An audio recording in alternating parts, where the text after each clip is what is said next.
No shit. Hey, we had that a couple times last year. That feeling. I got that feeling right now hitting this pen. You heard me? That's why I was talking to Limpy before you came in, and I was like, I seen where Ryan's putting the wheelie bars on. Like, seen that. I just seen that. Big Wing must be going back on. Yeah. I'm curious. I'm actually curious to know. I seen he had the bars bolted on. Well, he's running big tire though. Is he running big tire? I would say so. Well, yeah. I'll tell you. I know he puts wheelie bars on when he runs big tires. Yeah. I'm gonna put 29.5s, I guess. Or more, yeah, but I'm gonna he's put got a bet. big. Yeah. I'm gonna put a bet down right now if you're happy. I'll bet you $1 right now that those wheelie bars will still be attached on Saturday for small tire because there's no rule against it. I was gonna ask that here in a minute. I was gonna look at my phone too and actually pull up their rules and just see. But happy birthday, Aaron, too. Happy birthday as well. Permanent marker. Wait, what? Oh, happy birthday, man. Yeah, that's a strand. That's a strand. Oh, dude, I do this. I'm not up to date on that stuff, man. Me either. Just as long as it smokes. What's going on, Robert? What's up, everybody? Seen Edwin and them already comment early. Ralph? Hey, look. Oh, and I got to meet Ralph this weekend. Hell yeah. Hey, Trevor, he's a real person. I met him. Hold up. Let's see. Chris, what do you have to say about that? Anything, Chris? Oh, I was just going to see if you're going to take it off mute. I know. Well, I didn't realize I was on mute, but here I am. Hello. Hi. What up, homie? I'm just driving home. Just driving home. Yeah? You've had did you get Billy's truck washed? I did. All right. What y'all doing? I've had a long day. In bed. I thought you was going to Walmart. Another long day? I can go to Walmart too because I can. He said Dickies. Get the Dickies. They're not a. Get it, sweetheart. Right, it's Slim Pickens with you. 2XL, babe. That's all they got. 2? Are you saying I'm bigger than 2XL? That's fucked up, dude. You just called me a fat ass. Did he That's fucked up. I did not. Everybody's got to see and hear what I got to deal with on a daily basis. That's fucked up. What she got? 2XL gloves, right? She gets. Oh shit! What did he say? Yeah, the 2XL Dickies outfit will go along with the 2XL gloves you gotta have to fit on those big hands. Damn, I forgot to send Kim. Damn it, man. All right, y'all be careful. Have fun. Chris, you've been driving all damn day. He just left my house. Who did? Chris? He was at my house. Was he fist pumping up there or what? Yeah, he's been fist. He rolled in. What he's working with? Is it good? Fist pumper? Friday, and he just left this morning. 5:15. He said he had to leave my house at 5:15 to make it work on time. Jesus! Like, holy shit! Good luck with that. I ain't gonna be up. and I'm still 45 minutes from home. Damn it, man! At least it broke your drive up a little bit. Yeah. I took like a 20-minute nap when I got there this morning. I don't blame you. What's up, Terry? We got one person checked in. You want to go ahead and bring him in? Sure. Yeah. The Mr. Nova man over here. What's up, homie? What up, dogs? Not shit. What's up, homie? It's good to see you. Looks like you got that hot rod fired up and done some testing with it. Yeah, we didn't make it very far down the racetrack, but it went down it, and we didn't have an anti-roll bar on at the time, which, I mean, that's kind of a given, but that day that I got it fired up, and Jeremy Statesel is who set the fueling on it and did the base tune and idle parameters, coolant enrichment, all that good stuff. And he worked with me for probably 2 weeks. He would send me a tune-up. I'd put it in, do whatever we needed to do, put it on the trans brake, make sure it made boost, get all the leaks fixed, everything in between. And then he'd just send me, and I'd send him the data. He'd send me something else to try. We did that once we got the idle right. And then I didn't even have brakes on the car at the time or a drive shaft. So I had to do that week. So I could get on. He sent me 3 tunes, and the next one was bring it up to temperature and put on trans brake. And I'm thinking, well, you couldn't without a drive shaft. I don't even have a drive shaft or brake, And I mean, just thrashing to get this thing done. And I mean, 95% of the time, it's just me out here after work, Right. and it's definitely not my full-time job, and I don't work on it during the day during shop hours. So, Right. But I was bound and tried to like hell to make 710, but it just didn't happen. And I was out here every night till 1-2 o'clock. I'm making digger tie, and I am coming. You know what I mean? Hell yeah, man. So we got the brakes and the drive shaft in like 3 days later. Brought it up on the trans brake, and it was super badass. It took a minute to get there, but he sent me like 4 more tune-ups, and on like the 4th tune-up, I mean, it was on like 4,815 pounds, and it was super badass. Everything was fixed. So whenever he had me come to the dyno that Friday, we were only on the dyno for like 3 hours. Damn. Seemed super happy. Yeah, very little. I mean, the only thing that happened on the dyno, the only wrench I had to turn is I guess I didn't tighten the crank bolt. So I found it in the floor. Oh, shit. At least it happened there. I walked by and seen a big ass ARP crank bolt in the floor, and I thought, there ain't no way that was there when we got here. We put that back on, and then I think we only ran it up to like 24 pounds. Just to make sure fueling and all that stuff's happy and AFR looks good. And from there to the alignment rack, that was Friday. Made the power. Sunday we went to the alignment rack and aligned it, and from there we went straight to the track and put like 7 or 8 laps on it. Damn, hell yeah, man. Getting used to it, didn't have to turn any wrenches at the racetrack. Everything that's been done in the shop so far has looked pretty good. So, damn. Now you built this car all the way from scratch, right? From nothing. Yeah. So I bought it. Whenever I bought it, it's a ladder bar car. So the ladder bar stuff was in it. The floor structure was done. The tin work was done. The cage was done. And other than that, I mean, I cut the shock towers off of it whenever we got it home and got it on the rack. And then, everything. I sent it to the body shop to get it smooth. I had a $2,000 budget to play with there. I said, we can get smooth with $2,000. That's it, and so they sanded it all because I was just going to wrap it. The whole car is wrapped because that's part of what we do here at the shop. Right. And, I mean, other than that, I mean, as far as like motor location, shock towers, turbo kit, fuel system, everything, you built it all.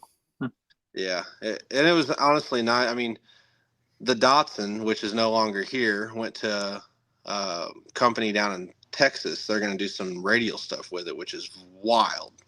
But that was a lot of chassis for me, and that takes a lot of time. So for this to be where it was already at, and the tin work really looked good in it, and it just expedited the process for sure. I think work time I had about 7 months in it. I've owned it since February. So hell yeah, man. Yeah.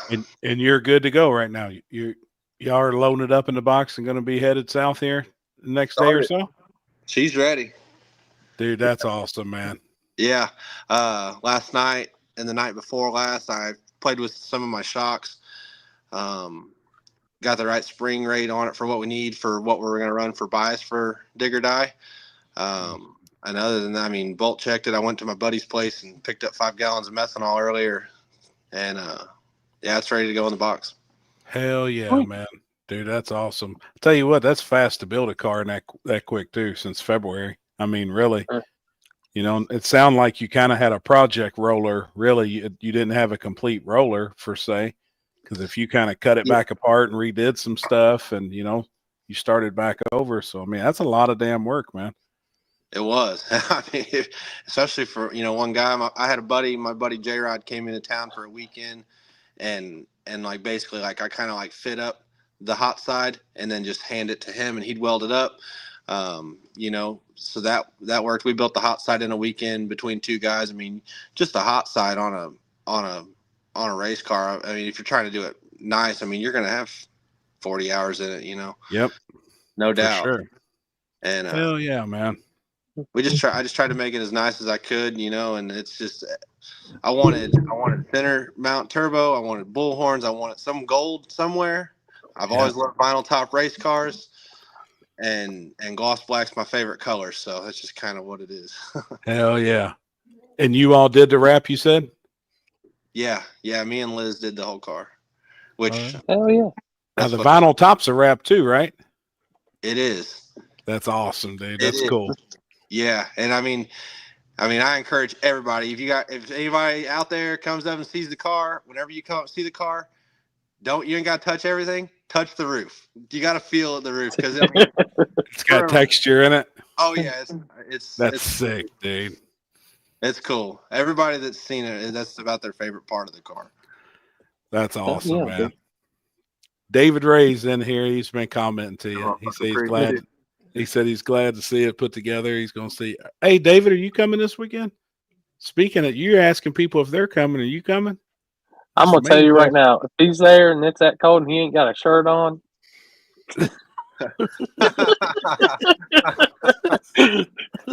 No shit.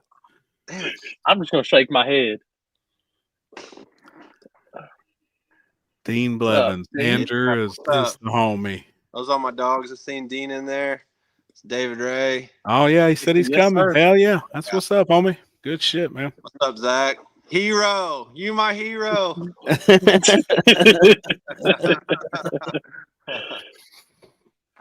Got a picture of the car? That may be. Do you have any, Corey? I don't have any on mine, Wimpy. You got it? I can look. I'll be wearing my shirt. It's too cold. No shit, man. It's gonna be a little nipply. No. Yeah. Anyway, y'all can leave that cold weather out that way, Andrew. It'd be appreciated, man. Oh shit, man. Oh, it's warm in North Carolina compared to what it is here. It's like 24 out there. Yep. Oh, it didn't get above 20 here today. Like, we got about the same weather. It's colder than some bitch here, man. It's freezing. Wow. Have you got it out on the street? Made any street hits, or just there at the track? Nope, not a single one. Just on a track, just on a front side deal. Gotcha. Everything drove really good, and we'll scrape together to get some hits on it. You know, obviously before the race at some point. And main thing was just making sure it drove really good and wasn't fighting any kind of gremlins like that. Damn, bitch is bad, man. I looked at all your pictures you posted, but. Man, that fucker is sick. Thanks, dude. Oh, wrong way. Right way. Virgil. Damn, dude. Hey, you going to run big tire Friday night too, or are you just going to do small tire only? I don't have I could. See, that's a big thing why I really liked this car. Because the wheel well, whenever I had it in the body shop, they also stretched the wheel wells like 2 inches. And also on. Oh, is this playing still? No. Yeah. You got it paused. Well, I know, but is it still up? Yeah. Yeah. Oh.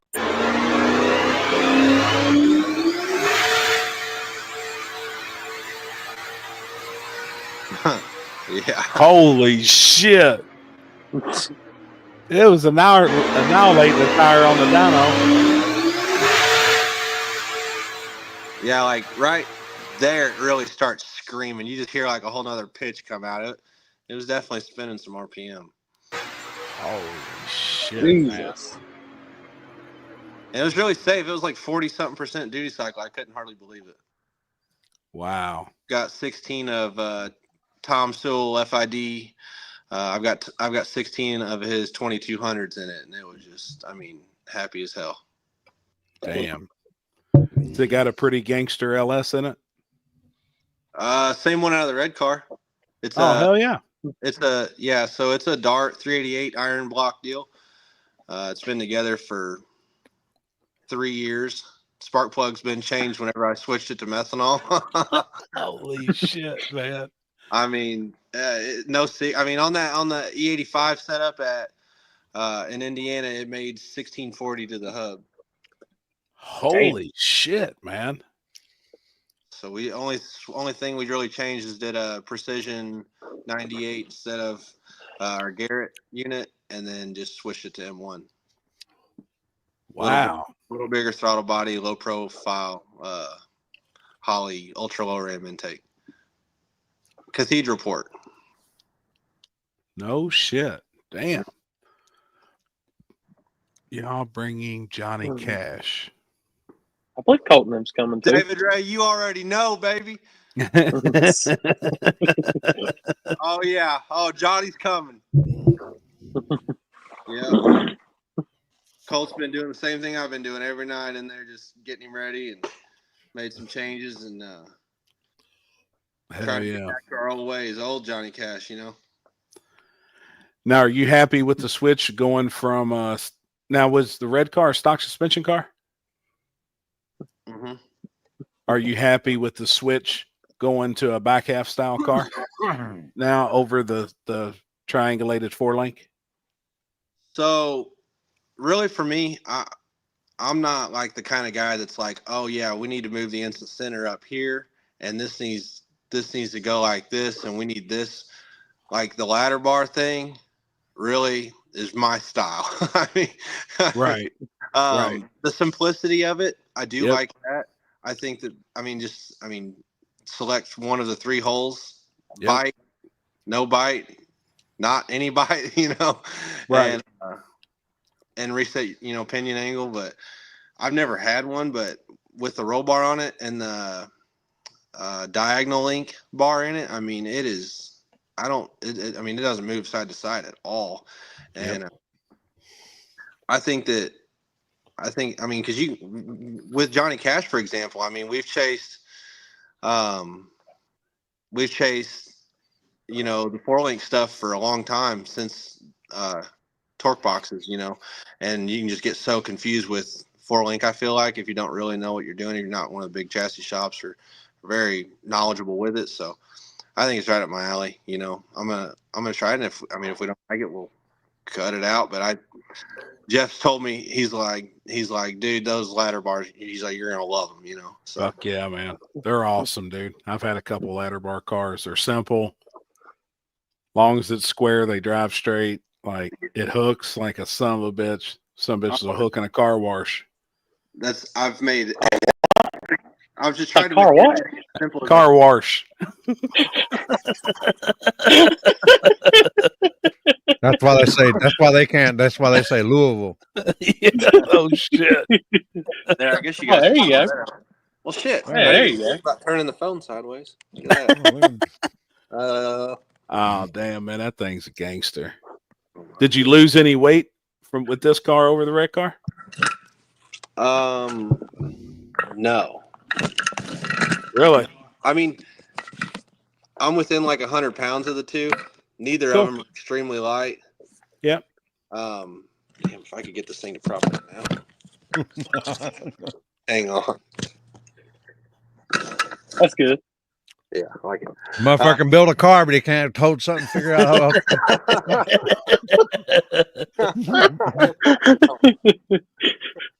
how.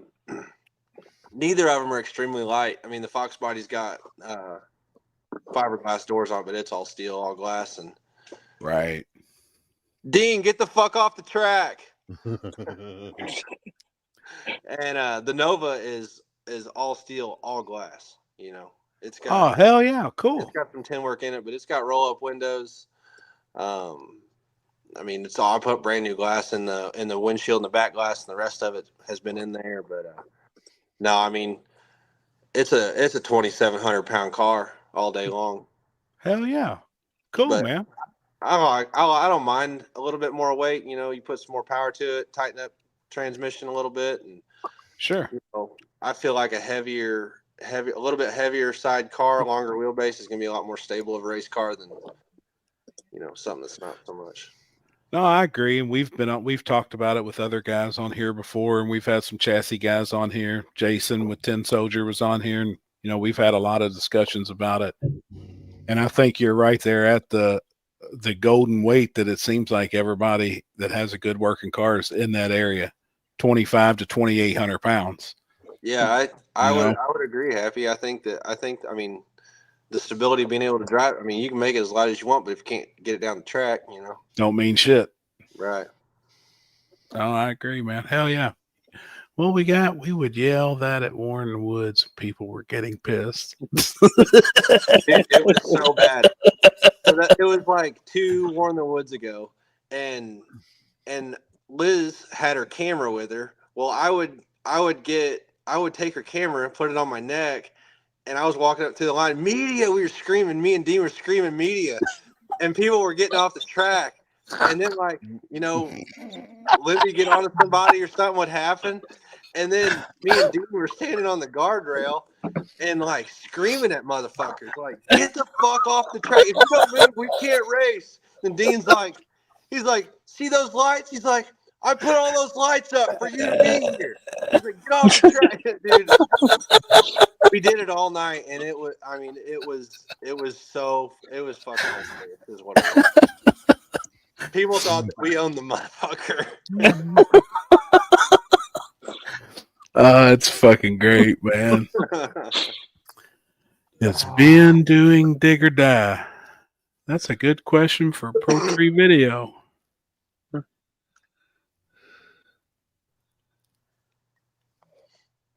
There's only one live feed you need to watch. That's right. No shameless plug. Oh yeah. Oh yeah. Stand on it. Who said something? It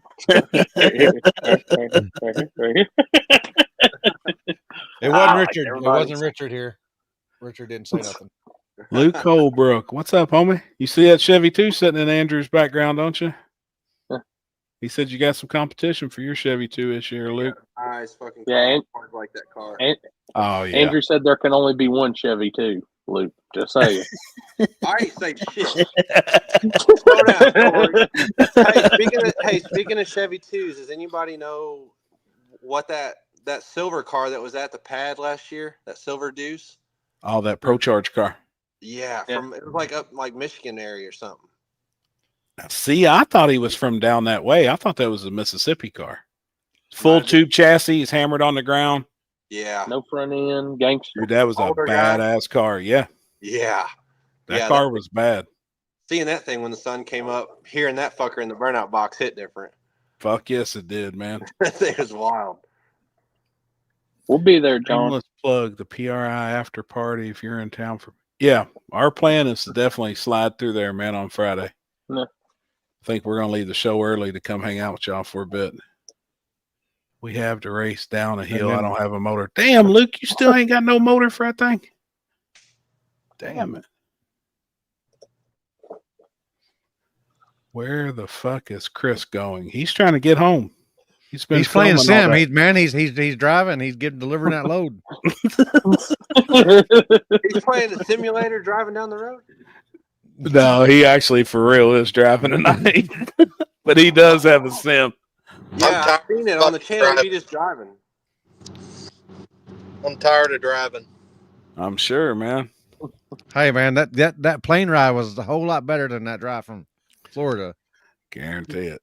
It was I saved myself 16 hours worth of driving by flying. Yep. What'd it take you? 2.5 hours? Yeah. In the air? Versus 18 and a half hour driving. Shit, man. It's the only way to go for real on them long hauls like that.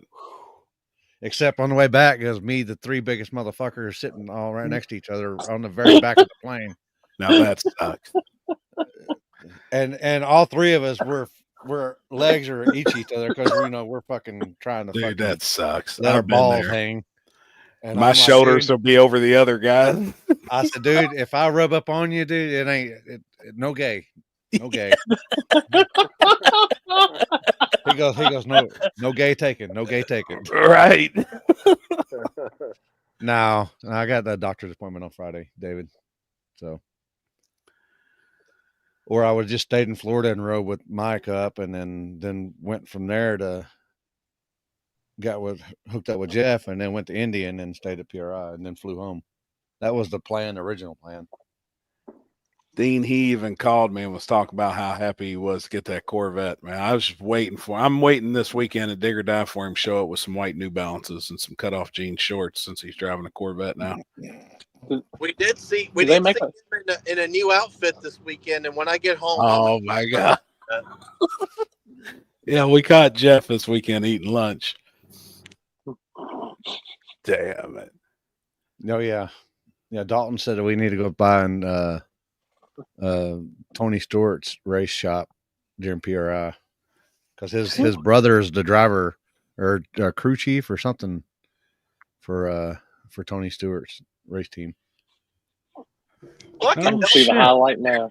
Guys, Uncle or right now, brother the Tony or something. Stewart race shop. I'm just here for the wrecks. Dalton, can we get in there? Like, is that something you can make happen where we can go see that shit? Yeah, he said come by, and his brother's like, I don't know, something with the team. I don't know. I'm fucking in. Let's do it. Yeah, no shit. That'd be cool as fuck. Oh shit, that's right. This is I Andrew's ain't first going. time. I We ain't do got to going. hit him with questions. Last time I raced Dalton, he put it on me, so I ain't even going.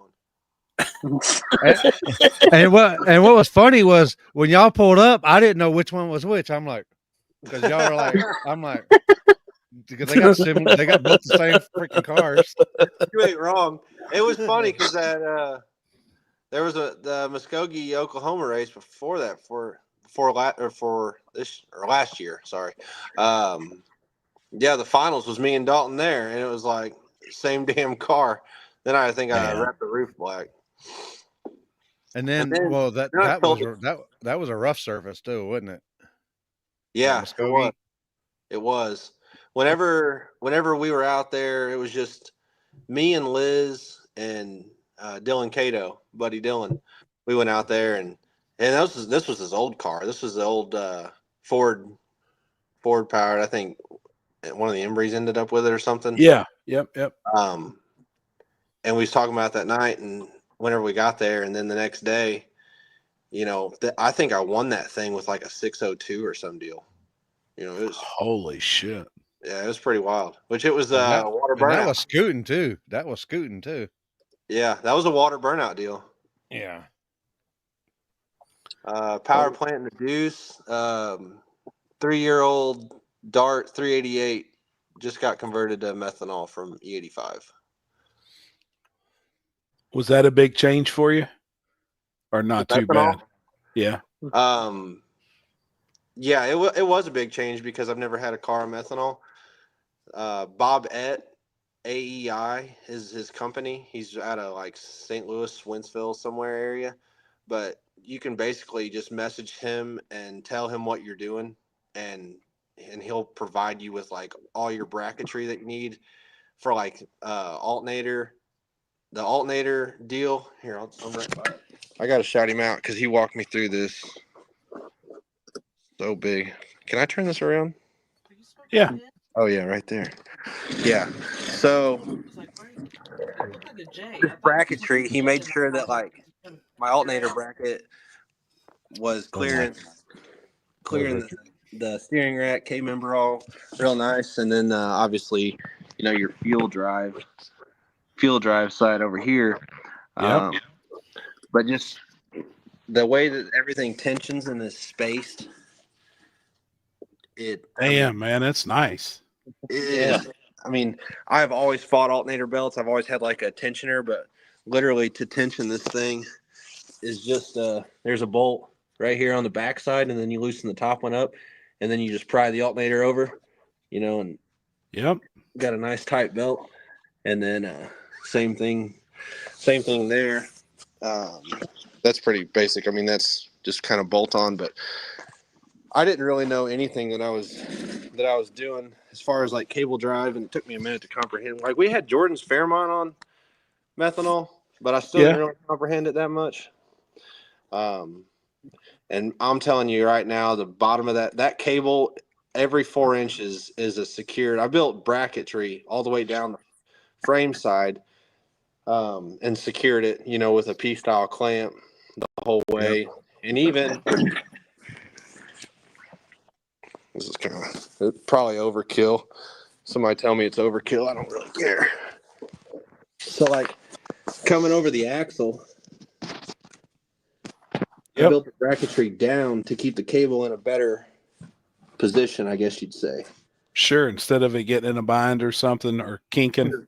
Well, yeah, because all the way up there is just way too big of an angle.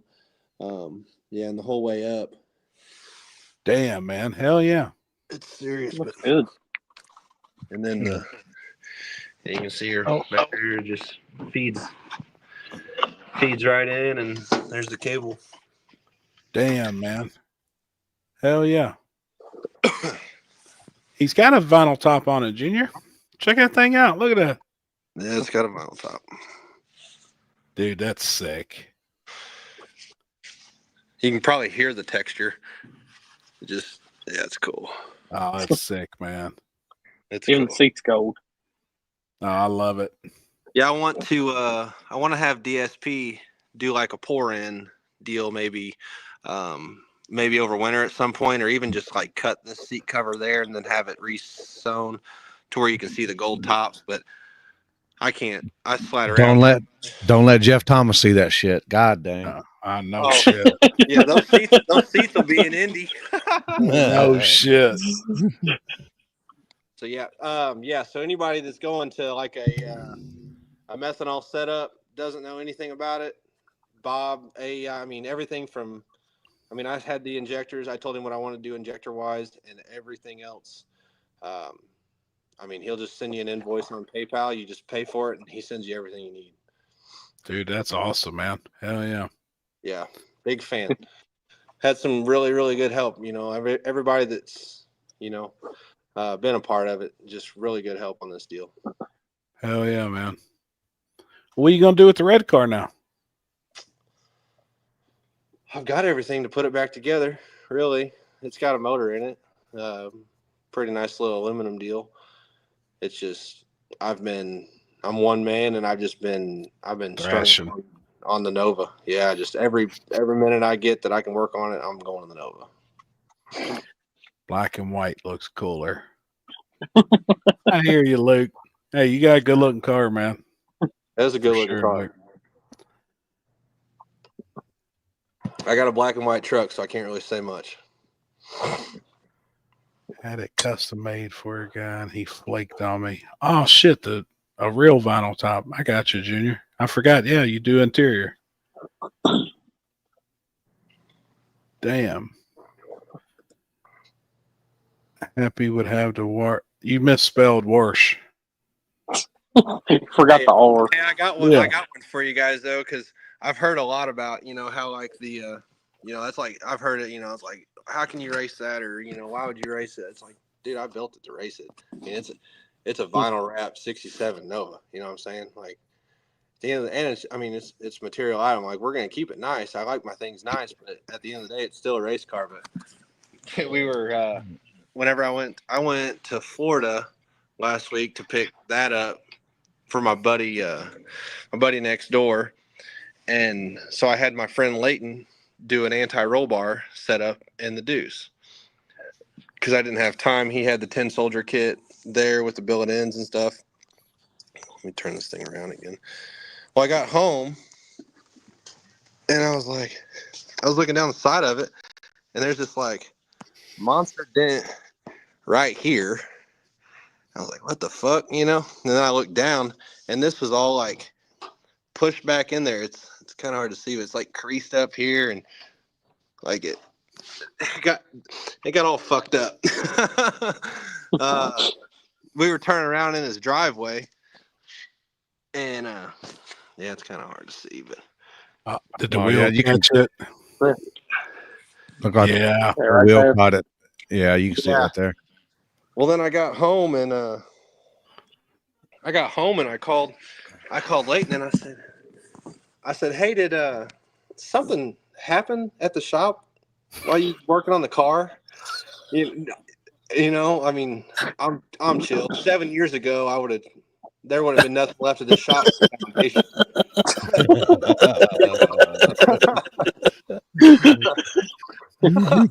But he's like, no, man, what's going on? I was like, the fender is fucked, like completely trashed, you know.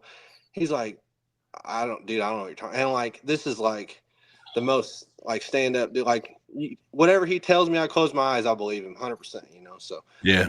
I mean, my car was there, you know what I mean? My car ain't going anywhere.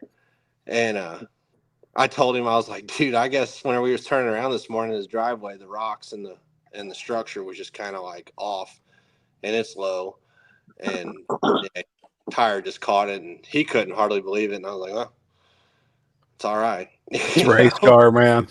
It's a race car, you know. Yeah, Damn. we'll try to keep it as nice as we can, and I wanted to do something like a lighter weight nose, maybe over the winter anyway, but yeah, shit happens, man. I mean, you can't worry about it that much. It's a freaking car. Right. I'm with you. How do you think this weekend's going to be? I asked Corey last week, how many small tires do you think is going to be there this weekend? 115. It's going to be packed, man. Yeah, I think it'll be over. I know it'll be over 100. It's 30 grand every time. Yep. Yeah, there's a bunch out there, you know. That's what I was saying. I'm thinking between 100 and 120. Yeah, I think it's a pretty safe number for sure.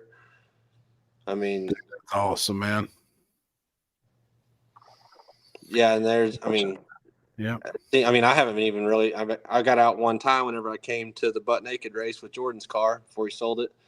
Yeah. But other than that, I mean, I haven't been out, but I mean, everybody is totally getting faster, and I mean, I don't know. I mean, I had a pretty good idea what it took to win it. What I've seen some people go there before. I'd be interested to see if it gets way fast. You know, I don't see that, but I don't know. You never know. You never know. I don't see it getting that fast. I think the cooler temperatures will kind of keep it in check as well. And just that surface is always going to keep itself in check. I think, you know. That race, there was just some posts that just came up on it with Nate, where me and Nate raced last year, first round. Yeah. And while we were at Limpy was flagging it. We was in Ozark for 417's race. And I drew Nate twice that day in big tire and small tire, and I mean he put it down on me both times. And then that pass against Nate, I won a 98, and I couldn't get that back all night. Like I made it to third round where McElroy put it down on me. I spun probably 100 foot out, and I was even that pass. I was even back to my first round tune-up. But I think the air gets so good there that, especially with I've never had like a drive shaft curve traction control deal. You know, that tune's what it is, and it's hopefully. I mean, against Nate, it was 100% TPS, and it didn't crack a tire at all, and it was perfect.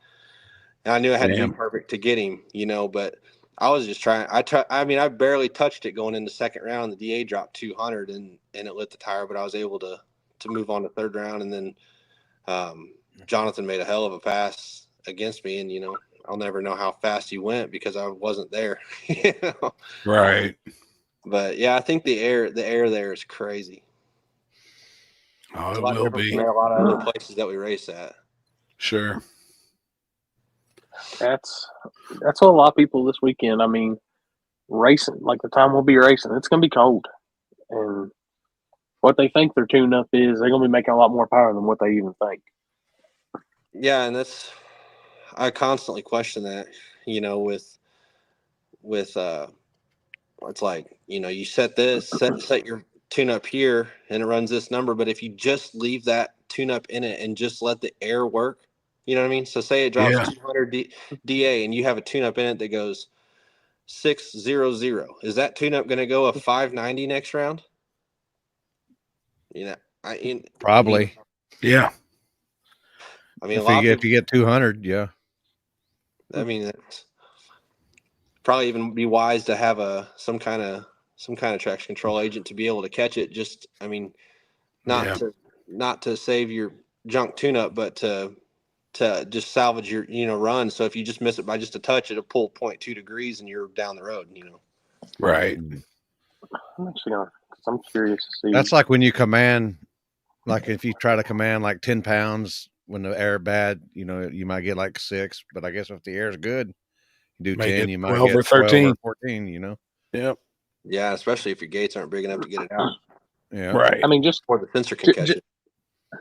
Just some information. Like right now, I pulled up the weather for Rockingham on the drag racing weather app.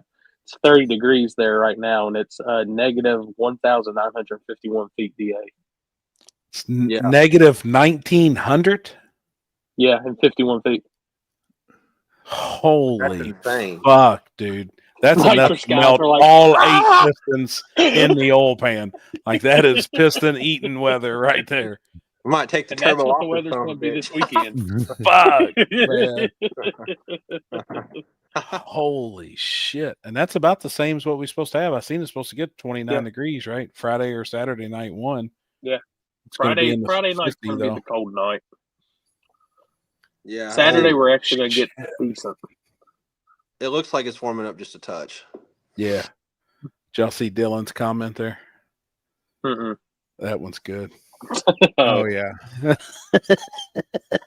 Oh. Trade you. Oh shit, man. Yeah. No, you're Dylan- just gay. I'm just kidding. Don't tell everybody our secret, dog. Better pull more timing. Yeah, no shit. When in that type of air. Joseph, the app is literally called Drag Racing Weather on the Apple Store. We ready for dig or die with Blueface. Hell yeah. Some more wheel stand, Scott. I had the camera ready, man. Did you guys? Hey, speaking of, somebody said Ryan Mitchell with the wheelie bar thing. Mhm. I don't know about that, but the way that Ryan was driving that car, I seen his video he posted from Mississippi, Mm-hmm. and that thing at 450, 500 feet, that thing Dude. didn't come on like. I mean. It didn't matter if he was a car and a half, 2 cars behind. That thing come the fuck on and planted it. I can't believe it. That's watching the finals. Ryan Tolley was out on him big. And that's what I sent it to Ryan. I said, man, just that high gear was a son of a bitch. Oh, yeah, we got a fan submission, too. That's like locked up third gear TH400 shit I don't know nothing about. We got a fan submission here. Oh, fuck. What's up, Houston? Oh, fuck. Oh, shit.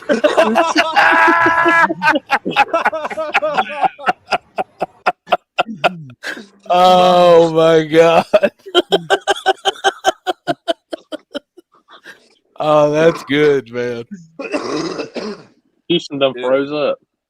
No, he is froze.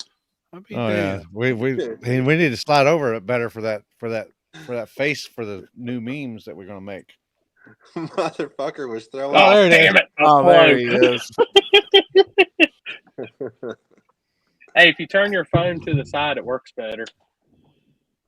There you go. There you go. They let me stay vertical for like 15 minutes. Well, then you started talking about your car, and you're like, oh, you can see the car in there, bro. Dude, what are you Flintstone working on, internet Houston? connection are you on? Do what? Yeah. You got Wi-Fi at your house, or what are you God dealing damn, with what here? you got an iPhone or what? I have an iPhone, yeah. Yeah, that's the problem. Oh, I can tell. He's on that 56K right now. That's a Bluetooth charge pipe. That's it. Y'all were talking about dents. I'll show y'all a real dent. I saw his dent. That's not a dent. I don't want How any do more I, than that. So How do I swap this thing around? Oh boy, God. that's not it. Swap this thing Oh boy, around. there's your There we your go. screenshot. Okay. There's your dent. Oh, That's the a Wilkesboro crash. dent. Yes. Holy shit. Man, we're rusting up a little bit. Damn. Yes. Oh yeah. Give me That's the weight end of reduction. give me the end of 2025 season. I'll be right there with you. Let this thing see 3 months of racing. That's what Colt said. Colt told Nick, he said, I don't know how Andrew keeps on planning to keep that car that nice. It's really nice. And Nick said, well, if I know him like any of us do, he said, you better just get your pictures now. Damn it, man. Oh. Houston, what are you working on tonight? What you got going on out there? I blew a throttle body gasket out and had to weld up part of my charge pipe that hasn't been welded since in the woods. And just a couple little issues. Wastegate clamps were not holding my wastegates tight. I didn't know. And that's what pulled the push lock fitting out. So just little stuff. So I haven't put one of these on in like 3 years. So in a roundabout way, you said you had a couple boost leaks. Yes. Yeah, just a little. So, just a little. lack of maintenance, huh? Lack of maintenance. Tell us how much dome Definite you were lack of commanding maintenance. how much dome you were commanding to make, say, 20 pounds of boost. 29. It That's was not only that like bad. 9. That ain't Yeah, too bad. It was only like 9 pounds. Like I think it was getting worse the higher that it would go. So like if I needed 30, I was having to command like 42. Yeah, So. yeah, and the more that you're trying to make the more CO2 it's going to take to hold the gate shut. 100%. Yeah, yeah. I don't know these. whatever this style is. From Yeah. I mean, I've got the cheap gates, the VS Racing gates, and they were just spinning. So Damn. Yeah. Not doing good. Firing. Hey, before we go any further, do you have gas for the generator and do you have the laptop cord in the truck? I don't even have fuel for the car. What are you talking about? My man. Hey, this is Tuesday, Corey. This is Tuesday, man. We're damn near a week away still. Chill. You got to be on him early about that shit. I know how racers are. I had to go on this deal, and I ain't really done it, but I ain't raced all year, and I'm like, fuck it. It's dig or die. I told Liz, I said, whenever I'm done digging this hole, I'll pull us out of it. But for right now, we're going to the racetrack. Oh, yeah. I paid rent. I paid my rent. The rest of the bills are on total hold. I mean, I went across town and got fuel from my buddy. I have zero prep. I'm meeting Nick in Nashville. We're driving out. Colt's bringing the fuel from Indianapolis. I mean, shit is tight, boys. Fucking A, man. Hey, the bills will be there though when you get back. You know. Oh my, Jeff! If I never would have heard Jeff say it, I mean, I wouldn't have even probably entertained it that hard. But you know, he said it on I think Jason's YouTube channel. He's like, oh yeah, you ever just skipped your loan payment to buy a gallon or to buy a barrel of race fuel and go race for the weekend? He said, oh yeah, that's what I do. You know, though, no shit, on a serious note, I guarantee there's more racers out there that do race like that than we think. Yeah, nobody says anything about it. Yeah, nobody talks about it. Class you know? filler. That's us. No, I mean, 100%. I'm serious though. There really is a group though. I mean, like there really is. There's more racers out there that race like that than we would ever think about. I guarantee it, man. You know, 100%. I mean, a lot of us. I mean, really well. 90% of us are doing exactly what Houston's doing, and where I'm at. You know what I mean? I mean, granted, I live in this shop. You know what I mean? Yeah. So I can come out here and work. I don't go home to a house or we love our setup. But I think that I mean, that's it, man. I mean, going to the racetrack. I mean, it's just memories that are always going to be made, and It's Yep. it's just a happy place. It's where you want to be. And I mean, if it wasn't, we wouldn't be out here till 2:00 in the morning fucking with this stupid shit. Yep. 100%, man. What's that one? People- Tinker was a sled puller. I finished a whole season on a credit card. I tell you what, there's people out there that do it right Yeah. now. I guarantee there's people still paying for tires today, and we're at the end of 24 that they got in 23 Yeah, Dean. on a that's credit my- card. Yeah, Ain't and nothing I'm wrong pretty with good it. about That's that. it, man. I ain't got none of that bad stuff, but yeah, I'll be broke to go race for sure. Fuck yeah, man. I told Colt, I said, man, I'm showing up on some tires like these things probably got 30 passes on them. He's like, I got a bunch of old used ones that are pretty good. He's like, I'll bring you a set. So like, you know what I mean? It's like, I don't care. We're going to the races. You know what I'm saying? Yep. Badass. Oh, you got to do what you got to do, man. All of us are there to win. You know, everybody's there to do as good as they can, but you can't let that knock the life out of your time at the racetrack either. Yep. Nope. That's facts. Is that why my car doesn't run? I've refused to go in debt. Hannah, I tell you what, man, a lot of people puts I guess is what some people would call normal life on hold.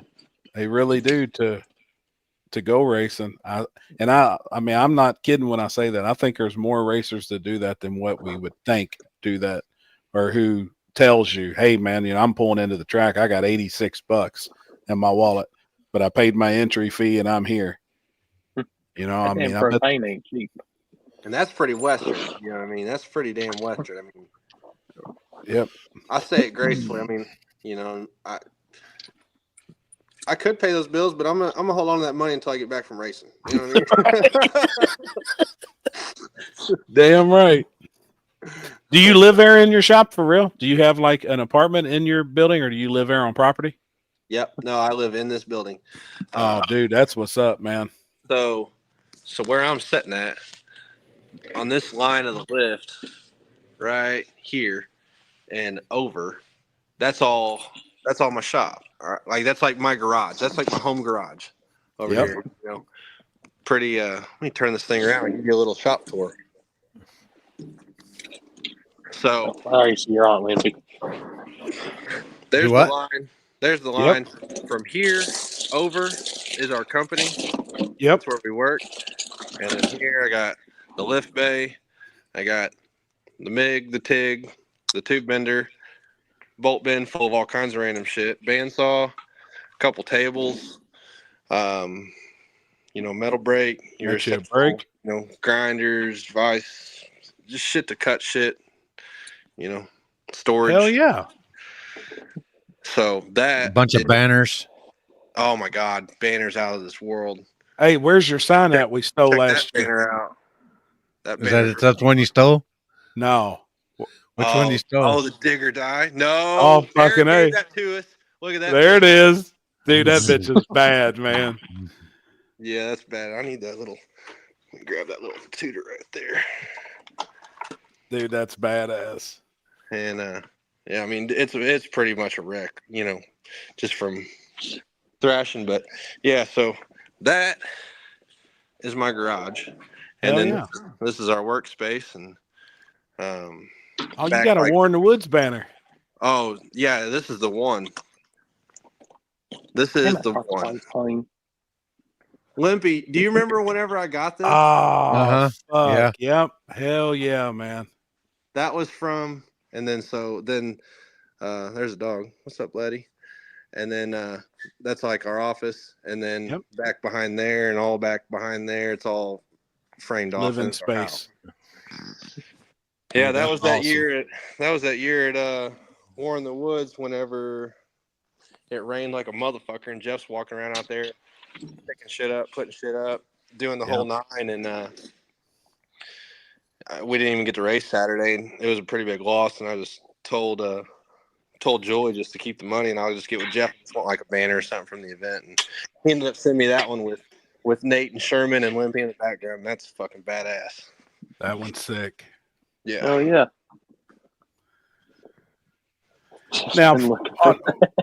with what you do in the shop, I seen a piece of glass there. Do you do window tinting and stuff? Yeah. So a lot of folk people like come here and, they'll ask like, what do you do here? And window film, we do a shit ton of window film. Cool. Window film, paint protection films, vinyl, not like printing stickers or printing vehicle graphics or anything, but ceramic coatings, polishing, just really nice, clean work, really is what it is.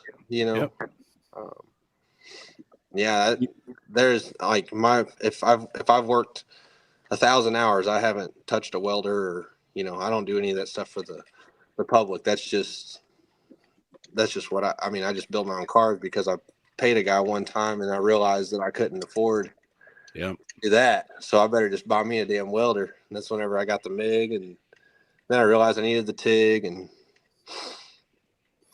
can you tint windows in the parking lot at Rockingham? Asking for a friend. On what, Corey, the Explorer? No, he got a new F-150. Oh shit! I will make it happen. I'm about to have... And it'll probably be cleaner than fucking most shops because we don't advertise. We don't. It's just me and Liz in here. It's been like that since COVID started, and she kind of got shut down from her place. Hero, that's my dog right there. That's him in front of that deuce. That back in COVID, and I was like, you want to just come out here in the shop and help me? And it's been like that for 5 years. So, and now she like pretty well runs the place, and I just work here and I like it. Dude, that's awesome, man. That's awesome. Congrats to you all too, because that dude, would be rough. You know what I mean? I couldn't only imagine working with my old lady every day. I got mine's a handful. But dude, congrats. That's awesome. If you can run a business, and you and your old lady out there like that, that's awesome. Everything. And be at home. Like that'd be a dream for a lot of us car guys. You know what I'm saying? John, you're on mute down there. You're muted. Yeah, you're on mute, bro. What's up, man? I didn't want y'all to hear me breathing all hard and stuff. It's all right. Out of breath. They hear me breathe hard. That's my fat boy problems, right? That's why they hear me breathing all the time. So you're good, man. Hey, before we even start, what do you got the split at so far, John? Hey, bro, I'm thinking about the split all the time, right? And look, now, Andrew, you laughing over there, but everybody's down for a split. Usually when you get down to what, 4 cars, 8 No, cars. motherfucker, you're coming in there like 32 car field. You're like, where are we at? 16 cars. I'm just saying. Y'all don't realize John was a bracket racer in his first one. Shit. Look, I'm just saying, if I can get my money back in my entry fee and get my fuel paid, that's a win for me. I'm like, that is game on win. It'd be nice to win a big pot, but it is what it is. I know I'm getting there. I don't know how I'm getting back yet. Right. That's right. That's funny. But yeah, no, I ain't scared, man. I will talk about a split. I don't care who it is. I don't care. And I'll bring it up. There's a lot of people that don't like talking about splitting. There's a lot of people that give me hell and they give me a lot of shit for it. And then, run for the bag. You want to run for it all. I'm like, bro, we spend tons of money in these things. I'm like, it's crazy. If I can, like I said, if I can race for free and get a set of tires next time, Corey knows about it. I've been racing with Corey a long time. I have split $50 before. I'm like, man, I can get $25. So yeah, let's go. Hey, man, if I don't care if there's $10,000 on the line. Second place gets 1,000. First gets 9. If there's 25 on the line or 30 on the line, give them 25 and 5 or something. I'm with you on that for sure. Well, I want to split a little bit deeper than that. I'm like, let's do like if it was a $10,000 purse. I'm not kidding. This is me. I get down to 8 people. $10,000. I'm like 6,000 to the winner. Like 2,000 for the runner-up, and then 1,000. And bro, everybody's happy. I'm happy because I usually go home in that 4th place. If that comes to that, I just hope you beat me. But then I've also got my deals worked out with Houston or Nick, and so we're doing a split 80-20. So, Corey, you might be right. Maybe I am an old bracket racer from back in the day or something. He wants to split with the split. Yes, we do. That's it. If you win 10,000, John, if you win 10,000, you're going to owe somebody two. Absolutely. By the time you Absolutely. break it off to everybody, you're going to be in Yes. debt. No, it happens. Last time I did really good at Dig or Die, I think I made, gosh, I can't remember what I ended up getting. Charles and not Charles. Yeah, Charles Patches. Three or four. It was like 3 or 4. You were deep in there. Yeah, we were deep up there. When didn't Patches? Did he outrun me? He outrun me in the finals, didn't he? I think I got. Yeah, I don't remember who my partner was, my sharing data partner, but they got 20%. That's what we do when we share data. We split it 80-20. We don't do like a 60-40 or 50-50. But whoever gets the most. Man, I'm all about some splitting. Let's go, baby. I just can't get Team Denver to agree to do no splitting with me early. They keep telling me I'm Team Denver, but I mean, I don't know what the hell. I'm like the redheaded stepchild or something. I don't know what the hell is happening. They said you're a team giver. Is that what you said? Right. Both of them, Jared in particular, he's like, man, he's like, I want to tell you, but he's like, but you talk too much on YouTube. He's like, you share everything. If you subscribe to Charles's OnlyFans, you get his draggy data. Where's that at? Give me a link. OnlyFans. OnlyFans. Add Patches. Hey, if Charles or Jared had an OnlyFans and I was paying $10 a month or $20 a month, whatever it was for draggy data, I promise you I'll be right up on there. Look, everybody, Ryan Mitchell, look, I ain't the only one. Don't act like I am. When Ryan Mitchell pulls that draggy down off the roof, I'll be hitting pause and pausing it. I ain't the only one. Don't y'all laugh at me. Houston, you do it too, don't you? Oh yeah. And then I hit rewind. I mean, yes, sir. I'm trying to get all the data I can, and I watch everybody's YouTube stuff. That's life, right? Nobody watches TV anymore. Somebody put it on Blue Collar, didn't they? Oh, yes, they did. They zoomed in on it. Oh yeah. Well, the funny thing is all those guys at Gulfport this weekend, they knew what they were running. They always talk about it. I wish me and Corey talked about it a long time ago. I wish the clocks would come back on, just so the fans could, kind of see, and we would know how far we were behind Andrew, or we were behind whoever it is. I love clocks on. I wish I could share more ET and mile per hour with my car. I don't think it really matters, because if I see that John just went a 485. And I don't know how to make my car do that, it don't really matter. Right, that's right. I mean, you're going to try your best. If I tell you I went this number, if you can't make your car go that number, it don't matter. It don't matter. Right. I agree. I agree. And there will be some people that would probably stay home because of just how fast some of the cars are. But I think in general, we all kind of have a good idea. Don't talk about Joey Heikel like that. Right, he's fast.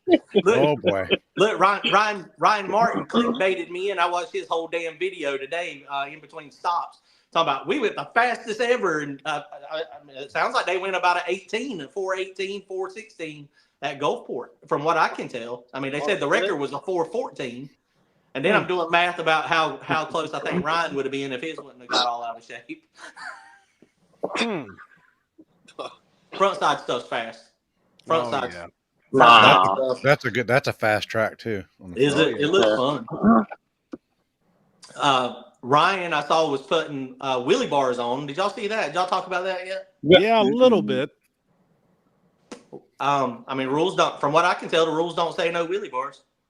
I don't see where it'd be beneficial on a small tire, though. All it's going to do at Dig or Die is keep him from blowing over like he did last year. Yes. I don't think it's a bad thing. I mean, I don't think it's not going to make it faster, per se. I mean, but it's going to make it so that he don't get killed in it. So I think that's a good thing. Yeah. Don't hurt my feelings none. We'll be out there. I'm gonna bring some tube with me. I ain't never made no wheelie bars before, but Eric, we might be a welder out there welding on some wheelie bars at the track.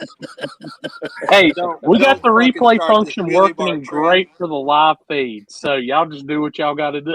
Right. Big wings and wheelie bars kiss my ass. I don't care how good they were. Look, can y'all see it back there in the back? I raised the wing 8 inches. It is respectable. It's fine, but I don't know. You don't like them above the roof? I just like it to look like a normal car. Yeah.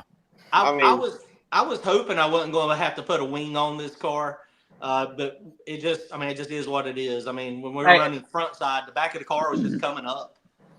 I'm gonna use his own words. It's like John told me. He built a radial car. He can't help it. I did. And dude, it's just, I mean, that iron big block is just so heavy, man. And that's what I had hoped with having a 34-inch drive shaft that it would have, the leverage to pick it up fine, but it just doesn't.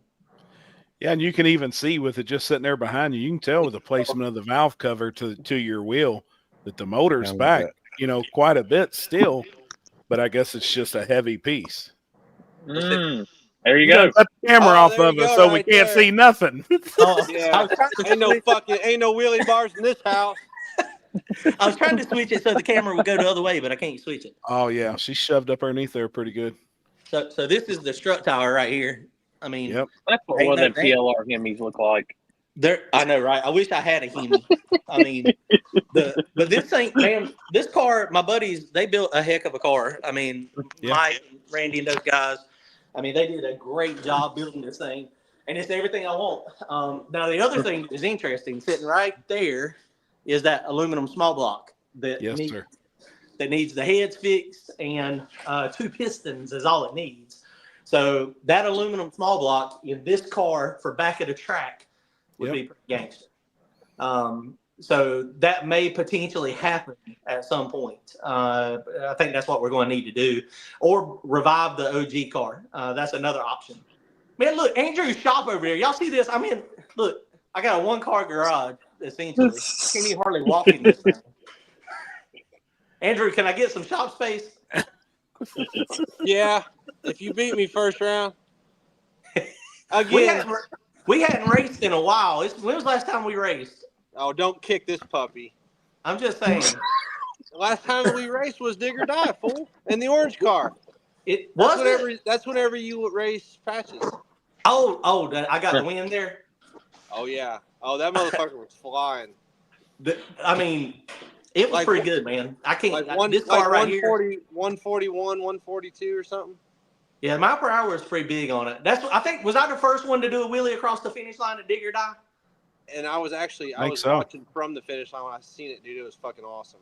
That's freaking crazy. I got lucky it didn't blow over. I mean, I didn't have. That's what everybody. I remember is like when I had the live feed. Everybody's like, he went through the finish line on the wheelies. That's why I remember that, because I could kind of feel it in the car, but not really. And that was before I had wheelie control on the car. It hit my timing retard on my freaking drive shaft speed on my traction control, and because it was going faster. So luckily it pulled like 8 degrees, and that's why it come back down. I think because my stupid ass was just foot to the floor. Shit. John, what's the PB at Dig or Die? Dean, I don't know if they'll talk about that. I'm not listening. So it's been pretty slow. Y'all would be amazed at how slow Dig or Die is. I mean, for the most part. The PB for me is still pretty slow. It's still pretty slow. We can talk about it after Dig or Die. Well, you say what 142 or something like that or whatever. So that's good mile an hour. That was Andrew speculating. He was speculating the mile per hour. He said he had a radar gun out down there. I know it was riding out the back for sure. It did. It had. I think I had 35 pounds of boost on it out the back. I'm give or take 2 mile an hour, and I'm right there at it. I guarantee it. Bro, this big block, man, this thing makes 5 pounds of boost. I need a third wastegate, apparently. It makes 5 pounds of boost at like 0.8 seconds into the run. And that don't sound like much, but 5 pounds of boost on a big block. On a big block. Is like, it's like 1,000 horsepower. You know? So I am struggling making this thing work. But I mean, it is what it is. We're going to go out there. We're going to have fun. Team Diver, he's bringing me a set of his winning 29.5s. So we're going to buy those for cheap, and we're putting those on. We're going to run big tire Friday night. I said, well, shit, I guess I don't need to put one more pass out of them. He said, I ain't got the 12 passes on them, but they're all wins. I was like, well, we're going to try if we can get a few more. Don't fuck it up. I know, don't jinx them now. No pressure. Oh, my goodness. Happy was asking me earlier if I was going to do big tire Friday night. And, yeah, I just don't have a set of tires. I don't have a set of because I know you got to run 29.5, 29.5. Yeah. Yeah, 29.5. Hey, I wish that, honestly, I wish I know they a would tire just, guy. you got any, Houston? You got any 29.5? I actually think that Jarrett and Charles may have got my last 2 sets of 29s. Oh, Okay, gotcha. I'm looking for something like you can roll out of the backyard. I'll get the water out of them. You know what I mean? Right. That's what I mean. It is what it is, right? Yeah. But hopefully it works out. We'll see. I got my other set of wheels, so hopefully they'll tuck up under there. I mean, we got full tubs, so I mean it should be fine. But we're going to try it. I wish, and I've recommended it to Eric a couple times, but he tells me I'm stupid. I wish they would just do a run what you brung Friday night and let you come on 28s if you want to. And because we've had enough passes now at the track where I don't think it'll make any difference. No, it'll be packed. Yeah, oh yeah. And if you complain that well they got testing Friday night, well you should have been there Friday night to get in the race if you wanted to get in it. I agree with that. I think they're going to start. It wouldn't surprise me if they don't start having testing at least a couple of shakedowns before. It wouldn't surprise me at all if that doesn't become a new trend on it. Right. I think it's going to end up like 710 was before it's all said and done with, which I'm fine with that. I had a blast. Yeah. I mean, open testing, y'all go do what y'all want to do for the first 4 or 5 hours, and then if you can make 10 passes, cool. If you make 1 pass, it's your own fault. If you don't make any passes, that's your own fault. Well, since we have 3 you all on here that race, what do each of you all think about that? John, you said you'd be cool with it, but Absolutely. say we did now, and I know surface dictates a lot of it. On a good front side, I don't think testing matters. If everybody's going to go fast, I think you should allow it. But I know on backsides, we've always said it should be off the trailer. But on a backside race, how would you all 3 feel about allowing testing 3 or 4 hours, say, before? I think awesome. Didn't this all started because of street racing, and we want to emulate street racing at the track, and it's gotten so far away from being anywhere remotely close that you're starting to it's the wheat is separating from the chaff type of the cream rising to the top, and it's becoming the same 5-10 cars that are winning. And a lot of it, I think those guys would like to make more passes. And in the street, if you're willing to go out there and burn a spot up, there's a lot of people who will go right out there. I mean, we saw that at the pad. They'll go right out. They don't care if they get disqualified as long as they can. I mean, I don't know. I don't see anything wrong with it at all. I mean, coming from a first round duck, I like a couple extra passes. It's good for the YouTube. All right. Andrew? Hey. Jason's on here too. Oh, go ahead. What do you think about that? To jump in. Houston, I'll tell you right now, if we get our asses stomped, we're grudge racing. We'll tell everybody it's for $1,000, but we don't got to pay for it. You know what I'm saying? We out here fucking broke. Come on. Been there, done that. I've done that. Because look, when I started no prep, I thought everybody was stupid. I was like, y'all a bunch of idiots out there doing no prep. And then I got hooked at my first dig or die. And I was like, these are my people. I was like, because this is cars more that are like I have. And, I've got a chance I don't have to have a gazillion horsepower like a radial stuff. And, but when I first started, it was off the trailer, no testing. And then when you went out, you went out. And so I had to pay that tuition, right? That I had to keep coming back and putting $300 in with the hope of I could get better. And that sucked. And that'll turn a lot of people off. They'll go out there one time and be a first round duck, and then they're done. They're like, man, I ain't got no ability to get better. And the faster guys will get faster, but it's also going to bring the slower people up so that they can get faster. I think it's awesome. I think more passes. I agree. I agree with that's what it would do. I mean, I'm coming from Missouri. I mean, it's a 13.5-hour hike from here, but I gratefully come every time. Just, like I just finished this car and I'm coming just to get that little bit of data because my first race of next year is going to be the same race I'm fixing to go to. Right. And that's, I mean, and on top of that, like War in the Woods and Dig or Die, that's my jam. I love those. Right. I love those atmospheres. Until somebody wads shit up and then screws one lane up, and then you're pretty much. That's the downfall screwed. to testing. Yeah. Now, that would be the downfall of testing certain places. And we've story. discussed we have discussed that too, and then that can really put a mess to the whole day. That one oil that I can't remember what it is, but it's bad. Everybody uses it. It's that synthetic shit, and it's fucking bad to VR1? get up. Yeah, That and Schaefer's, any Yeah. All that LAT, any shit's of the fucking really bad to get good up. oils, man, it's just it's As hard to much get as up. it's like, yeah, you gotta drive to go to your race here and get data here and this and that, and yeah, if they're on top of it, they're gonna stay on top of it, and you're gonna have to Yep. get there. Yep. But I mean, I mean, Are you maybe going to maybe take we're- the Nova to War I'm in the not- Woods, Andrew? yeah. By the time we're in the woods, we'll have the car ironed out. Good. Bro, I'll bring the like the California ShamWow thing so you can get that dust off of that black dude. That's gonna suck. I'm gonna have to get That's there gonna on a be- Wednesday or something. Park down there in the good shit. You know what I mean? Mm-hmm. That's for sure. now I mean, Joey just I'm brought up leaving a good tomorrow point. for dig or die. You know what I mean? Joey just put up a good point too that Corey just had on the channel or on the bottom there. No testing cause of oil downs. The solution for that is to make everybody have a diaper or a belly pan. 100%. I mean, it just is what it is. If you're at the track, that's what you need to have. You need to have one of those two. No way, ain't gonna happen. I wish we could get there. I mean, I really do wish us as promoters could get there, but I know in our eyes we're like, hey, if we do make a rule and say you can't run unless you have one, I know it would hurt, a lot. It would hurt a lot of people for a bit. Buy five Jegs diapers for $100 a piece, and then have them with you at the track and say, I've got one, you can buy it for $100, and you got 5 of them. But if they show up, if you push it enough and they show up without a diaper or without a belly pan, then that's on them, and then I agree. People want to race. And I mean, when you're on the street, I mean, I don't do any of the street stuff, but I imagine if you have an oil down on the street, you move to another spot. Is that what y'all do?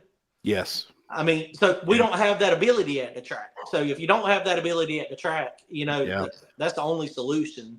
As far as losing cars because of breakage, that's a simple one too. Everybody pays their entry fee when they get there. And then they're in the pot. And then if they break in testing, they're already in the pot. They ain't getting their money back.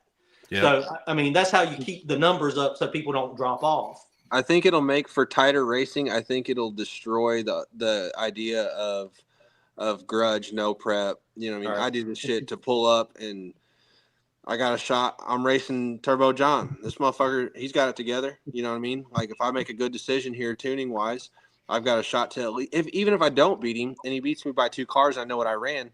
Right. I kind of know how fast he's going. You know where you need to be. You know where you need to be because it's this big secret world of times and how fast people are really going on surfaces. And that's why I do it is for the, I showed up at the pad last year. I'd always want to go to the pad. Yep. We got to the pad. I put a tune-up in it that went 540 on a front side. And I went down the pad. Oh, there they are. What was you saying about him, John? He's listening. What was you saying about him, John? He said he's Team Denver. Hold on, listen. Hey, you better tell him. If you don't, I'm going to. Hey, Jared, I was telling him I'm Team Denver now. I got them U29.5. Oh, okay. I was like, I thought it was right here.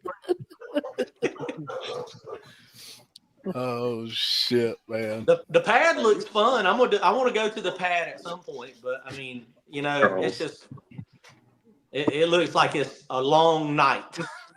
My buddy down there, my boy, my boy that's down there. I'm your boy. Did you guys just say you're going to allow testing before no prep racing? Are we getting that?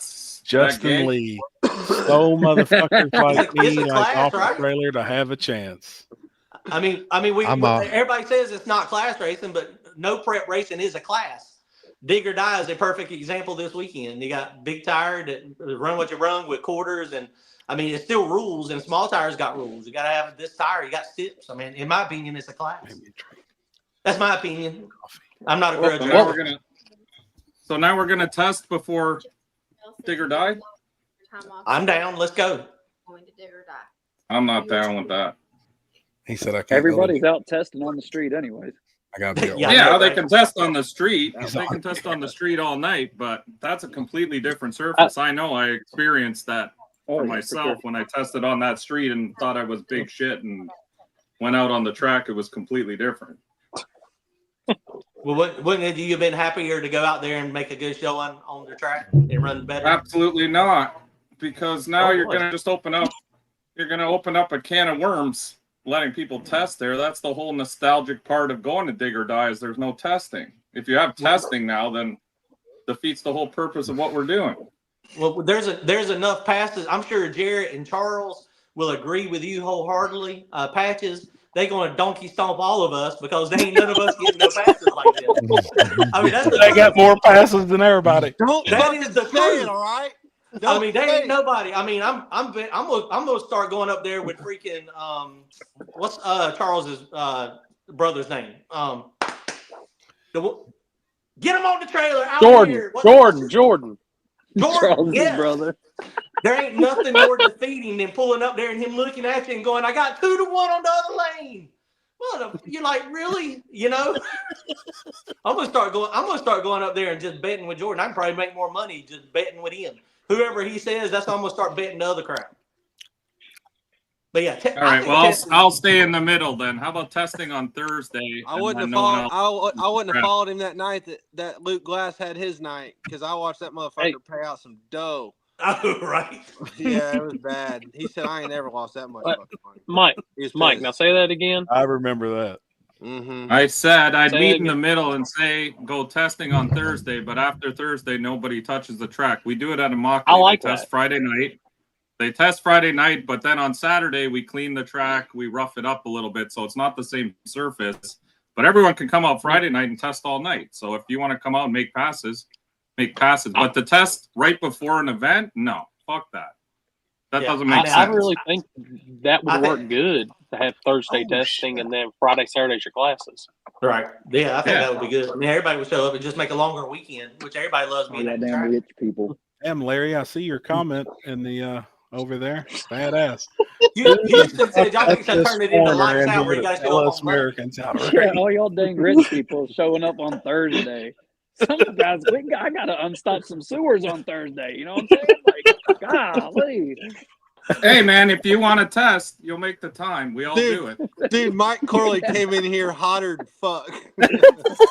And flames are behind him. There's two things that don't go together, and that's Houston and Mike don't like testing. to split either, does he? You like running for the bag, don't you? Post that Elmo Who, me? meme with the fire behind Yeah. it. That's him. Hold on. No, John, Mike you're a talking to split. me? Yeah, Mike a Mike- split. Mike, He says you come in here. We have he's watching us with mandatory. our testing. Yeah, I'm trying to get Mike. everybody to We have- split in second We have round. mandatory splits. We have mandatory splits at our races, and not only that, North versus Dude, South. oh, that's awesome. North versus South, we pay back after first round. So I'm all about giving Oh back. God! Corey, Oh, you that's take You right. that? ever been to none of those races? Yeah. Hold up. Do what? I said, Corey, Turbo you gonna John's take about that? to be the MVP of Mike Corley's races. He's giving out all those participation trophies. We give out participation trophies at North versus South for sure. From second round on, everybody Second round wins. on, you get paid. Let's go, baby. I'm down. That's perfect. Getting the Hey, race. wait, All you wait, gotta I- do is make one round, and you get basically the race for free that day. I'm down. Hey, I can say this. It was, I think, two I'm still Summer good. Carolina Cash days ago. I already had like the splits broke down, everything beforehand. I told him in the driver's meeting, we're down to 8 cars. And Seth's like, is small tire in the lanes? I'm sitting there, like, yeah, they should be. Well, they're not up here running. What's going on? I'm like, I don't know. I look back. John's got everybody huddled, top and split. I'm like, get in the cars. We've already got the split. Get in the cars. I was trying to break it down more. Corey, you didn't break it down good enough for all of us po folks. You can split it at the trailer. I'm paying you this way only. Look, I can tell you this too. I used to always split, and then me and my wife, when I first met her, she would go to the track with me, and I was kicking everybody's teeth in, and I was winning a lot. And she was like, "Why do you split all the time?" And she was like, "You could have double the money, or way more money if you didn't split."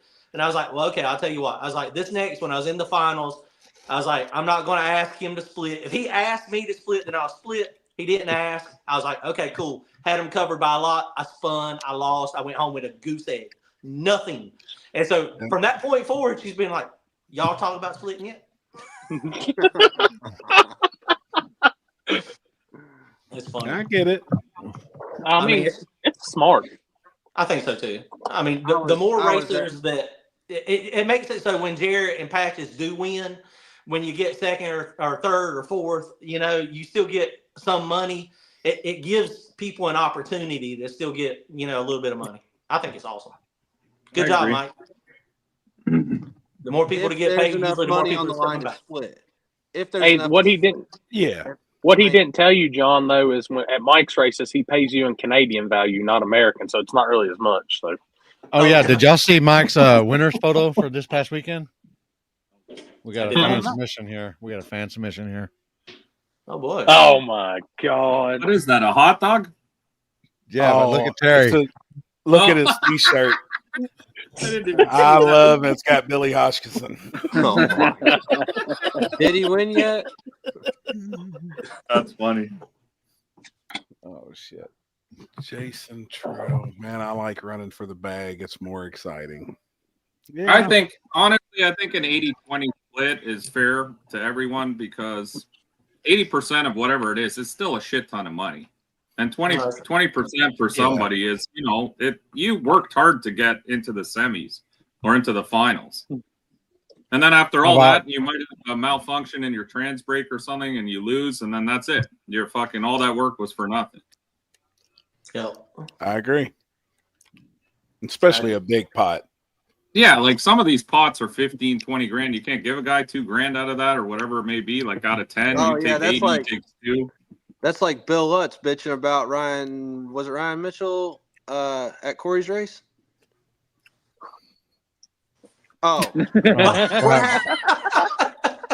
Yeah. He's out. So what I know of it is that Ryan was broke and Bill's like, no, you're not getting $500. That's my 52,000 or whatever it was. Like, oh, that's brutal there. Damn. Well, no, he was already there. You know what I mean? Like Ryan he won and moved on to the next round. It didn't matter if he was broke or not. The dude was getting what he was getting. All I'm gonna say, I can't release all the info, but I'm working on to where we have that final. Yeah, it won't be for that much money, but we're gonna have that final to see who would have won. Yeah, like if they would have ran. Fucking break it off into the ass. I ain't gonna lie. I ask about splitting all the time. There's not a better feeling ever than somebody saying no, we're gonna run for it all, and then I donkey stomp them. That is sure. And that did that happen this weekend, Mike? Oh, you about to spit his drink out. Something happened on the streets this weekend. Maybe he can tell the story. Yeah, I asked the guy if he wanted to do a split, like, I don't know, like 70-30 something. And then he said, yeah, I'll let you know. And I was like, okay. And then he talked to his guys or whatever. And then he said, I guess we can do 80-20. So you got some gas money to get home. And I said, oh, that's cool. The problem was I had to give him the 20 at the end of the night. You busted his ass. That's awesome when that happens. That's normally how it goes. Fucking mouth will say anything. That's right. Yeah. It is what it is. I mean, sometimes you lose those, and people have you covered by a long ways. But like you said, you never know when something's going to happen. Car cut off. I mean, hell, we were at NPK, and I had probably the fastest car of the weekend, and I put it to the floor, and it just cut off. As soon as I bumped in, the car just cut off, dead in the water, sitting there. You just never can tell. Yeah. I also want to make a public service announcement. Don't ask me to gamble on myself. I will never do that. The two times I gambled on myself, my fucking truck broke. So if you say, oh, you want to put some money on it, talk to the guys that are with me, but I ain't putting shit You ain't on doing shit. it. Talk to Terry. Talk to Terry. Yeah, talk to Terry. Talk to the guys who are with me, but don't ask me. I'm not going to gamble ever. Because every time I do, fucking something breaks. Damn. Same. I never do. I mean, you're already racing for money in the race, so. Dude, we was at the pad. We was at the pad, and we came from Georgia, Clint's race. There was a mess of us that came to the pad. Well, we left that race and drove straight to the pad. Showed up for driver's meeting. Never went to bed, type deal, and chased it around. I was like, fucking, I don't know how many pairs. It was like 40 or something. I was deep back there in the field. Whatever. By the time we finally got to race, I was racing Corey from Atlanta, and he's like, this was like 3 a.m. 2 days later. He's like, you want to put any money on it? I'm like, huh? You know, like, aren't we already racing? Right. Right. No, let's go race. You know what I mean? Fuck, I don't know nothing about what I'm fixing to do. I just woke up from a nap. I'm fixing to get in this car. I couldn't find my the parachute was still out from 2 days ago or whatever, and so we took a shoestring out of my shoe to get the parachute back in the fucking bag. Dude, that was a brutal 2 days, man. I was up for 36 hours, no nap, no nothing, and that was an ass whooping. Last year was rough. Man, whenever Nick was driving Johnny and that fucking thing came on the 2.7 as the sun was coming up, and that thing was just on fire. I mean, hell, we finished up. I remember eating breakfast at like IHOP at like 10 o'clock, 10:30 the next morning, and then we drove 55 straight home. Holy shit. Like 8 hours. Wow. John, is your car ready? You ready to go? Loaded up in the box and head, or you still got to do some final stuff? It is mostly done. I got to put a quart of oil in it, and I've got to decide if I'm gonna make a bar change or not on the suspension. So I'm gonna make that call tonight or tomorrow. I'm gonna make the call tonight and do it tomorrow night if I'm going to. It's freaking my little radiator run out of kerosene. I'm shivering in here, turning into ice cubes. I bet. It is. Are y'all ready for the cold? It's going to be brutal cold Friday night. It's going to be rough. It is going to be cold. Yep. Well, how's the fire pit going? Heat the trailer. We're ready. We made a couple test passes this past weekend. It was a turtle. Last pass of the day, made a bar change, and it did go 154, 60 foot. So, that's kind of in the hunt at dig or die. So, oh, you're way off. Yeah. What do you mean I'm way off? What do you mean? See, I got him. I got him. No. Well, better get on that road. You better get on that road Friday night. I've heard some people say that they've been like in the low 140s, but I don't know that I believe all that. I mean, is Jared or Patch are they still on here? Can we get some confirmation? Yeah. Let's get some corroboration and see if they can corroborate your story there on the 140s. I've definitely put me and time Happy's on got that something going. We got this. Do I, Andrew? I've definitely put time on that number that you just popped off. Really? For sure. Wow. Well, Last year. Last year? Yeah. How fast? What do you think optimal 60 foot is down there? 151, 148? I was going to say a 144, 145. All right. I think Happy's more there. And I think it's before it gets too cold too. Yeah, because it's going to fall back off. There'll be a peak of the day, and then it goes the opposite way. Obviously, yeah, I talked to somebody. I talked to somebody down at Dig or Die last year during the Christmas, and they told me what they went first round, and I was really shocked. It was pretty good down there, I mean, we may have even seen the same draggy. I seen one from first round last year, and the dude didn't have very much experience at Dig or Die ever in life. And I hadn't seen many other people's draggies before, and it was way faster than I imagined that surface to be first round. Way faster. I knew what I went, and I was impressed. I went faster than I ever went there, and he had 2/10 on me. Yeah. Oh wow. Yeah, I think some people got some fast draggies. I think his draggy was malfunctioning. Well, I wish mine was. Did you say and then he won? No, he didn't win. No, he didn't win. Oh, no, gotcha. He didn't. No. I thought you were giving out some information on Jared or Charles there. I was like, wait, listen. No. Rewind, record. Hey, look, why don't you guys put together a side pot for the fastest draggy pass? So, like Limpy, Corey, and Happy, or whoever's going to be there. Everybody pitch in like $50 to get entered in.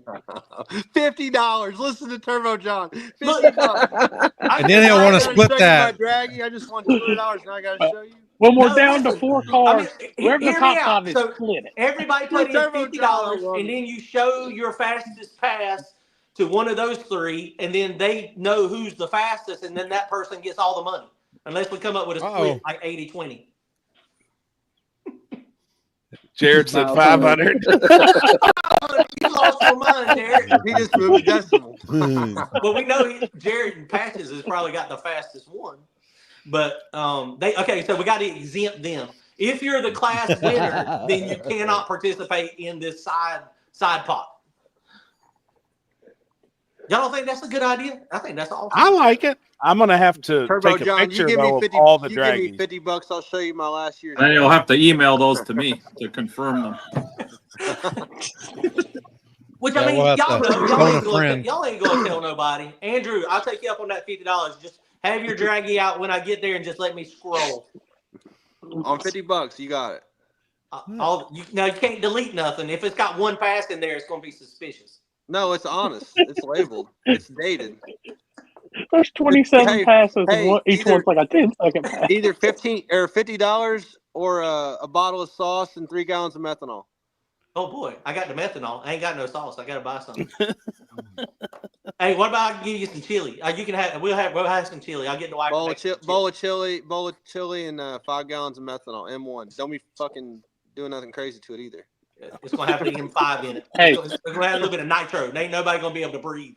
Be like why all of a sudden I knocked the tires off? I don't understand. Hey, for inquiring minds, does the smart card deliver chili to the live feed guys? Possibly. Oh, I'm a chili eater. It depends on if y'all tell me how fast everybody else is going on their drink. How fast they go? They went fast, John. Hey, Dalton, I bet I don't know, but That's you a might big bet right there. Ooh. Hunter says Bradshaw or Charles wins small tire. Brian, are you Don't going to win. be there? Don't win small tire. Don't win. Don't win. Oh boy. Damn. Well, you're going to have to put some odds on that. There's going to be a lot of cars there. If there's 100 cars, I mean, shit. Man. I don't give a active happy chili this weekend.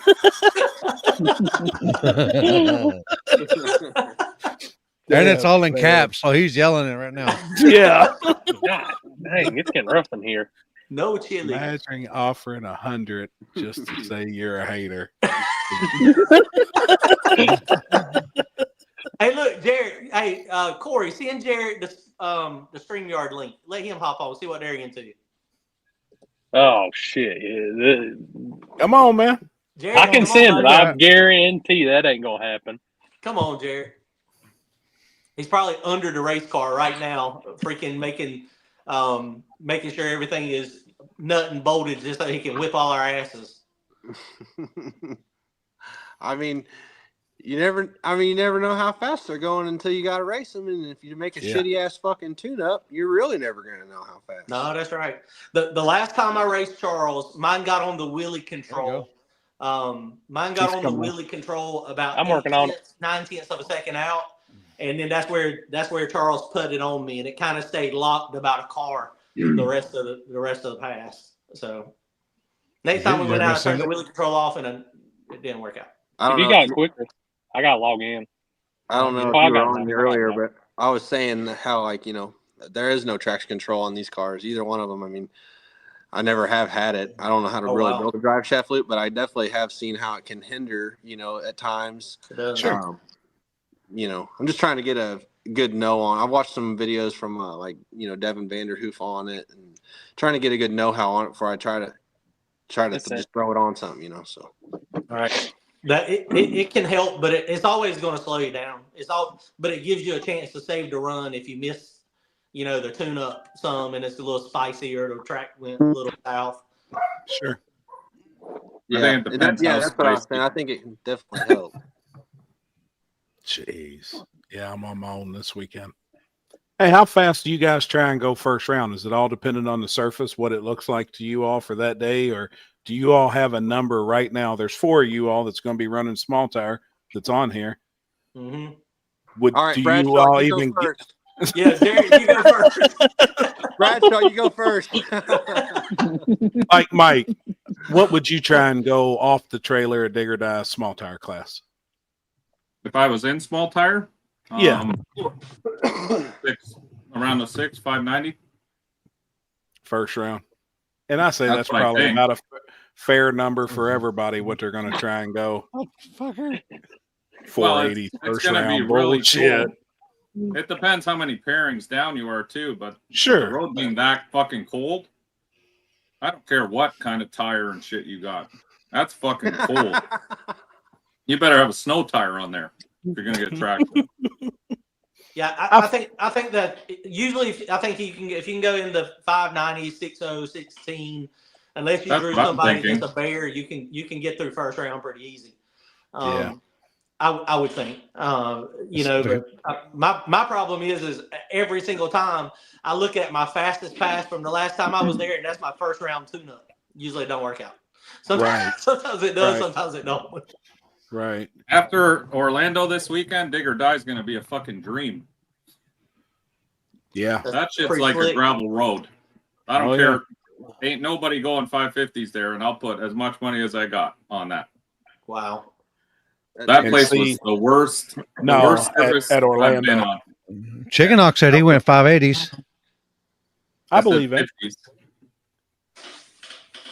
There's only so fast you can go there. It's impossible to go any. We tried it all night. We tried turning it up in different places, and it don't take it. Like that's it. Yeah.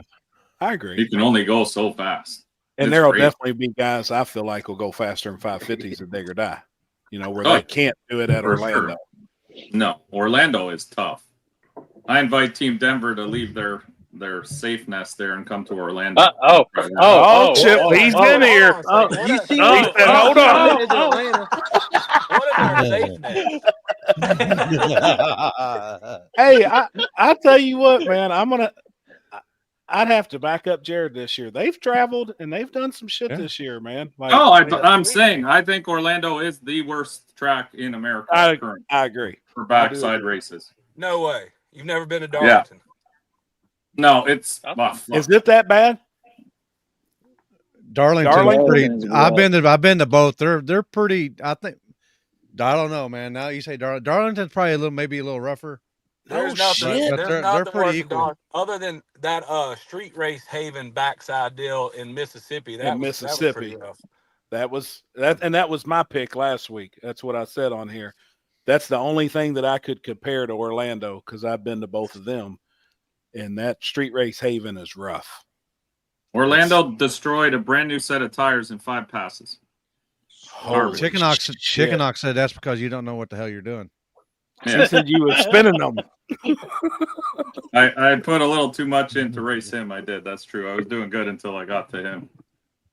I knew what I was going against. Just 3. Just 3. What? Well, 4, baby. 4. Charles is bringing both cars, and then we're bringing a street car class. Oh, y'all got 5, including mine. Yeah, including you. I mean, I'm getting the 29 and a half that ain't never lost a round. So, I mean, let's go, baby. Hey, hold on. I lost signal for a second, so let me back up. Happy, who won that race in Mississippi? That street you all did. Race. Exactly. So how far is Mississippi away from North Carolina? Shit, on the other side of the planet. A long fucking way away. It ain't that far. It ain't that it's far. pretty good. Yeah. And y'all went to the pad. Yeah.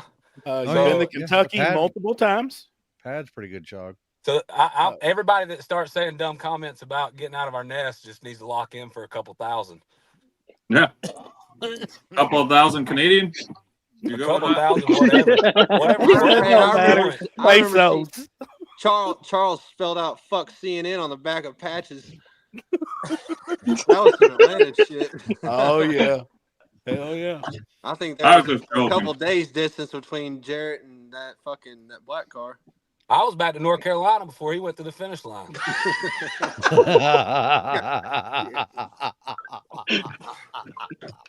I'll smoke to that right there. Oh. You can't laugh at that. You get the hell off the channel. From what it sounds like is Mike's going first pair down with Jared at Dig or Die. He said he ain't running small tire. You fucking pro mod ass. Oh, the first thing this motherfucker says, he's already trying to stir shit. The first thing out of his mouth. Hour and 45 minutes. He started, and he ain't on the fucking screen. I'm naked, motherfucker. Hang on. Oh, what? That's good. What are you, Dustin Billy's knob keep or that something? camera off, cuz. Keep that camera off. Right. Billy's knob. Damn it. Jared, y'all ready to go for the weekend? Yeah, I guess. Hell, y'all stay ready. I'm just glad John's gonna give me that first round call out in Big Tire Friday. So Lost your mind. As long as you'll split it with him. Yeah, let's go. Baby. Give me 20%, Jared. I'm down. I will take that call. Pay that entry. Give me that entry fee back, and we'll do it, baby. Let's go. Yeah, I did suck in Big Tire the last race, but I thought you won it last time. Did you win it the time before that? I really can't remember, but no, I didn't win it last time. So much you can't remember. God, I just can't keep. Honestly, it's not that. I just have a crappy memory. I don't. These so many people know every round they won and who they ran, and I can't remember. Like I remember the last race. That's about it. Yeah, I get it. Y'all race so much, and y'all are traveling a lot. And I can promise you that anybody that pulls up between any of the Team Denver cars, they are hating life and dreading it. But they want, they want to win, and they're going to get faster and faster eventually. But so is Jarrett and Charles. Those boys are flying. That's all there is to it. It all comes in waves. Honestly, years ago, it was like Kendall winning all the backside stuff that we went to. Right. And it was we were, there's A class, B class, C class cars. The A class is the guys that, not to sound cocky, I feel like that's where we're at now. But we spent a lot of time being that B class where, we were good enough to outrun anybody if they made a little mistake. But generally, we were, a little behind. I'm excited. I feel like there's some people that are doing really good, starting to get faster. So I'm excited for it. I was gonna ask that, like Bradshaw, you know what I'm saying? I know it's, and you have those guys in all forms of racing, small tire racing. You go front side, your guys that you're gonna run into if you're gonna be up there. But you see people start to get faster, and then you just kind of silently think to yourself starting to figure it out. They're starting to get closer. You know what I mean? And I don't know. It's gotta be. I know it's badass fucking mopping house, but I'm just saying it's got to be badass also seeing it others evolve as well.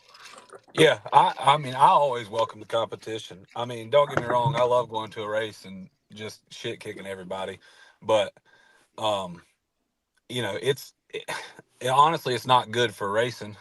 Because people won't show up, and it's been to the point where sometimes we try to even keep quiet about where we're going because I feel like it'll kill car count sometimes. Mm-hmm. We've been told that too. We've had people say, "Hey, don't say nothing about coming," So I don't know. But yeah, I think there's man, they welcoming me with open arms. Damn. Right? We're in that C class Jared was talking about. That's it.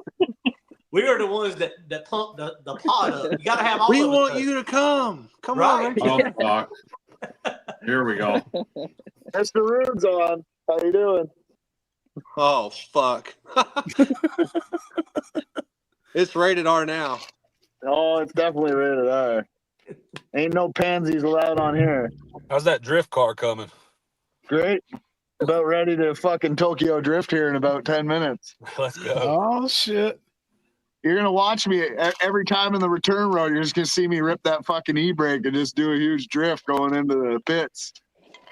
That's when you got money on tires and shit. You got that fuck you money. Nah, Brad sponsoring me. Didn't you know? Bradshaw is? Yeah, Bradshaw. Yeah. Oh, hell I got plenty of used tires for you. Yeah, they're all autographed too. Yeah, I'll sign them. All right. Turbo John gets a cut of that. Yes, let's go, baby.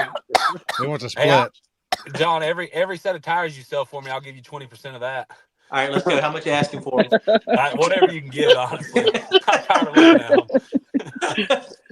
Dude, hell, I'll get some free tires here soon. Then I'll just get a free set every 5 I sell. Yes, sir. Let's go. I mean, I take them off with like, I feel like they've got some good life in them, but I just can't show up to a race with used tires.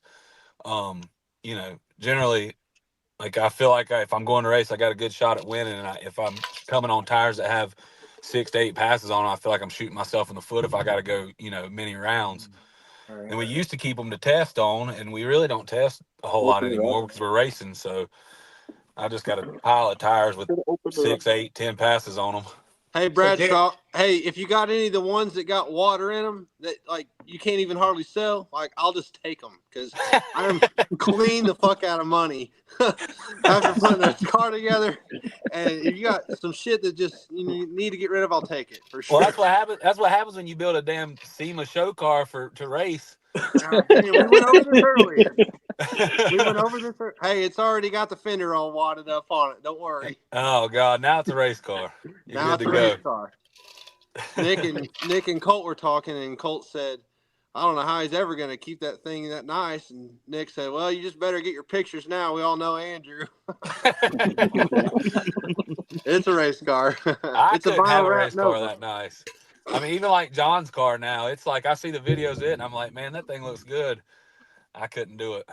Well, I was telling the guys earlier. I mean, it is really nice, and I built it to be nice. But I mean, at the end of the day, it's just a vinyl wrap, gloss black vinyl wrap Nova. You know what I mean? Yeah. I mean, it's just a tool. I mean, we'll keep it nice, but it's a tool.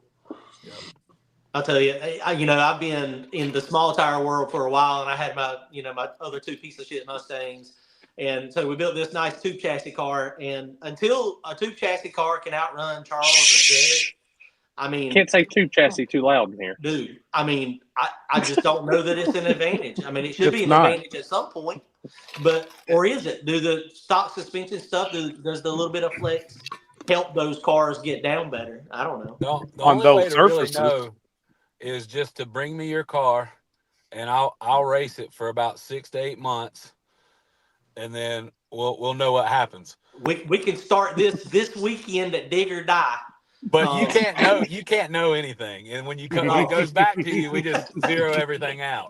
Dang. Wait a minute. That's rough. That is not a teammate that I want to have a teammate, Jared. Come on now. Wipe the laptop. It's like an internship. John, you see how fast Bradshaw goes without those big ass wings. I know, right? And you're gonna put him in a new zip code. You throw him with one of those wings off of your car on there. He's gonna be gone. He's gonna be gone.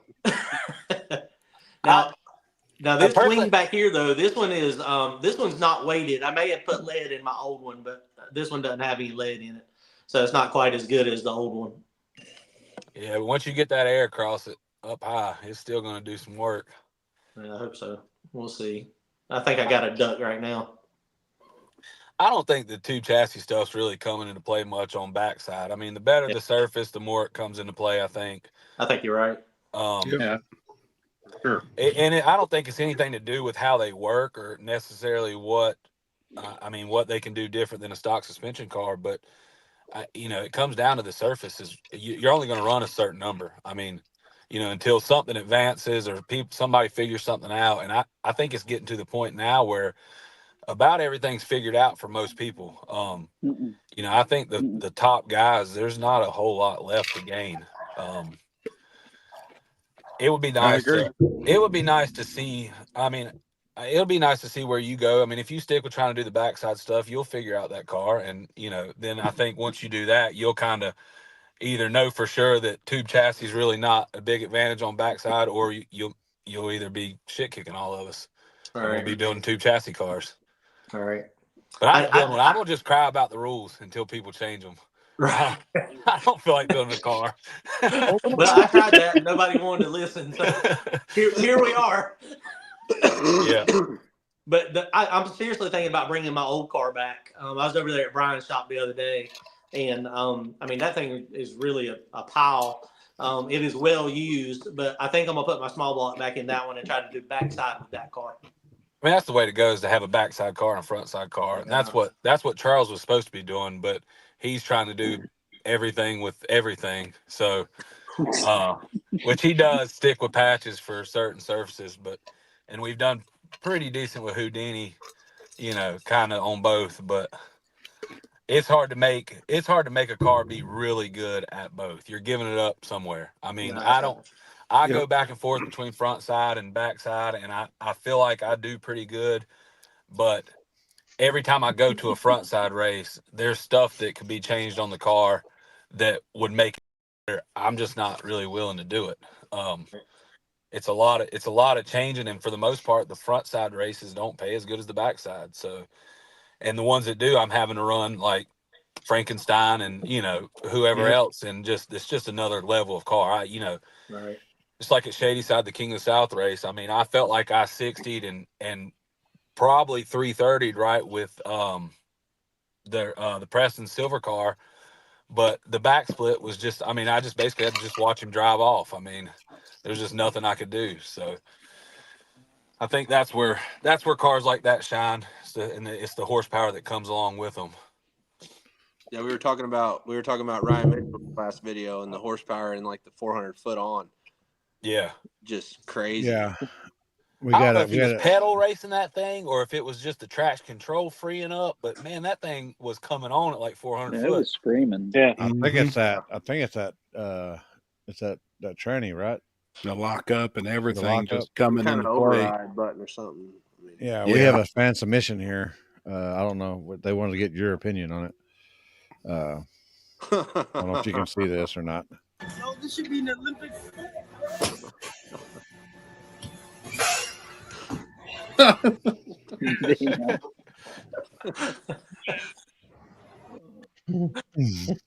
That's ever Team Denver car, wasn't it?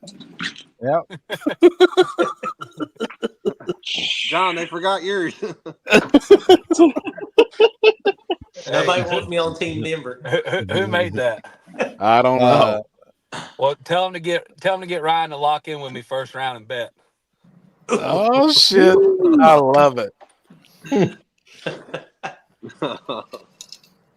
I love it. Is that big tire or small tire? I would prefer to do it small tire, but either way. What wins the most? Nitrous, turbo, pro chargers. That's kind of, I don't know. That's nitrous is a lost deal anymore, it seems like. That pro charger, Ryan said in one of his videos, with the big blower, it makes 58 pounds of boost out the back. Wow. It's hard to. I mean, that's a lot of power. Yeah. Yeah, 3,500 probably. I mean, now granted, a pro charger F3 136 or 130, whatever he's got. I mean, that thing absorbs a lot of power. It takes a lot of power to run that thing. But I mean, pro chargers are just. I mean, I like them, but they seem a little too brittle for my budget. Right. I've heard some guys talk about like what it costs on a yearly maintenance program on a pro charger, and yeah, no way. I mean, this 388, this iron block 388 was back when you could get it built for $15,000 for a long block. You know, what I mean, it's going on year 4. You know, I mean, I couldn't imagine having to fork out $20,000 to fix up your pro charge setup. I mean, but if you're winning with it, I mean, I guess it makes sense. But other than that,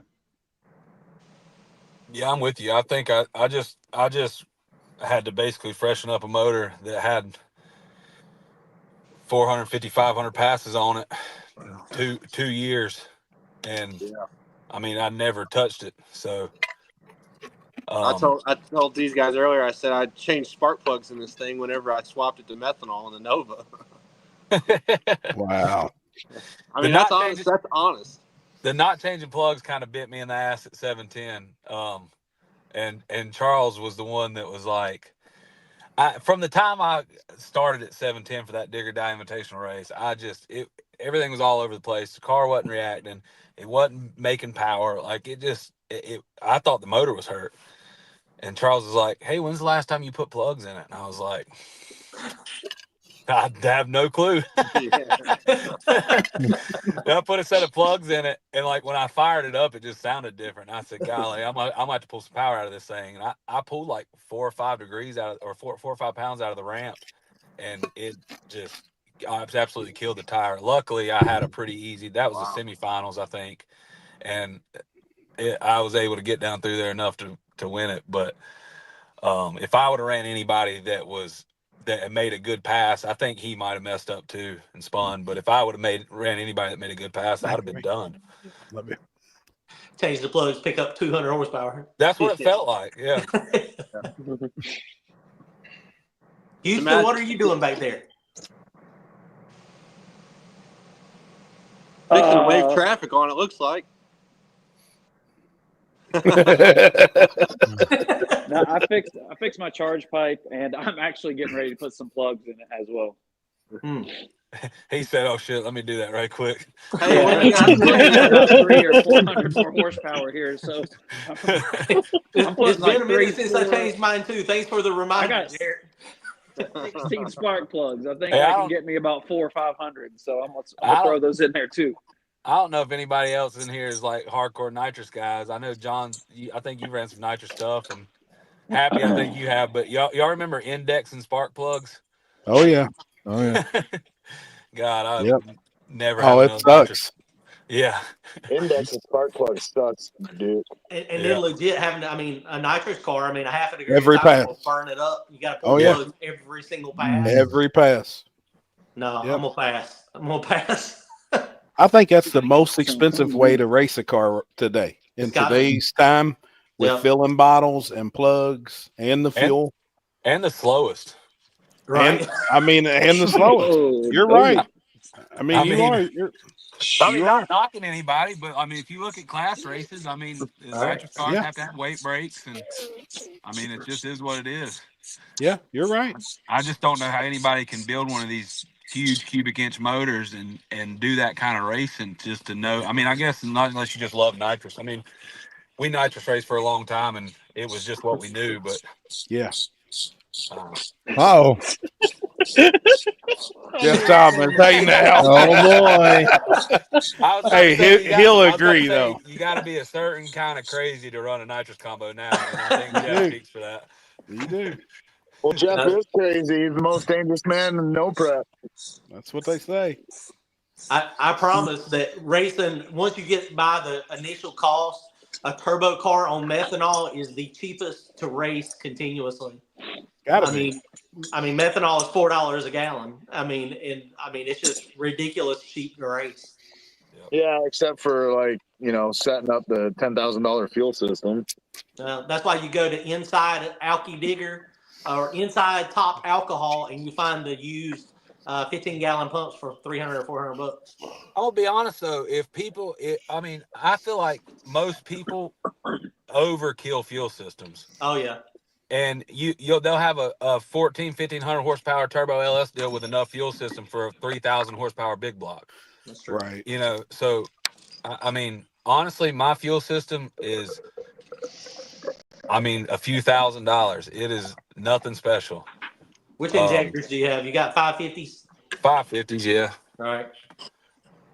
Which like you said, you can get that.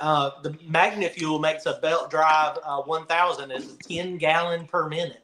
Yeah. It's like $800, and that 10 gallons a minute will flow a lot of fuel. Oh yeah. Yeah, I've got a used Waterman from Chris Singleton that I've got way less than I'd have in like one of the 10-gallon electric what is it, Aeromotive? Oh yeah, they're $2,000. Yeah, I've got half of that or less in this, and I got a set of used billet atomizers. Like it just made sense. Oh, you guys have problems with those billet atomizers? No. I did it first, but a lot of it I was bringing on myself. Mine are 575. I don't know who John Monroe is, but he's looking for an ass whooping. I missed it. What is that? He wants his $15 refund. From Jeff Thomas. And that was he definitely dished out ass whooping over $15 one time.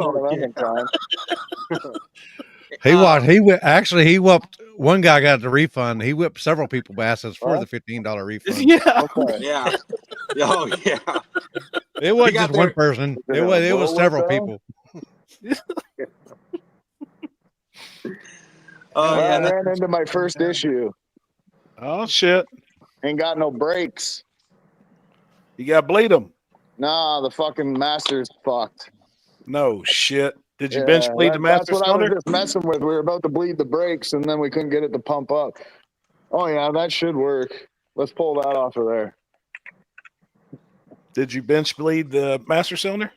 It's a Willwood. You can't really bench bleed it. This is a drift brake. I've never had to bench bleed one any time ever. So no shit. I didn't bench bleed my thing. I didn't even know that was a thing until my buddy came over to help me with the brakes because I didn't know shit about it. I usually vacuum bleed it, but I think the actual cylinder's messed. You can hear it like all crunching up inside. Ooh. Damn. Listen. It ain't happy. Need some WD-40 on that. Yeah, it needs something in there. Needs brake fluid. That's what it needs. Is anybody doing anything at Thunder or at Rockingham Thursday night, or is everything just nothing happening on the street anywhere? I think we might have some extracurricular activities on Thursday night. I hope so. There's a pre-party is what I heard. I mean, yeah, got an idea of some or stuff. is it canceled too? Yeah, it's canceled. As well?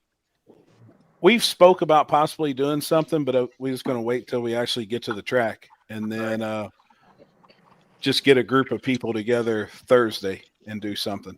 All right. I think there's a real simple way to do it and get away with it. And I think it'd be real simple. Nobody'd ever really even have to leave the track.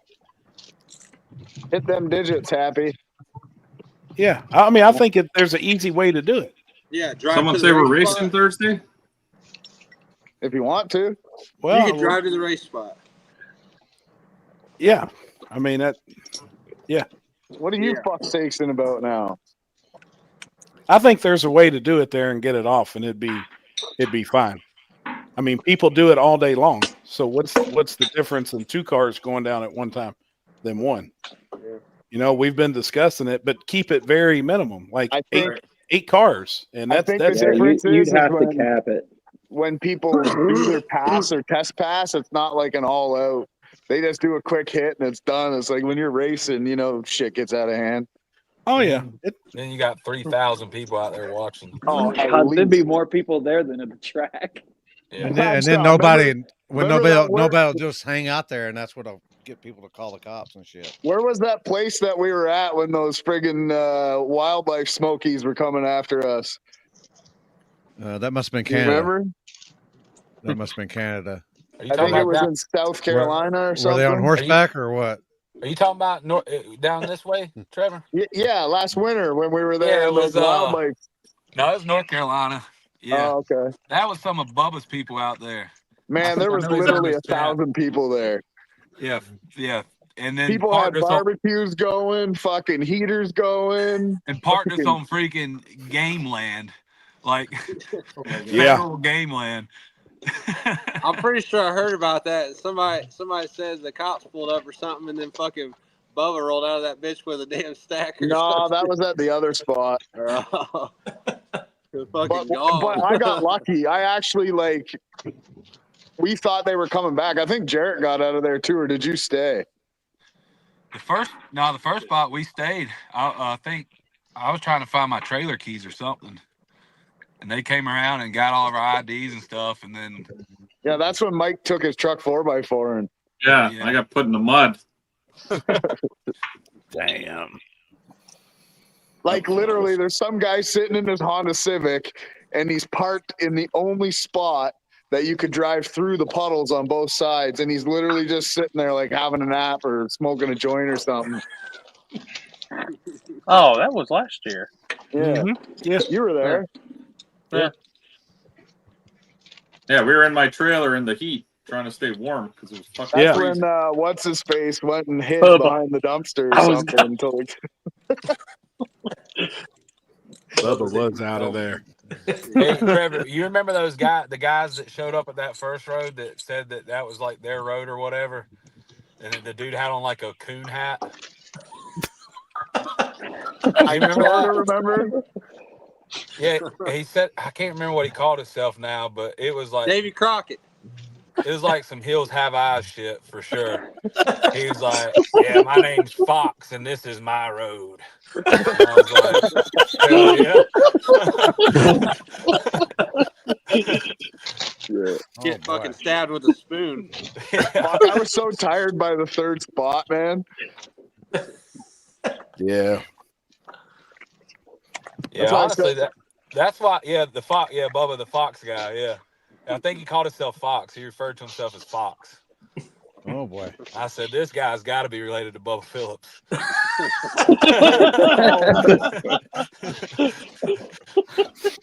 Poor guy. Man, that's what's I'm got. not sure if that's gonna work. I like to get in a good street race, but man, I don't get really enthused about them much anymore because Oh, maybe with those spacers. 9 times out of 10 they turn out to be shit. Yeah, 100%. I've been to quite a few of them, man. It's just a shit show. I'm like, damn. The best ones I've been to, honestly, is like that one we did in Ohio before Uncaged. That was a good one. Yes, it was. For about 2 hours. Yeah. Until the ambulance decided to drive through. No, I think you're talking about.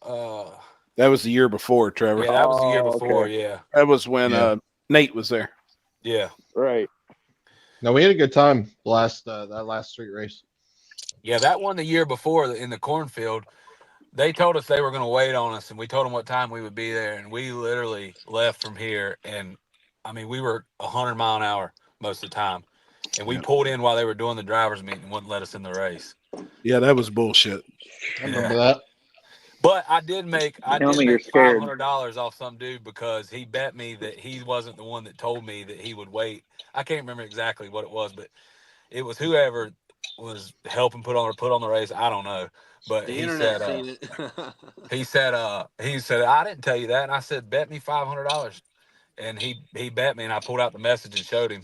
Oh, I remember seeing the screenshot. I remember. Yeah. I remember the whole. I remember I was like, what a watching fucking- that what a transpire. fucking dummy. What the fuck, man? Is there anything for a broke redneck to race in? Yeah, the demolition derby. Low budget class. Yeah, Yeah. low budget stuff, or hard tire. We always say like hard tire is kind of the beginner Hard tire. heads up, but them guys are getting that shit figured out too, and they're flying. I was gonna say they're fast too. I'll say you need to go like 8.0 index or something like that. I'm doing like a 775 one next year for our grand opening race. Just a random number. Yeah, I did 770, 660, and then I think Poland are going to do their little gangster thing. Gotcha. All right, I guys, think we got 4 people that's going to do that race, that $high grudge race. All the 20,000 a piece, or actual class. If you're just starting out, just go have fun. Don't get caught up in running a class. Yeah, that's true. I didn't even know that you could enter racing for. I don't even know the first time I entered an actual class. Zach, Corey sent the invite to Adam, but he doesn't own the car anymore, so the invite got voided for the card. Kind of how that worked out. Oh shit! Hey, you guys for Dig or Die this weekend, how much weight y'all got in y'all's car? 150 on the nose. Lies. Listen, I'll post a YouTube video and everybody's in my ass about I got too much weight in the car. I need to hire a professional suspension guy. I seen that. I actually told the guys the other day. I said, man, I don't know if y'all read YouTube comments or not, but it is a different world. Oh yeah, like YouTube comments are a different world. I was actually watching your video and I was scrolling through the comments, and the first one was like, you need to hire a professional suspension guy. Right. And I'm thinking, who is a professional suspension guy for backside racing? Like, who would be the go-to for that? Jay Bradshaw. You're talking right now. Probably you guys. That That guy. I'm not for hire unless it would cost a lot. Anybody who needs his help, just give me a message and I'll shoot you his email and his cell phone number. Austin Shepard commented. He said 800 pounds. I've got who said 800? Austin Shepard. Oh, dang. See, Mike, I gotta go Mike get Gunter, some more 250 weight. weighs 500 pounds. Yeah, Mike he's got Gunter, a fucking. you ain't fooling us. He's got 250 pounds, fucking 6 feet off his car. Right. I've got 650 in mine. I might add another 50 or 75.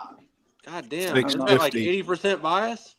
Shit, no, that's still big block. My car is 57% on the nose with no weight. What is it with 650 pounds?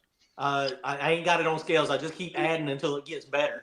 My goal is to be about 42%. I've got 150 pound springs on the back, so I've got 175s in the trailer. So if I add another 100 and it squashes it more, then I'll just change springs. I might need to come see you for some springs then, John, if you got extras. I've got a shit ton of springs. The thing about the weight thing is like it takes like a car that's 57 on the nose, just with no bias or no ballast in it. It takes a lot to get it to 50%, and then it's like once you get it to 50, you start getting somewhere. The more and more you add, so I mean, it probably takes you 400 just to get to 50%. With 240 in it, it's 53 on the nose. Yeah, and that's what I usually do the front side in. It's crazy. I mean that I've got to get. I need to get. If I'm gonna stay with the big block, I need an aluminum block. But I mean, it's just wild, man, and that's what it's just hilarious. You know, Dig or Die was my first experience with having to add so much weight to the car. Yeah, I mean, if you got the power though, I mean, the weight really, I mean, honestly, I feel like it helps things. Like everybody builds super light cars, and it just closes up the tuning window on the chassis and power management. A car that's heavier is usually going to be more forgiving. Talk to me. I was just saying this earlier. That's why I was telling the guys that I mean, the Nova's not light. It's all steel, all glass. It's long, it's wide, it's heavier than most. I mean, neither of my cars are really light. I mean, 2,700 pounds and some change. You know what I'm saying? I mean, I mean, really, a car's never too heavy. You just don't have enough power. Got to have the power. Yep. Yeah. Mm-hmm. Or your drive, your converter drive isn't proper, and you're not getting it back there.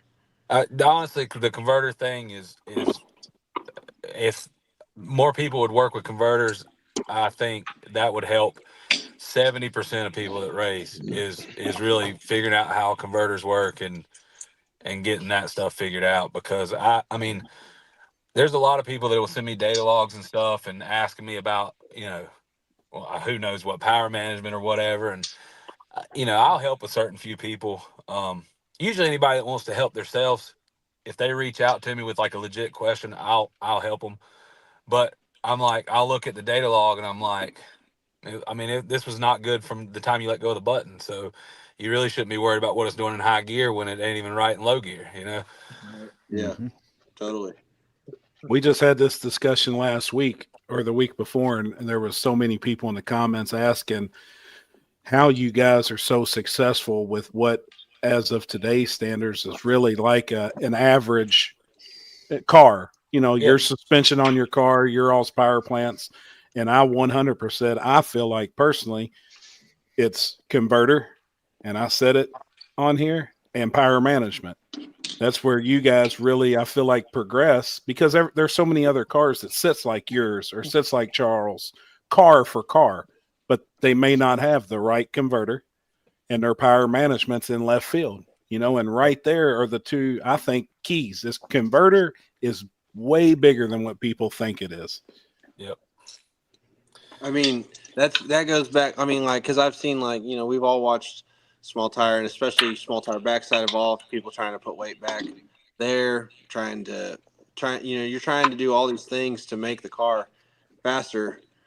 Big wings, bunch of weight, whatever it is, whatever unknown tire pressure. But I mean, Jarrett, regardless, you like him, love him, don't like him, don't love him, whatever. Jarrett and Charles have been extremely successful in asphalt style racing, and I mean, they're some of the very best to ever do it. And their cars look normal, you know what I mean? So that's why I've always, thought, that ain't what they're doing. I mean, sure, they're placing weight, but a lot of it boils down to how the car is actually driving down the track. You know, your diff whenever the converter couples, you know, your shift point, all that shit, and you know, converter slip and all that stuff is playing a major factor in how to. I mean, that's just it. There's no one thing that makes or breaks it, honestly. But if there was one, it would be the converter. Yep. You know, and the other thing that people, honestly, the other thing that I see with people being successful is just data and turning laps, just racing, going rounds, testing, and not changing stuff. Like, dude, you see people show up to a race a weekend apart and have completely different combinations. Like, they're changing turbos, they're changing heads. They've got neon gloves on, changing spark plugs in their garage.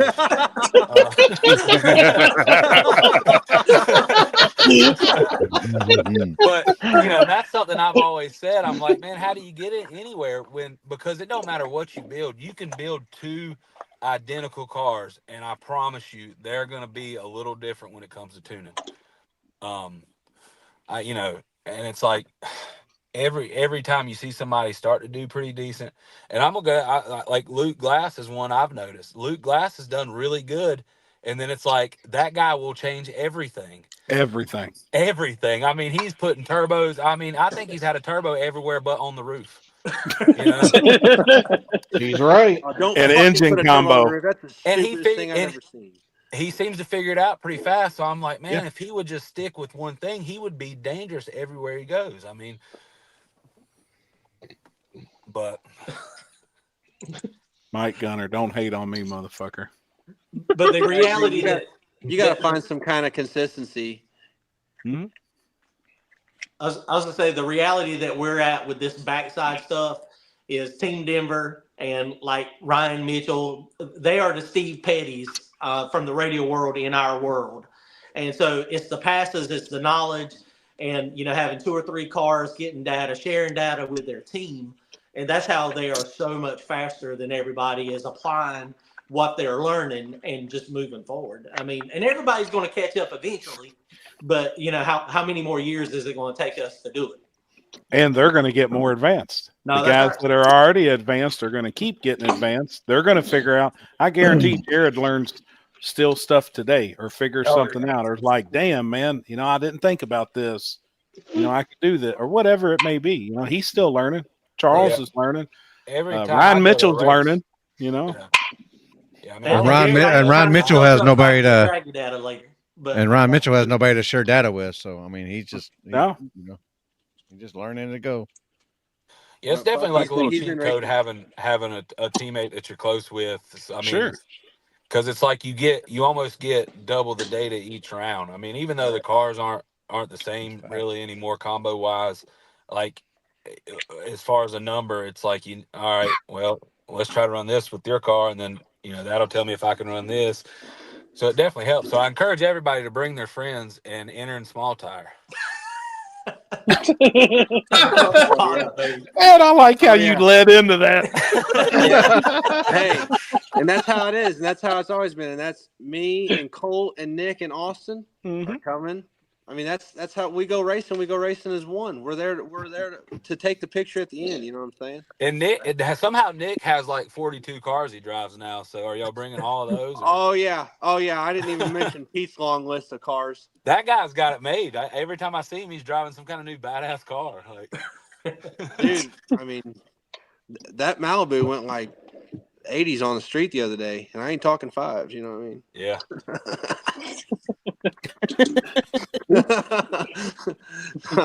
Yeah, and some Pete's Malibu. Nick's gonna be driving Pete's Malibu. I think Pete is bringing a Nova.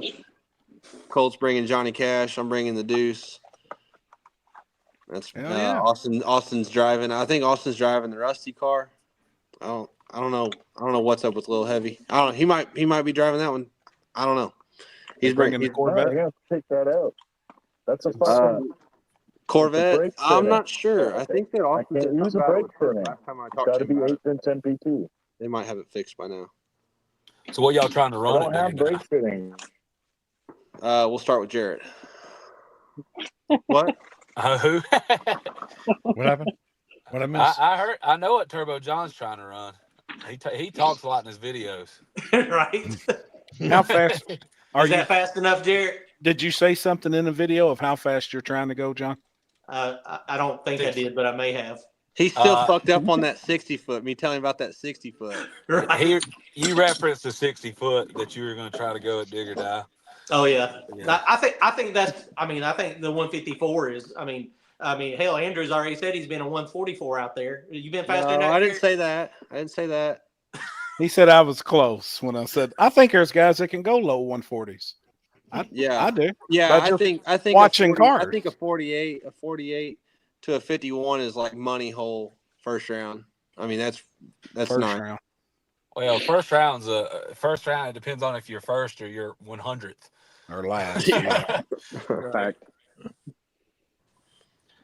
The July race is honestly the trickiest one for Dig or Die. I mean, there should be a lot of people getting down this race because of the cool weather, but it'll be interesting. I think.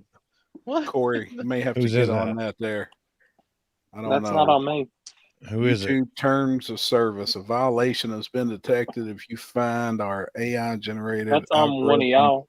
to be in the wrong, then please review. I probably said too many cuss words. Yeah, we don't care. Let me do this. I don't About know. me, van user and their comments. Clearly, they All right, haven't okay, seen there the we go. table before. Somebody There about we to go. go bye-bye. They I know go. every time I watch, everybody's all buddy, and I don't know. That just ain't We me. got them fucking spooled up tonight. Come on.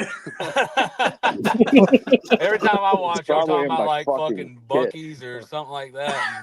That sounds good right now. That's Corey. Love Bucky. Hey, Fucking Corey every time. 100% that's Corey.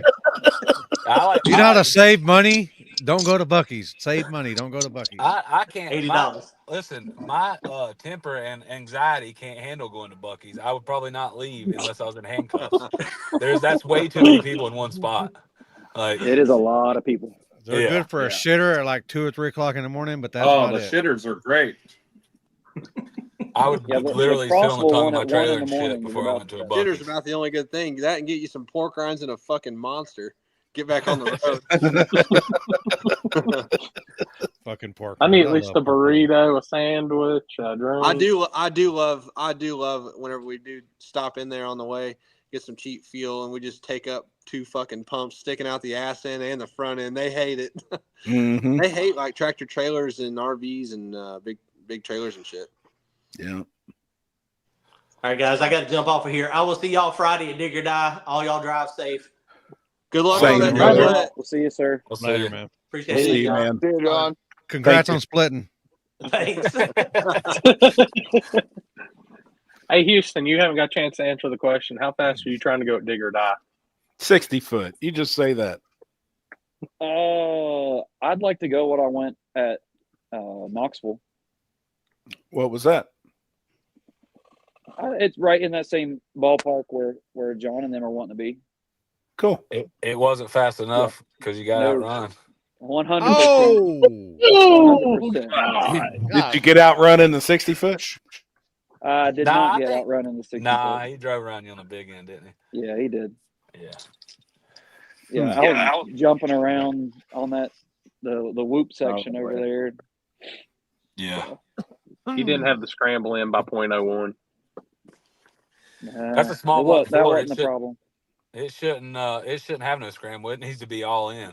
I didn't have a scramble forever. It was all in. It's been that way. Trevor, what are you entering that contraption you built in? Is it streetcar or is it small tire? Small tire, bud. Let's go. How's it feel for your nuts to drop? I always race small tire. Come on now. No, you was always in streetcar. Oh, just that Dig or Die. Yeah. It didn't fit streetcar anywhere else because you got to have DOT tires, but you can have Lexan windows and everything else. Yeah. Are y'all running big tire too? Nah, I can't fit 29s, bud. Dude, just take a sawzall to it. No, it's already sawzalled. What's a little bit more? Dude, Yeah. you ought to name that thing Sawzall. Yeah, Dude, that's ain't what it it looks like. a 240 or a 180? They make them like 40 millimeter openings for it. Nah, 40 mil. That's cute. Little John, Hey. Turbo John's little brother. Trevor, Yeah, fucking 90s on there right now. There you go. Trevor, you still got your 26s, right? No, actually, I gave him to a buddy of mine, and I couldn't get a hold of him. I was thinking of doing 26s. I honestly don't even know what the fuck's gonna happen. So That thing looks like your old car and Chicken Hawk had a baby. yeah, perfect. Damn it. It's a lot different than the other car, that's for sure. Yeah, the pictures you sent me, man, it looks really nice. I mean, there's lots of shit that we could probably change now that I think when you build a car to this extent, you learn things along the way that you should have incorporated before you got to this spot. Yep. So there's like some shit that I would like to change, and with the time constraints, I could have made it cleaner, but fuck it. I just want to go racing. Yep. I've been Andrew. out since Ohio. Oh yeah, it's been a long time. Yeah. Andrew, y'all running big tire? You got any big tires? No, that said I'm bringing Turbo John. How much is he buying them for? I mean, if you'll pay enough money, I'll take the new ones off and give them to you, and I'll watch. No, I'm good. No, I mean, I can definitely feel this bitch right here. Feel like a 37, but yeah. No, I don't have any big tires, and I'm just gonna try to get as many laps in on the 28 as I can before Saturday. We're gonna leave out tomorrow. Get in there pretty early. You know what I mean? Yeah, we're leaving tomorrow too. Nice. 4 a.m. and I'm still fucking wrenching right now. How many hours you got? 13. Oh, that ain't that. It's 12 normally, but I figure it'd be another hour with the motorhome. So, Jared, you went in here earlier when we brought this up. How do you feel about having to be on a 29.5 for Friday, or just making it a run what you brung so that you could run 28s? Think it'd help it or hurt it? No. I mean, more people would enter. I mean, I like the 29. Yeah. I like the 29.5s rule. Right. It's it just makes it up. It's two separate races. I honestly we always double enter and stuff, and I don't really love it. You just end up with two small tire races. I mean, right. So I do like that they make you have 29.5s for that race. I think last year they voted let 29s, which that don't seem like a lot, but that's a big difference. Sure. But yeah, the 29.5 rule, I like that. And the other thing I was going to talk about is the testing thing. Everybody screams and cries about testing, but it's like, I mean, even the fast guys, if they test, they're going to be in a better off starting position than you are. Like whoever's not going to show up at a race and be 5 tenths behind and just magically all of a sudden be faster. They're going to gain a couple tenths, and then the fast guys are going to know where to start off too. Like it's not one-sided for anybody that's like underperforming. I mean, everybody benefits from it. So you're not benefiting, like you're not gaining anything by getting a test. I know a lot of people don't come to Dig or Die because they say they haven't. We've got so many passes there, but I mean, we've never got to test at Dig or Die. We've just been at every single Dig or Die there's been, and we've been fortunate enough to go around sometimes. I mean, I went out first round a couple years ago. Shit happens, but. Do you think it would encourage more small tires to show up though, knowing that they get more hits than one? You know what I mean? Like on Saturday, and they just got a small tire car, and knowing in the back of their mind they're going to pay $300 or $250, whatever the entry is, but they may get 3 or 4 hits. Yeah, I mean, I think you would pick up some, but honestly, Dig or Die has such a big turnout anyway. Like who else is going to come? Like people are coming anyway. So will it make some people feel better? Yeah, I'm sure it will. But it's not going to nobody's not going to come because of that. But I mean, I think that for the type of racing this is supposed to be, and the spirit of the whole backside no prep racing. Like when you start testing, you're getting away from that. You know, you don't go to a road. You don't go to a road and test before the race. You know, you're supposed to show up. I mean, people do, but you're supposed to show up. That's the spirit of the street race deal. You show up to a mutual spot, and you both go down that road. You know. I agree. So I That's mean, what I'm not. You know, I don't complain either way. 710. They allowed testing at 710 for the Digger Die Invitational. We went down there and tested, and we came off the trailer fast. You know. Yep. I was a little bit behind. My first test pass I went to make, I had a flat tire, and then I can't remember what happened the second one, but I made 2, and I was like, this is enough for me. And I mean, I came off the trailer, I mean, pretty fast. You know, fast enough to where I could have probably just left the tune up alone and How covered fast? most anybody. Pretty fast. Well, what's fast though? I mean, what's fast to you? That's all irrelevant. It's probably faster than you. That's what he's trying to say. I don't know about y'all, but I just go down to Digger Die so I can test on the street out front. Hell yeah. That's Yes. life right there. That's where we'll talk. Yeah, I mean, I don't want to show up and test for a race. You don't go to a true front side no prep race and show up and test. No, but they're doing a lot of that. You see a lot more of the testing on the front side stuff. And I guess with the front side testing, the thing you can say about that is at least they can scrape the track before the actual race. So you're basically, but if you play your cards right tested, it's just like the King of the South race. You know, Corey knows how I feel about the testing for that. If we would have showed up off the trailer, I would guarantee it, most of those guys that were in the final rounds wouldn't have been there. They would have been watching. I agree. And no disrespect towards them at all. I mean, anybody that was in those final rounds were bad motherfuckers, and they were there for a reason. But we also seen how all the testing, the 500 test passes they got went too. So, you know, and I get why they did that for that race. I think they had to do it to get some of these people to even come. But if you play your cards right there, you can come out there and you can have a heat of the day tune up. You can have, you know, a cooled off track surface tune up. Like you can do everything the day before, and then you're ready. You know. So yeah, no. It's all. I think anything to do with asphalt will always be off the trailer. I mean, it should. I mean, we went to a race where they like tested earlier that day, and then the race was that night. It's like, yeah, man, we're just patting each other's ass. You know what I'm saying? Like, I'm fucking out here just hot laughing this thing. You know. It takes the heads up out of it. I mean, and then a lot of times I've seen a lot of times where people come and test, and then they realize like I can't run what these guys are running, and then they leave or they don't enter the race. I agree. I mean, honestly, that happened at 710.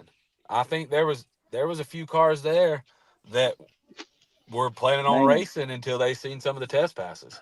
You got all the time in the world to test in between races as much as you want. That happens at our races too on Friday. If they see some guys really make a lick, suddenly Saturday they're not there. Yeah. Or you just make them if they got, like John said, if you make them have to lock in. If you test, you're racing or you're paying to race. Yeah, you got to lock into the race before you can test. To even test. Or lock into the race the next day or whenever it is. Yeah, if you break, you don't get your money back, right? Happy? Yeah, that's right. You're already locked in. You know what I'm referring to, though. I know what you're referring to. Gosh, damn. What's he referring to? I don't know.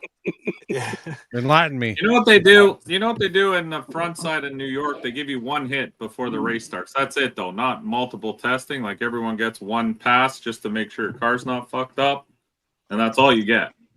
Yeah, that's not bad. That's not a terrible idea for people who travel because, I mean, I've seen a lot of people, the car ran fine when you put it in the box, and then first round it fucking fucks up something.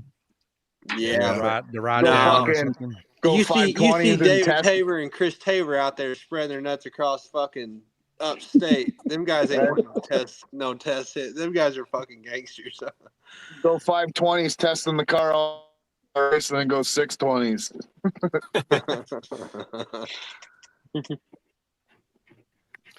Only time I test for Warren the Woods new index class, Jeff, has happened Jeez, you know that ain't gonna happen. Hell yeah. Someone's Big trying to find index Jeff guy at- there. Where's he at? Where's Jeff at? It's still early for him. It's still early. He's probably still in the shop working. Yeah, Yeah. he's a 10:30 kind of guy. He's What in the time comments, so I know he's watching 9:41. Right. I've tested more than normal for this digger die. I'm feeling more unconfident than ever. Honestly, Robbie, that's usually how I am. I will, if I get to test, I'm honestly more stressed out waiting for the race than I am just coming and going off the trailer. Because I mean, I will think about everything 5,000 times. So Overthink it. oh yeah, yeah. I agree. Now, the only thing testing helped me is it showed what stuff that I had loose or broken or stuff like that I would have definitely went out first round if I wouldn't have went and tested. Yeah, it's but a no good chance offense, it's even going to you happen. shouldn't go to a race unless you know your shit like that is together. Races are won in the Easy shop. now. No, I agree, but it Races was are won something right that here. I didn't know was an issue. It Yeah, was fine. It was fine at Knoxville. I went to make a couple more passes, and then we realized there was an issue that I guess arose at the end of Knoxville that I didn't know about. So that's the only thing that helped me. But I feel the same way Robbie does. The more testing I made, the less confident I was from Knoxville to dig or die now. So Damn, Trevor, they just kicked you square in the dick. They called me that. Jared just kicked me right in the dick on that one. I missed it. What happened? Holy fuck. What is he I thought sitting we in? were friends, Jared. What are you sitting in? That's a simulator. Well, fucker, I don't even know if this bitch grabs second gear yet. Well, I mean, if not, you can drift around the parking lot in first gear. Yeah. I'll just be going through the pits in neutral, just whacking that two-step. Yeah. Does it have like neon lights and shit under it? It will, not right now. Yeah. I haven't made a hit yet and don't feel confident at all. Well, Trevor, that's part of it. you shouldn't feel confident. You're never fast, so Oh, just be my- used to it. Mm. Fuck, he asked for it. Tell him how it is. Damn it, man. I don't know what I'm I doing. swear when I the go last test like anyways. 4 hours of working on the car are the most stressful ever. Yeah, it's like a good feeling when you fire it up at first, and then you realize you have 3 million things that you haven't done or you got to fix. Yeah. And now the brake handle is not the same thread pitch as a Willwood Master, so now we're having to rethread everything. Well, if you cross thread it, it won't come off, so you're good. Nah, I'm just gonna fucking JB weld the bitch. Hey, that's a good question, Chris. Why don't Billy and them come to dig or die? I don't think they've had a good couple of last experiences. Tommy says it's too slow. I've heard it. Really? They're too slow, maybe. I think Bill made a big old comment on Blue Collar about it. I don't know. Oh, if y'all say it saw ain't that. so, man. Was he? Oh, but- dude.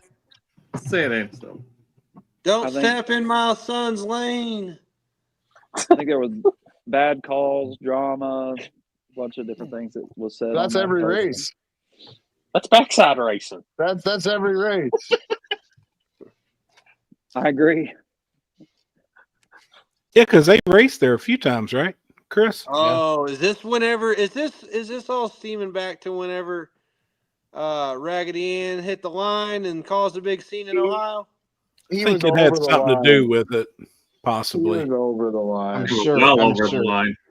I'm sure Fuck that's the whole tire over the line. I think Ray I Charles just seen wanted to it. hear you guys say it. Yeah, Ray Charles awoke, seen it, and then went back to fucking sleep. It went back out. Yeah. Yeah. This is the camera angle. The camera angle was wrong. That's all it was. I don't know about that. Sometimes it's just not some people's cup of tea. He thinks they're 1-lane races, I think. Yeah. Yeah. He says they are 1-lane races. Which lane Or is it? how are the Somebody tell lanes, me. Jared? Are they pretty equal? Oh, he's Oh, we're froze up. buffering. Hang on. He's locked up. Holy fuck, Colin. Oh, And he's gone.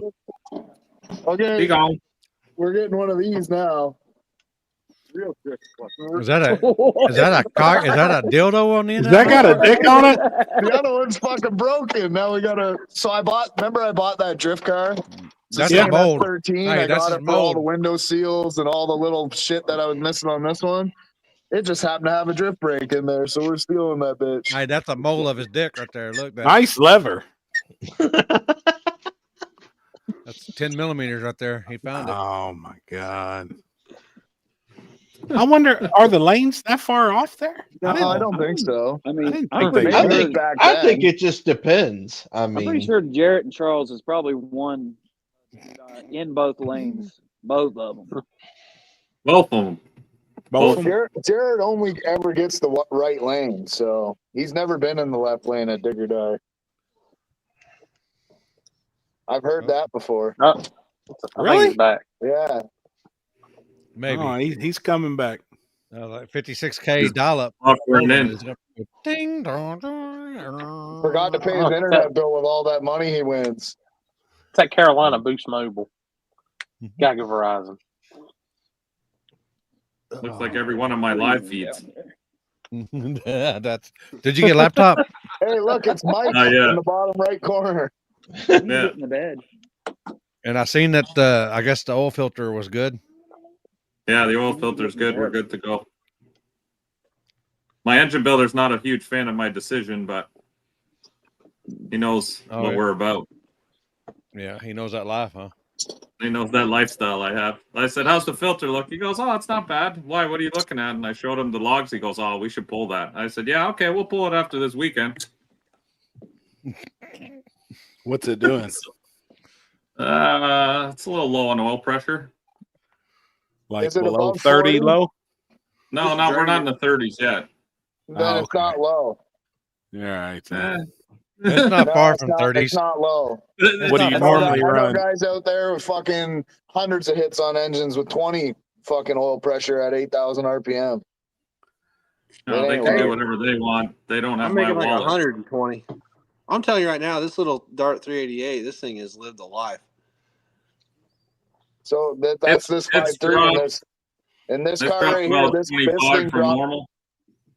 Yeah, this one dropped to 25 pounds of oil pressure all the time when it was with the front sump.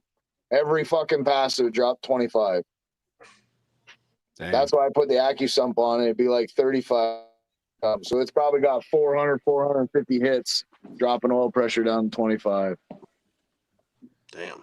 From What do you 70. What's your normal pressure, Mike? Well, it's a 10. Oh, Mike, yeah. 70, 75. What's your oil pump? 10,355? We're also one for dart blocks.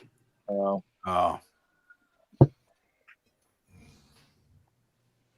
I mean, you got Hey, hold on, I'm working on some technical shit, oil Jared. too, so. Yeah, the filter looked fine. So, I mean, we only got this weekend, and then I'm going to pull it out anyway. No, mine's not from Thompson Motorsports anymore. Wow. That was the old one. Now you're at Thompson's. Yeah, different Thompson, same Thompson. Race engines or something, right? Or Yeah, race. Mike Thompson race engines. They're just brothers from another mother, right? Maybe cousins. That's a good comment, Paul M. He said, just don't look at the data, just send it. Yeah, that's the easiest way not to worry about it. Just unplug the oil pressure sensor. Yeah, the guy told me, he's like, well, put up 50 weight in it. It should last the weekend. I'm like, all right, we'll do that. Close the laptop. Just nope. Yeah, we're good. Close the laptop and just let her go. It is what it is after I drive 12 hours.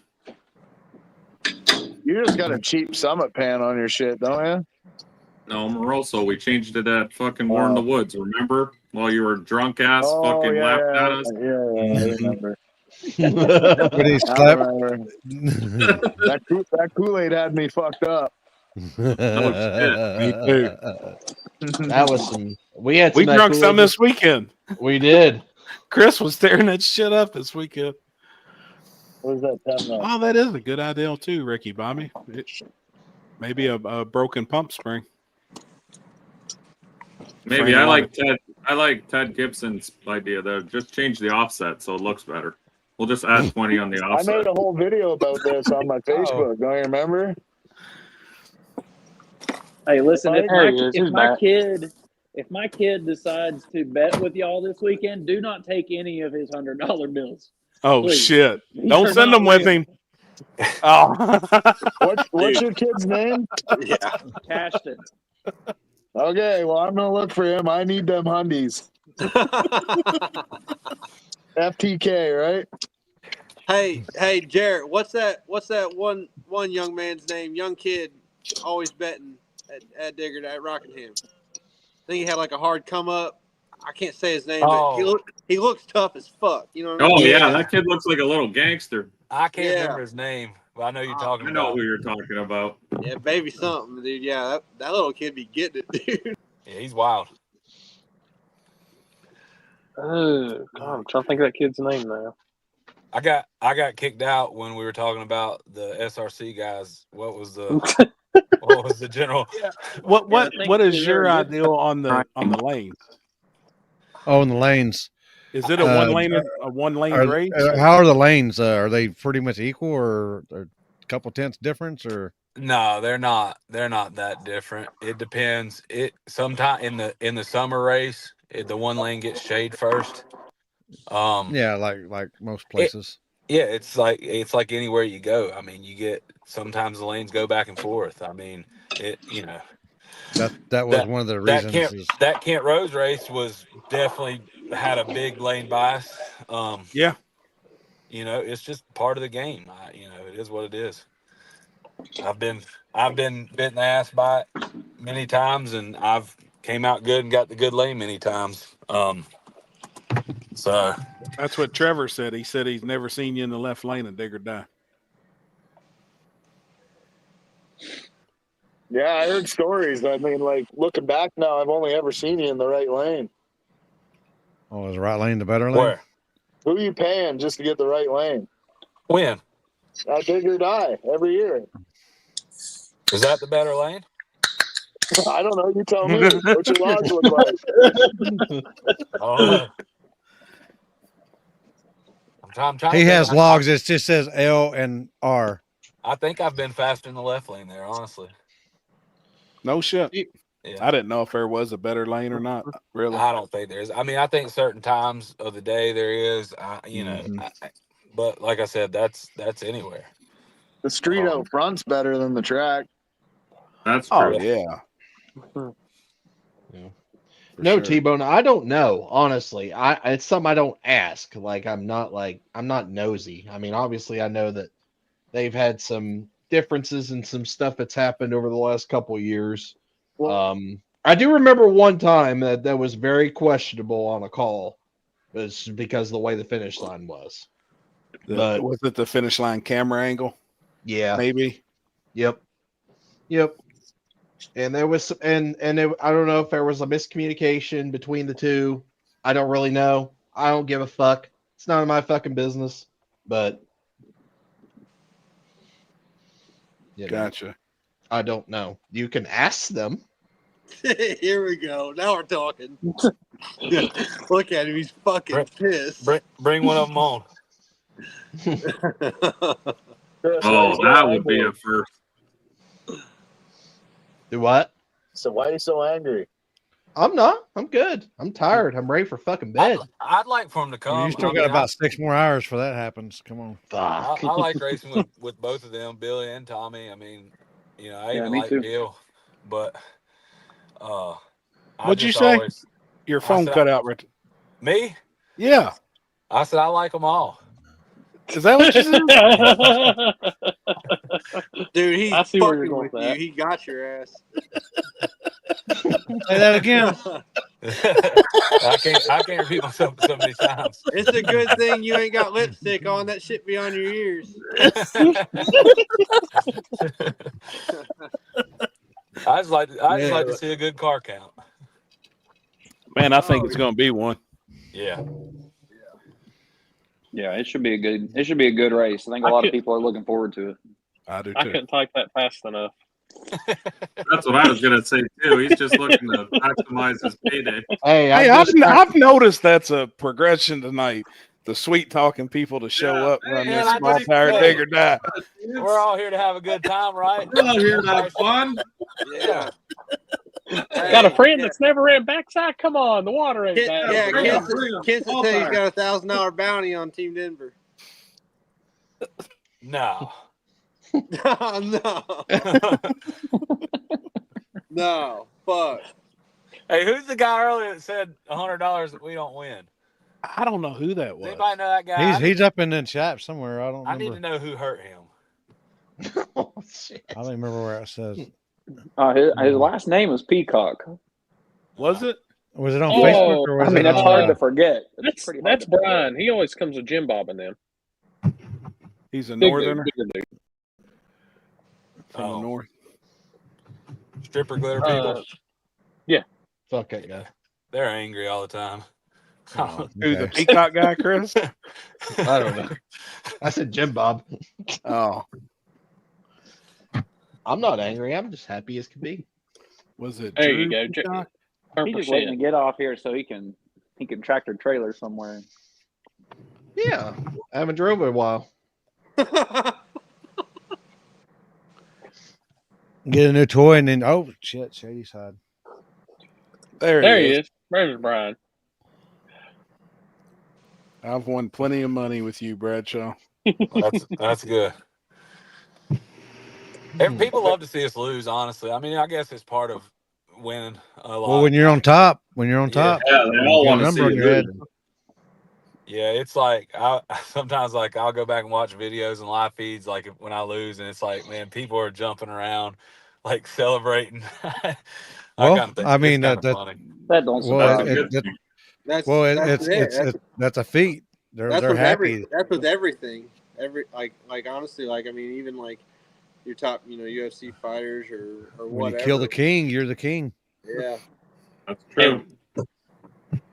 Oh man, if Nobody I get talks shit about if I get a non-successful win people. against Team Denver, I'm freaking out. It's very rare. It's a rare circumstance. I'm gonna flip out. So, just Yeah, you've wore Charles out a couple times. do what? I said you've wore Charles out a couple times. Yeah, most of the time there's an issue, but okay. I'll take them when I can get them, though. Yeah. Y'all vote for Kamala. who else was there to vote for? Who in the fuck is that? Where did Look at his little pecker. I mean, I did grow up in a middle class family, so. Me too, and that's why I didn't. I think their middle class is different than our middle class. I think it's pretty obvious. Yeah. Ask Jared who he's calling out first round. Who are you calling out? He's done told Street Race Channel to come get it. Told fucking Turbo John to get it earlier. No, I was just joking. I made the comment about calling KC Max out because somebody said something. I can't remember. Oh, that video. Oh yeah, the video. Yeah. Yeah. No, I like Ryan, but I wouldn't mind running him first round. I don't know. We'll see. Maybe I change my mind when I get there, but if he hears this and he's down, I might would do it. Hell yeah. I remember there's a video online where they was at the pad and Todd Spears was like, anybody want to run off the trailer? And the camera like panned over and was like, he's like, I'll do it. And it's Ryan Mitchell standing over there. Yeah, it's you're just getting that's just a great way to start the event. I like it. I'm here for it. Yeah. I think whoever Is wins. fucking Trevor beating his weenie over there? Or what's he doing? What he's doing? I miss back when we could go to races and get some good first round call outs and gamble some, but it's hard to do anymore. Most people don't want to. I mean, in general, it's like most people don't really care about grudge racing or anything anymore. But a lot of people go to the track and want to be friends with everybody, so they don't want to hurt people's feelings and stuff. But I personally I like to gamble and You like money. I like just money. So I got to go ahead and say it. I mean, Black money. People take it too personally. I came from street racing, grudge racing. Mhm. You know, that's what I like. I mean, you know, God, we used to have a blast. We could go get a race on the road for a couple few $1,000s or whatever, and it's like, you don't have to go sit at a street race all night and change spots 14 times and all that. You want to know why? God. What was the guy's? Was it Dan with Rich the people love to Silverado? grudge race. Yeah, is that it? Yeah, the poor people don't want to lose their money, so they think they got a better chance than shootout. I mean, I guess maybe when Trump's back in office, everybody will be less poor then. Yeah. You talking about the all-wheel drive truck, Corey? Yeah. That's when I think everything was peaked. Dan. That and Yeah, Dan. what was it? Dan Streetcar Simmons. Takeover night when Flocka came up and ran Charles. Oh my God! You remember when Flocka ran Charles in the Tesla about 14 times? Yes. Yeah, that was good times too. He kept thinking he had it. He had it that next pass, but he had it that next pass. That was good. I think it's possible to grudge for money and still be, you know, cordial friends, if you want to call it. I don't think it's that hard. If I had the money to do it, I would do it and still be able to shake your hand and say good race at the end of it. But Yeah, some people, a lot of people egos racing too today involved. is never raced like that though, and they get their feelings hurt way too fucking easy. There's too many, I mean, pussies. Well, I feel when you like today that just gets their fucking feelings hurt, and it ain't like you're trying to bang his old lady. Man, we're just trying to gamble and get us a good steak dinner or something, you know. And I mean, some of these people today just they don't have the heart, or I don't know, they want to fight and shit. The more money that you put at it, the more money's on Huh. the table, the higher the stakes are, and that's whenever I mean, for sure. That's whenever it amplifies everything. It's definitely possible to grudge race and be friends. That's and like everything. That's like we're doing that big money race for our race in March. Yeah, you got 4 guys you said already stepped up that wants to do a $20,000 a car shootout, and then the track's going to put 20 on top. That takes 4 fucking gangsters right there to do that shit. And the track hadn't been around on in 3 years. I love it. Yeah, I mean that's bad as fuck. That's 4 But bad motherfuckers that are willing I to still do like that. going out though. You know, a $2,000 street race. A couple guys put up a couple grand. Man, I mean that ain't a lot of money. Like that's a good time. You got 3 or 4 guys put up $500-$600 a piece, you know, on your team and shit. And but people get all in their feelings and shit, man. It's just fucked up. Well, and that's the part of grudge racing where the shit talking and everything comes in, because you got to get in people's feelings. That's how you get them to bet. I mean, you For can't, sure. If you're not getting in their feelings, you're not getting in their pockets deep enough. And you know, a $2,000 race is cool, but when you got 4 or 5 buddies that want in, then you're going out, you're dragging your shit however far to go race for a couple $100. It's really not worth it. Right. I mean, not unless you're just there, and you know, if it, you know, Yeah.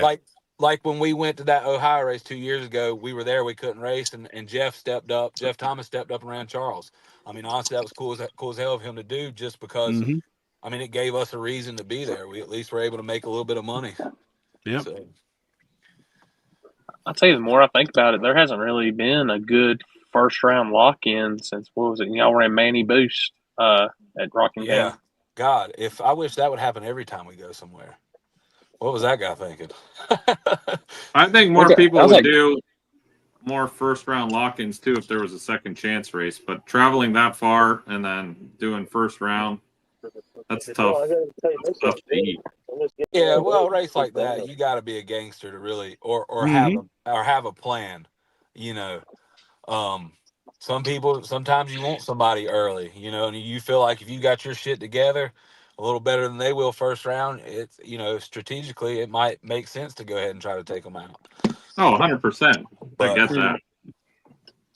I'm saying more people are hesitant to take that call out now first round. If you're literally like after that race, you're out. That's it. You got no other racing. Yeah. Yeah, like when I went all the way to New York and jumped first round, and I was like debating on just driving the car off the end of the runway and ending it all. And I was like, about halfway down, I was like, at least I'll get in the second chance race. And he said, no, we're not doing one. I was like, Shit. Your son's on here. Yeah, we need to buy some chips. That was a good time. Hey, don't make me get you on single file line again. That is honestly not cool. You go to one of Corey's races, it's like you're in kindergarten again. You're going to the bathroom. You got to stand in line and hold your finger like this, and you can't talk.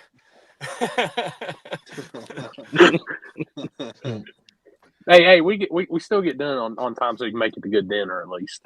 Yeah. Oh. Yeah, I missed the old races that you were doing, like the Darlington stuff, and that was good for a long time. And one day we'll come back on something. Yeah, so many races now; it's hard to do. Dude, I was looking at Kara's schedule, and I was like, man, it's not even that bad. And I started looking at Sheffen's schedule, and then looking around, I'm like, holy shit, it's stacking up again. Yeah. Now, is that in your area? The other person you mentioned? Sheffen does, yeah, just kind of like this North Carolina, South Carolina area. He does Gotcha. the list. Yeah. He'll put like Tennessee and stuff like that on there, but Yeah. He's general. Well, what was I say? He's got our 5-6 hour window bubble pretty good locked. Yeah. Gotcha. Jared, would you be down to race them all-wheel drive trucks at Cletus's race, or is that not something you'd be interested in? absolutely. We kind of like put a little word in with some people. We'd like to go to do that rear-wheel drive versus all-wheel drive thing. Mm-hmm. From what I've seen and what I've seen of that surface, I think we'll whack them. You're going to teach everybody something about all-wheel drives just because they're all-wheel drive and they look fast on the internet. I heard they're doing it from the front side this time, right? Oh, that'll be even worse. I haven't heard. Oh, that would be a murder. I want to go there. I will bring some money to bet. That'd be the dumbest thing they could ever do. Let me go Move to it to the front side. Because when I was out there from the backside, it was they couldn't do no prep. They had to do a dry burnout. Yeah. You couldn't even do water or anything. I watched that video they did where they raced those two all-wheel drive trucks they're doing that giveaway with, and there looks like there's a ton of rubber down those. So, and honestly, in Florida, if it's hot, a water burnout is going to be better anyway. I mean, not at Orlando, it wasn't. Well, it was pretty cold down there this past weekend, wasn't it? Yeah, it was pretty chilly. Yeah. For I've seen these guys do no burnouts, just some dry hops. Yeah. Hey, that Billy Goat car won small tire this weekend, didn't it, Mike? Yeah. It was the only one that looked reasonably well. No, Chicken Hawk looked quick too. Yeah, but like I said earlier, maybe a 580, maybe, and that's being generous. Really? Yeah, it's bad. Oh yeah, I know. It is rough, man. Bradshaw, you think you'll run a 580 this weekend? I'd have to find 3 or 4 tenths to do that. I don't know if that's possible. Maybe out front on the street or something testing. It's called control arrow up. Yeah. Out there on Control arrow up. Out there on the control good arrow up. street. Yeah. Okay. I'm gonna have me a cocktail on that note. Wow. Look at Bub over here. Man, Bubba Phillips, I just love that dude. Like, you want to talk about the true definition of just a racer that loves to be at the track? A motherfucker is coming. He is going to be there everywhere. He flat races. And that's like, you know, you was talking about, like, scared off because this guy's going to be here. This guy's going to be there. Bubba Phillips don't give a fuck. He's going to be there to race. Yeah, Bubba will lose to anybody. He don't care. Yeah, I love that. I love that mindset. That's how, I'm taking 6 days off for this shit. You know what I'm saying? I love it. Every year I get my teeth kicked in, but I'm going to get better. You know, so if you can't beat Team Denver, though, did you really? I don't know. I feel different about that. Like, if I show up with Team Denver or Casey Max or all these people, yeah, I know that I've got bears to go through if I'm going to win. But if you don't have that, a win's great. Don't get me wrong. But if you don't win against the best, then it's not as good. I don't care what anybody says. If I want a win, I want to win. I want to win with those guys in the field. In my opinion, that's just the way I feel. Yeah, I agree, and that's why, like, last year I would hit up like any little small race that was close by.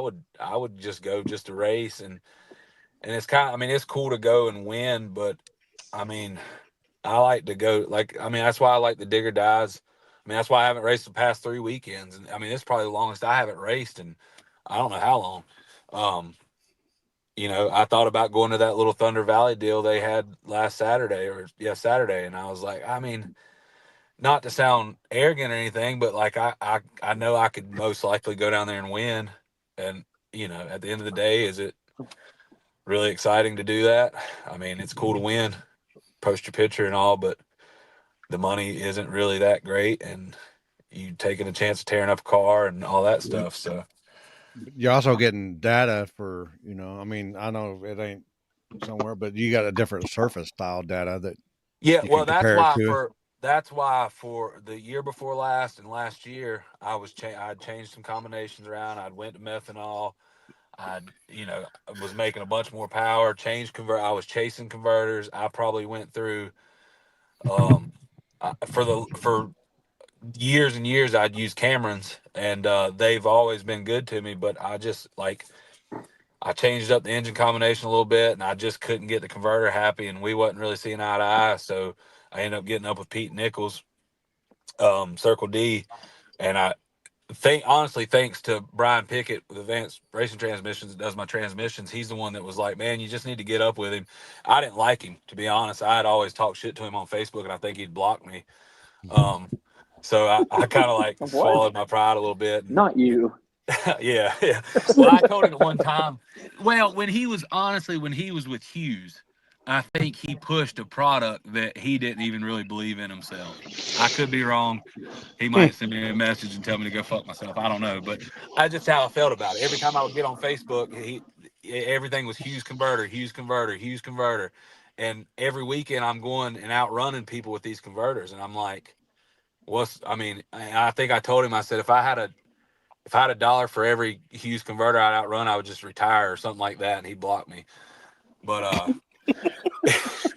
I ended up swallowing my pride. We talked, we're cool now, and he helped me a ton. I mean, he taught me a lot about converters. I honestly owe a lot of it to him. And he sent me God knows how many stators until I was happy. It wasn't just like this is what you need. Yeah, your data looks good. I was like, I chased it to be exactly how I wanted it. And he sent me, I think I've probably still got like eight stators at my shop that I need to send back to him. But, yeah, so back then when I was going through that, I would go to any race I could, any surface, because nothing, you can go test all you want, but nothing replicates just going to a race and going rounds and chasing the track conditions between rounds and all that. Mm-hmm. I mean, testing's good, but nothing beats just going through the motions of racing. Yep. That's why everybody should come to these races and enter small tire. That's it. Don't say it like that, dog. Don't say it. It's so nice and endearing when he takes your money. That is cool on behalf of Circle D though, because like I'm still on a Hughes bolt together that I bought whenever Pete was at Hughes. But now you call Hughes and there's magically another Pete that works there. So like you're gonna talk to Pete at Hughes, but it's not Pete at Hughes. Yeah. And that stator guy's change is like $300 or something. Yeah, that guy's probably really not a Pete. They were just like, hey, say your name's Pete so people feel comfortable calling. It's Pete and repeat. But like you can swap stators for a year, but it's $300 every time that you like send yours in or whatever. You know what I'm saying? Yeah. Even if you just barely use it. So. Yeah, I mean, honestly, man, Circle D's been great. We've put them in everything. The only thing that don't have a Circle D in it now is patches, just because it's been the same combination for 14 years, and Charles will not get away from it, which I don't blame him for what he does with the car. It definitely works.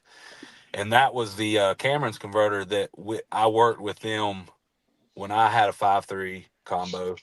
I worked with them a good bit, getting it kind of how we wanted it, and it works with that combination. So there's really been no need. Yeah, when I went to Circle D, man, it was honestly a game changer. The car picked up. I mean, it just picked up all around. It was a lot happier, a lot easier to tune, ran out the back a lot better. And I'm OCD and I chase weird stuff. So for weeks, I was sending Pete data and he was probably getting annoyed with me. But I mean, he kept sending me stators, so I kept changing them. Hell yeah, man. That's what it takes. Yeah, 100%. Yeah, I mean, it takes what 40 minutes to have the stator or have the converter on the workbench. You know. Yeah. Oh fuck! Driver's nodding off. Wake up, Chris. It's table talk. You know. So I mean, you yank it down. I mean, 2 hours of your evening, and you got a whole new race car. Yeah, but the thing about it is, and Pete will give you like the best information you can get. I mean, the guy knows converters, and anybody that's big in the converter game knows converters. PTC, I mean, Pro Torque, Neil Chance, I mean, Cameron's, all them guys know their shit.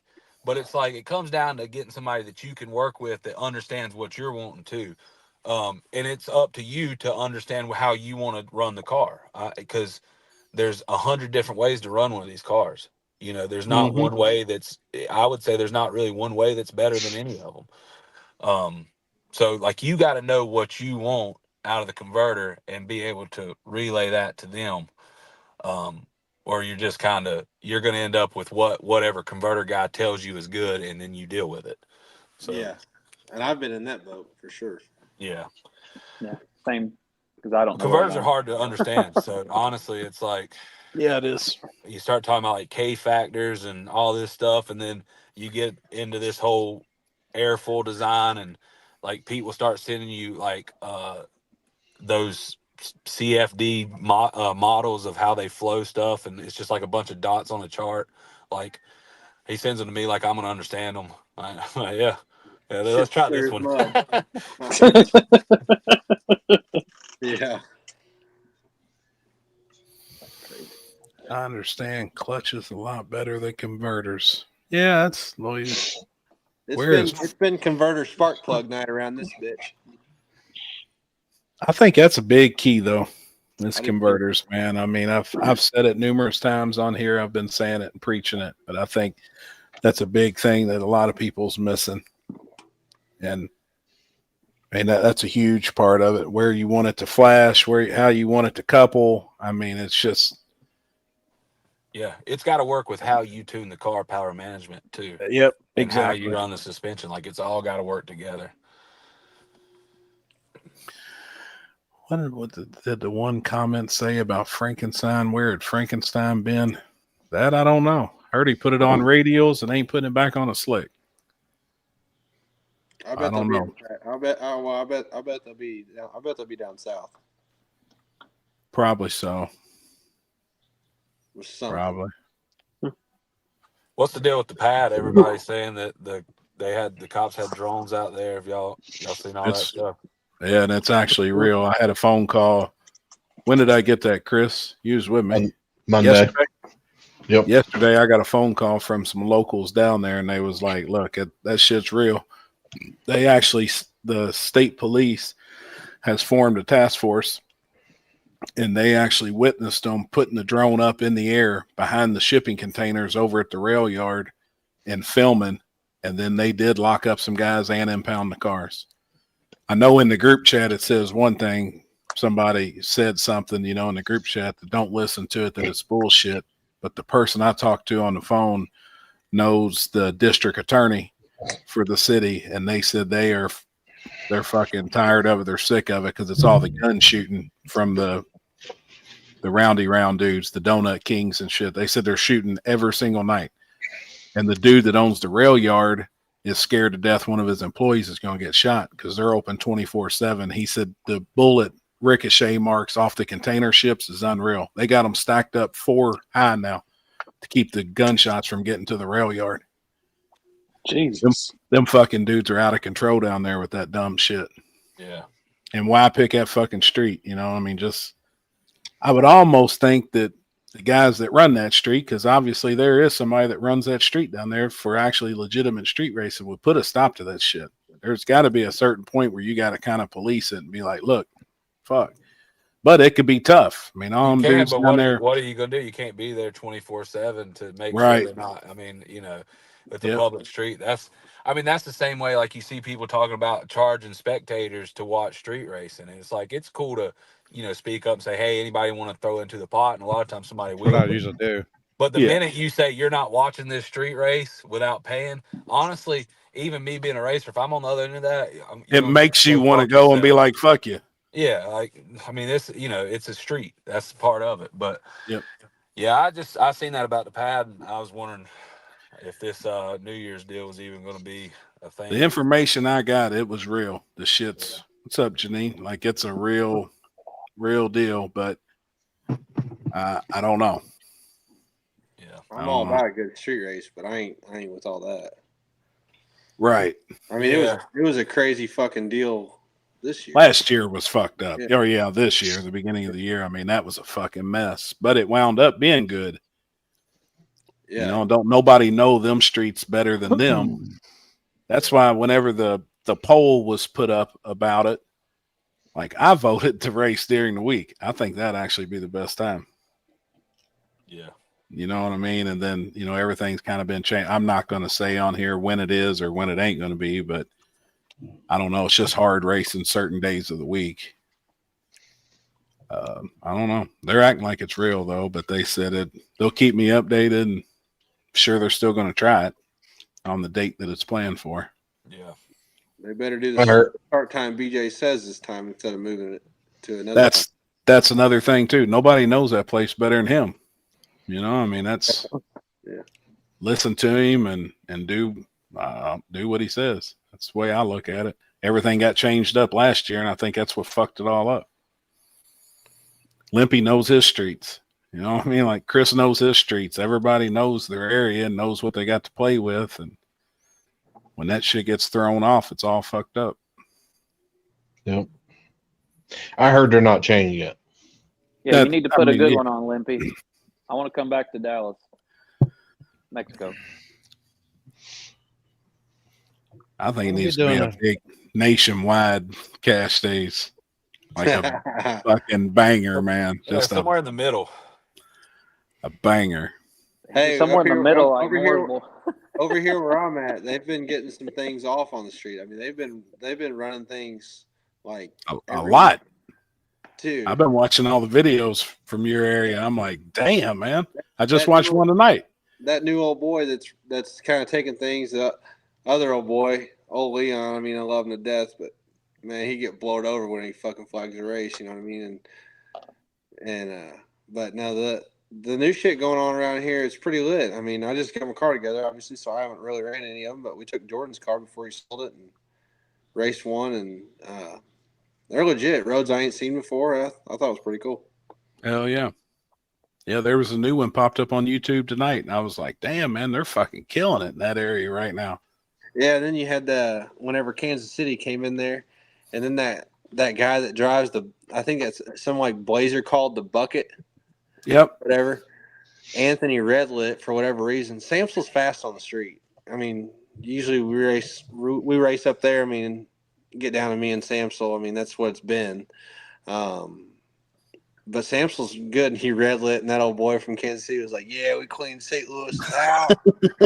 They're like this fucking 86 Blazer that, like, I mean, on the best concrete road goes like a 630. You know what I mean? I was going to say it didn't look the fastest. I wasn't going to clown his Blazer, but it didn't look like it was that fast at all. He got lucky all night. Then I seen a Wyco video just got posted like 2 days ago, and then the old boy was still talking about, yeah, we're just coming. We're still holding the title. We still got the trophy. Like, God damn, dude, chill out, man. I seen that shit. Yeah, Dalton knows. Yeah, Samsel's fast, but yeah, that fucking Blazer, man, boy, he's full of himself. Yeah, I seen that. Well, the fastest car don't always win. That's true. No, it is true. Yeah.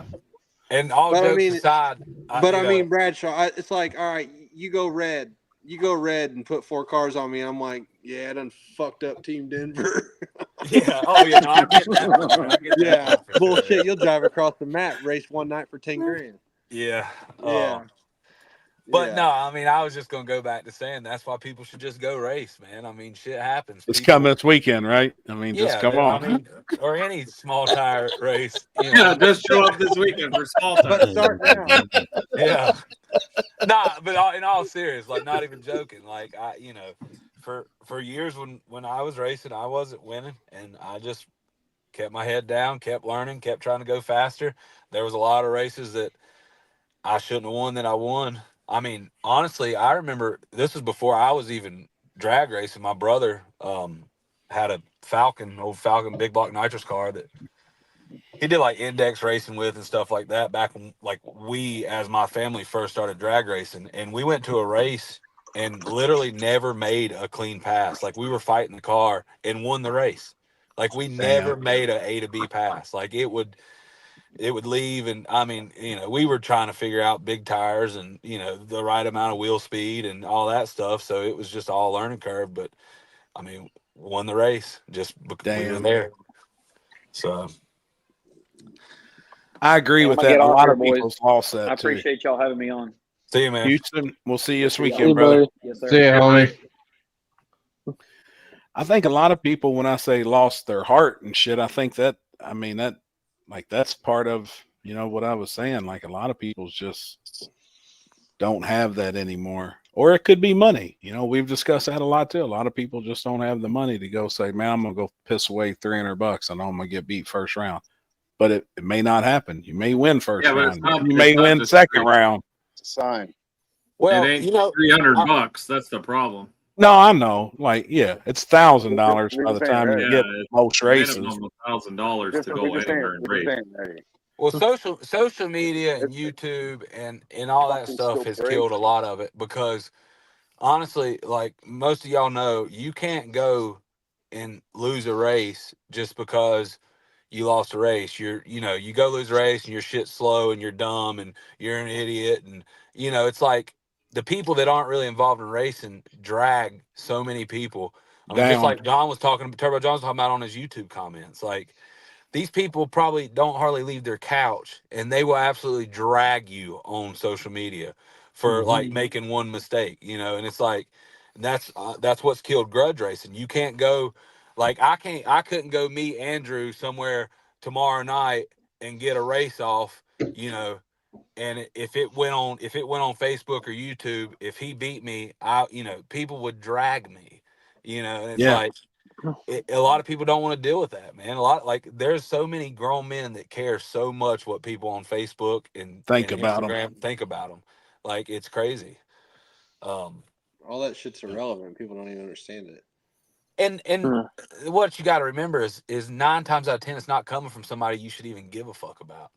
Like, you know, it's just all people that are irrelevant to anything. You can't that worry have to do about with somebody's opinion that you never take advice from. Right. Yeah. Yeah. But man, people just don't want to have to get on freaking Facebook every single day and see, 150 videos of them getting outrun and, yeah. What'd that comment say? You don't want to know. Oh, Kind of disappointing we haven't heard it. Andrew, Jared, y'all have either one of y'all have like Here we go. Worst hotel story? Like a really bad hotel experience. Like one that just comes to the top of your head, like yeah, it's I fucked got up. one. I do. It is fucked up. Where are you going, Mike? I We can say it probably won't beat Mike's. I guarantee it won't beat but Mike's. You can go ahead and tell yours, and then we'll explain his. You can try. It's really we said hotel story. Yeah. Yeah. So, me and Liz were on a bachelorette party, whatever, staying at this place at the Lake of the Ozarks, badass lake here in Missouri. And whatever, been drinking from the time we woke up.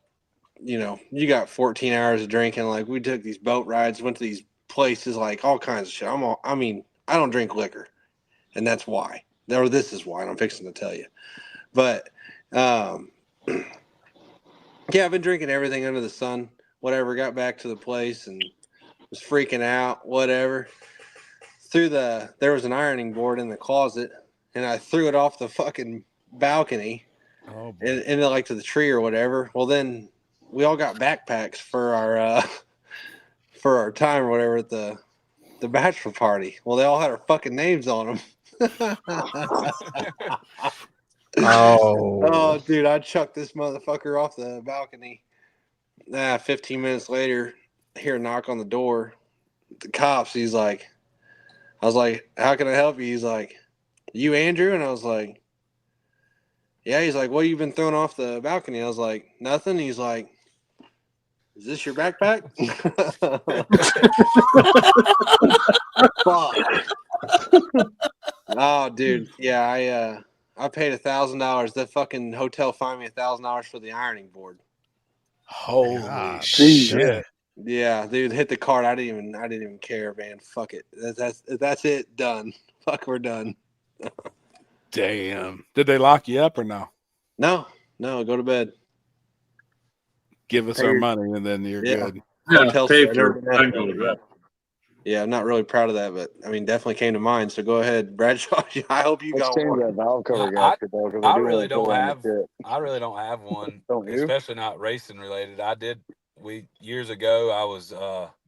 I went to Jackson, Mississippi to work. I was working with a buddy. A buddy of mine did like storm disaster relief stuff. I had to put some fluid on the And train. we went down there, and it was like the only hotel room that they could get. We rolled in super late at night, go in the room, and it's like when people say like roach motels, this is what the picture should be. So I was like trying to figure out a good way to sleep. I flipped up I was like, I'm gonna take the cushions off the couch and lay them in the floor. I flipped up the couch cushion. There was a used condom under it. And now, mind you, this is like a old school like single Mike level said, "Hell yeah!" hotel, and like every third or fourth room was like boarded up and not even being used. So, and then the other ones, they were like people living there long term, full time. Yeah. So like when we got there, it actually caused a really big fight between me and my buddy, and it was like kind of his business partner. And I got in the truck and drove straight back to North Carolina that night because I literally left at like 5 PM from Denver to Jackson, Mississippi, long enough to walk in the room and see somebody's used condom and have a little scuffle in the parking lot. And I jumped in the truck and just drove back and never stopped. Didn't even think about the next town. Nothing. No, Fucking, I we're was going just home. Yeah, I was pissed off. I said, I'm going home. Well, Mike, you want to tell them yours, or I mean, Jared's is pretty close, but I don't think you got. We need a good refresher. It was close. It was definitely close. By chance, did you step on that condom? No, I didn't. Oh, that's very Hey, good. Mike, I got a question. You got it beat. I Mike, got you beat again. after you stepped on that condom, did you pick it off your foot? No, I flung it off my foot. Oh my And then, God! and then, Hey, and then what? he fails to let y'all know that this thing was fully loaded. Yeah, it was fully loaded. God. Well, I got some shitty news. Oh boy. What now? I ain't bringing the car. What the fuck? Yeah, fucking.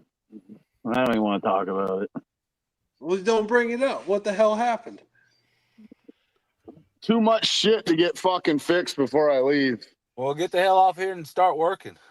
We've been working, bro. We haven't stopped in 4 days. Oh Hey, shit! speaking Manuel's in here. Speaking of Mexican F-150s or GT, Mexican GTRs. Look at him. Mm-hmm. Add Robert Ramsey, fastest 4-wheel drive dude in the USA. Stop it. What? Quit, dude. Stop it. I bet Bradshaw grudge race that motherfucker. See, here's the thing with the Cletus 4-wheel drive versus rear-wheel drive shootout. I feel like what's going to happen is they're just going to pick some random dudes and not the baddest, rear-wheel drive guys. And then No, they're they're going to gonna be pick like, oh, look. YouTubers. What? We're gonna pick the same people they always pick. It's the YouTube I hope guy. not. I hope Yeah, not. and then it's just going to look like, all-wheel drive is better than rear, but it's really not. Like, What I wonder is if they're going to do like a I mean, small hey, tire don't get me or- wrong. That's not what I'm saying. Like, them trucks are badass. Like, for what they are, they're badass. But, I mean, you put Bradshaw beside any one of them things down a bare street, and I bet you he put them on the trailer.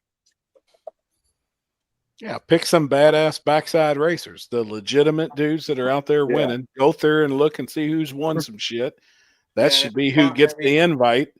You know what them trucks? You know what them trucks will run on? I bet their baddest fucking all-wheel drive truck on a bare concrete road goes no faster than a 30.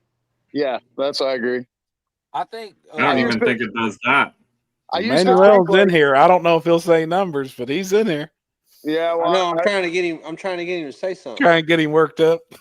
I just feel like if you look at the GTR shit, for example, right? We talked about this, I think, last week. If you look at the GTR stuff, they're badass cars. Don't get me wrong, but they're quarter mile. Their short track isn't that crazy if you think about it. Like, The biggest problem with the GTRs is getting them to leave consistent. Yeah. In my opinion. Yeah. Like, yeah.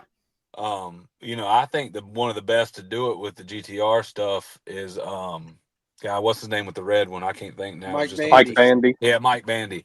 Yeah, I mean, I think he's honestly like the best to do that type of racing with a GTR. And that's but- because he's also stayed with it for so long. And he's out there a lot.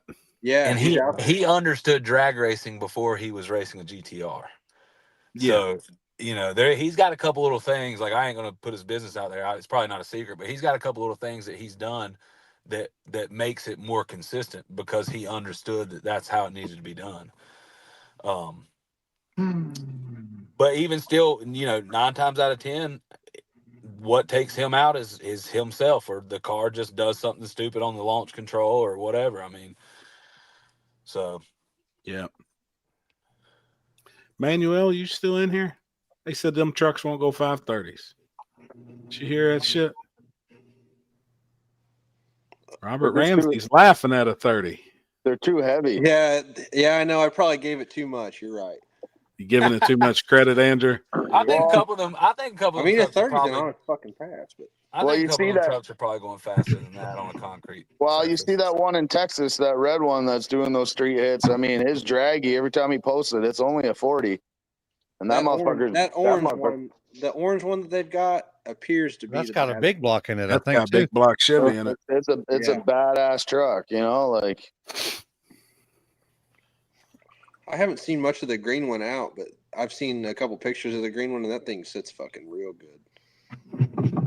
And that purple one. Which one did that El Kukui dude? Well, I don't remember his name, but he grudged before he came to that Kent Rose race, like a week before. He grudge raced that one. Waylon. Waylon, yeah, Waylon has the. Did he run manual or? I don't know which one. God dang, Randy.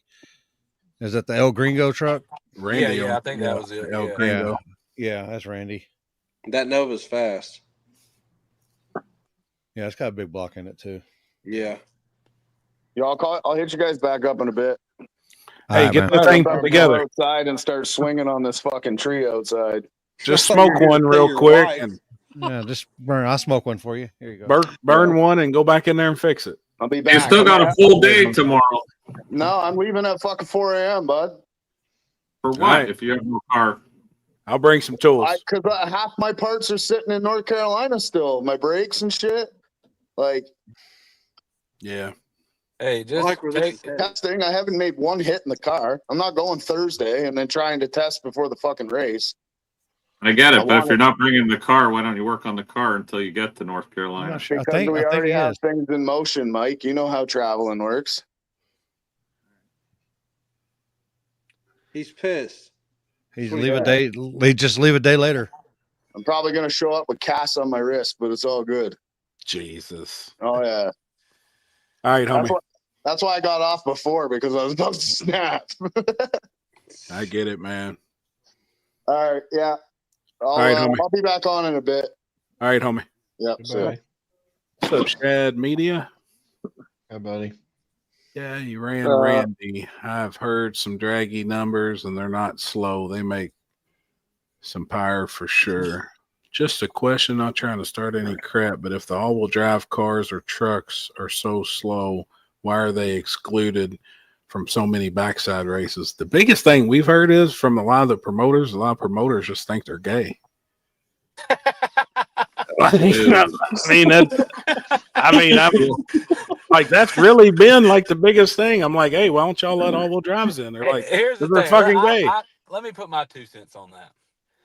When you're making rules and you're trying to, you got to get a car count. You can't make rules where you just know that the top 10% of whoever's going to show up. Like, you got to get a car count there because that's what makes people come. You have to make rules that make sense. Now, just because there's not fast all-wheel drive cars that can compete, there is. I mean, honestly, I don't knock all-wheel drive. If I was going to go to a really bad surface, I wouldn't want to pull a gangster all-wheel drive off the trailer. I want to take my chances with 75% of the class that's rear-wheel drive and are going to be ducks. Yep. So, I don't knock them. And I've voiced my opinion on as far as letting them in the races before. And, I've people said, oh, I'm complaining, I'm bitching or whatever. But it's got to make sense.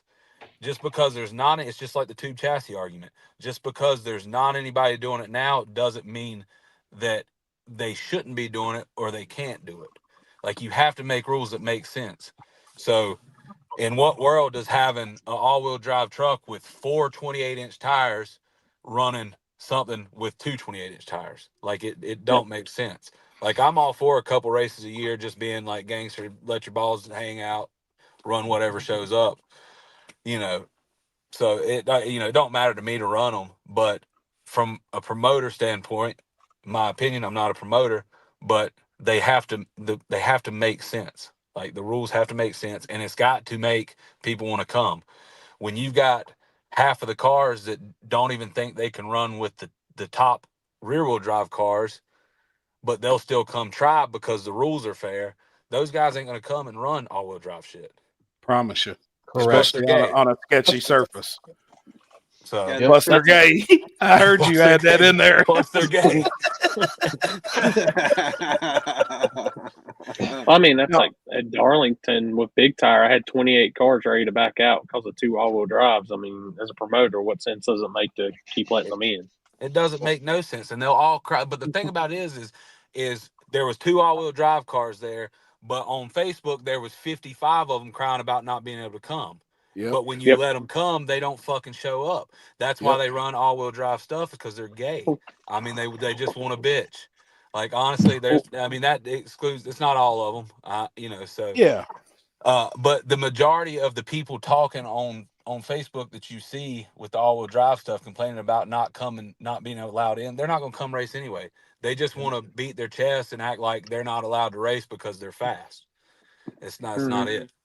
Yep. Look, that's mostly the case too. Yep. Now, Mike, you done really good this weekend, right? With the all-wheel drives and having. Yeah, we had 2 all-wheel class. drive. We had 2 all-wheel drive classes, and we've got 10 in one and maybe 10 in the other, 10 or 12. There were quite a few all-wheel drives. That's how it should be. That's how it should be. If all these all-wheel drive guys want to race, make a class. Get enough of them come to have a class. And then if you want to do something cool, say whoever wins the all-wheel drive class and whoever wins the small tire class can run for whatever amount of money, and as a promoter, if you can put something on that race, then that's what we did with Run What You Brung and Small Tire. We did our King of Immokalee down here. Yeah. And the winner of Run What You Brung had to run the winner of Small Tire to see who was the baddest motherfucker on the property.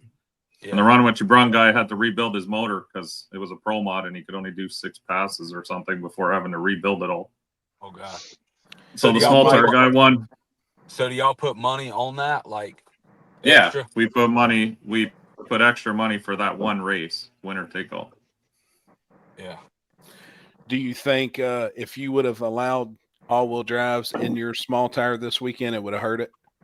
And do you think an all-wheel drive would have beat the rear-wheel drive cars that was there? I mean, pretty damn close, because I kind of know what the close. That's with it. Probably who left the line first. Oh, Run okay. what I mean, you, them hold guys on, I look got like the they were answer going that actually fast. to this because we had that 240 there. That's all-wheel drive, and he raced Chicken Hawk, and he lost by Limpy. What did Albert's 240 lose by? The red one, because they were both in Run What You Brung, and I think That's a bad either bit. he either beat Chicken Hawk or Chicken Hawk beat him, but it was a very close race. Yeah, So Chicken that's Hawk probably won Run What You Brung. Yeah, he won. With, I okay. think it was like a car. Okay, Or so something like that. he beat Albert's 240, and those are probably the two biggest gangsters here for small tire and And Run all-wheel What You drive. Brung. Or yeah, all-wheel drive. Yeah. So that answers that. Yeah. Hmm. But They were if in you the would have finals. allowed all-wheel drives on that bad of a surface on the backside, do you think you would Yeah, have lost Albert would the have car? made it to the finals again for sure. He would have wiped out all the small tire guys other than Chicken Hawk. Do you think you would have And- lost and- small tire cars and, for the overall and the car GOAT. count of small tire? Oh yeah, think everyone you will would have- say that. Whenever you say you're going to have all-wheel drive anywhere, it eliminates car count because people instantly think that they're going to get fucking fucked up. I mean, not maybe not maybe not front side. Front side's different. I mean, all-wheel drive and front side, I don't really think it's going to Right. help you. It's not. But backside racing, like Orlando, of course you have an advantage. I mean, how could you not? It's a Right. fucking terrible surface. I agree. And I'm an all-wheel drive advocate. I mean, I used to run all-wheel drive all the time. Yeah, they can I run thought- fucking big tire. And that's, you know. I agree. No, I think they need, honestly, I think if enough guys actually start getting into this sport, they need their own class, and that's it, and let them run. Yeah, you're not racing for small tire money. Small tire money is big money. Anywhere and everywhere you go, it's the biggest pot. If you're gonna build something, you think you're gonna have to put a fucking wing on the rear end or something. You're not gonna be running a front differential. You know what I mean? Like you're gonna have to get tricky with it and like find the loopholes in small tire 2-wheel drive 28. You know, that's where it is on our side of the fucking map and over. But no, you can't throw something. I mean, that's like equivalent to a 35, 36-inch tire whenever you got. I don't care. That's I a don't care if it's fact. fast or not. It shouldn't even be in the class. I agree. Hey, Bradshaw, have you raced Chicken Hawk? Yeah. Beat him? Yeah, quite a few times. He's beat me. okay. He actually posted up the other day. He's another one. I guess he can remember all this stuff, but he posted like his standings with like a bunch of people, and I mean, I think I've beat him 3 times, and he's beat me once, maybe. Something like that. Maybe it was 2 and 1, but yeah, I've ran him a good bit. Okay, just wondering. Because, I mean, down in Florida, he's like the legendary asphalt guy. Yeah, and he's fast, man. I mean, Oh, yeah, he's fast. Since I started racing, he's been fast on that stuff. So, For sure. So yeah, I mean it. Yeah, I've ran him quite a few times. Usually, it's been up this way. I ran him at South Georgia, I think. I think that's where he beat me, was at South Georgia, and I think I jumped. Now, I could be wrong. Like I said, I don't remember all this stuff like some people do, but I think I ran him at that race that Clint Nichols put on at Clint's South race. Georgia Motorsports Park, and I left early in the finals. But he might outrun me some other time too. He might not have been counting that one, but I've outran him a few times, and he's outran me once or twice, maybe. Cool. Just wondering. Hey, Bradshaw, Yo, did you go faster than a 50 at South Georgia? I don't remember that race. Sorry. Damn, I feel like my internet just backfed on me. You know what I mean? Like, It did. I need to reload the page. Hang on. Did you go faster than a 50 at South Georgia?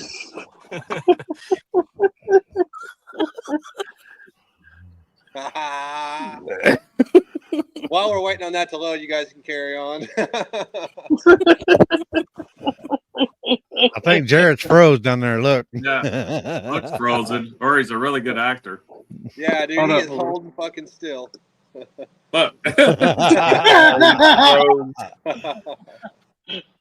Damn, man. What'd you post up there on the screen? What was that? That was from Floyd. They did a big Oh, toy yeah, drive Floyd. tonight. It's a toy drive. Oh, They did, hell yeah. Awesome. I'll put it up again. Staff hot rod bus was a success year. The donated resulting pizza power fundraising $8,800 in toys. Damn. Man, I haven't seen that dude's name in a long time. That's the dude that had the maroon Elko that was on Drag Week that burned to the ground. Long time ago. Damn, man, that's cool. Chris, you bringing any of your special batch fucking stripper glitter down with you? Just always for you, baby. Oh, I love you. You're the best. Yeah, I have zero sauce. Bring me some jugs. You know what I'm saying? Okay. All right. Jugs. I ain't got much money, but I'll buy some jugs. I got you, brother. We need the winter blend. Hey, Andrew. What? I got this. If you go to the store or send Liz to the store, tell her to get 4 loaves of Texas toast, and you can bargain for some. Fuck yeah, you can bargain. Yeah, I'll even cook it. You know what I'm saying? You know, I'll have you know, Andrew, down here we just call it toast. Yeah, that's what it is over here too. Yeah, we just call it toast. Yeah, I know what we're having. Last night we had mascacholi and toast. Or no, we had lasagna and toast. That's what it was. I was about to say, what was the first one? Does it say that again? Mascacholi. What is that? Heard mascacholi? No. The warden made like Mexican rice, and she was making enchiladas, and the tortillas all kind of screwed up. Yeah. So she just like threw it in the pan and I was like, I threw it over the bed of rice with all the red sauce and stuff Tastes like that. the And same. I'm like, that's what I was going to do with it anyway. I mean, same shit. She gets mad when it's like when shit doesn't. I guess she's a presenter when she cooks and shit. Gotta look I'm good. Like, fuck, I don't care. You know, I eat one She thing works at in a time. restaurants. It's got to look good, man. Well, I know, but I don't give a shit. It's all going down fucking same hole anyway. You ain't wrong. Coming out the same hole. Yeah. Yeah, in one and out the other. Yeah. What time? When's everybody getting to Dig or Die? We'll be there Thursday. Thursday afternoon. Thursday. Yeah, same. If anyone's hungry, we'll have that Blackstone running all weekend long at my trailer. Just come by. Yeah. Yeah, Yeah, we're it all gonna. packed up. Whenever we get in there, we're gonna. Me, Nick, Colt, Austin, Joel, Pete. We'll be pitted off there to the left. Have like a whole little campground set up. Good place where the dogs can fucking run in the grass right there, and have some asphalt too. So be real. They had a whole spread at 710. Are y'all getting yeah. pizza? Are y'all getting pizza brought down? I don't know. I'm bringing shit to cook though.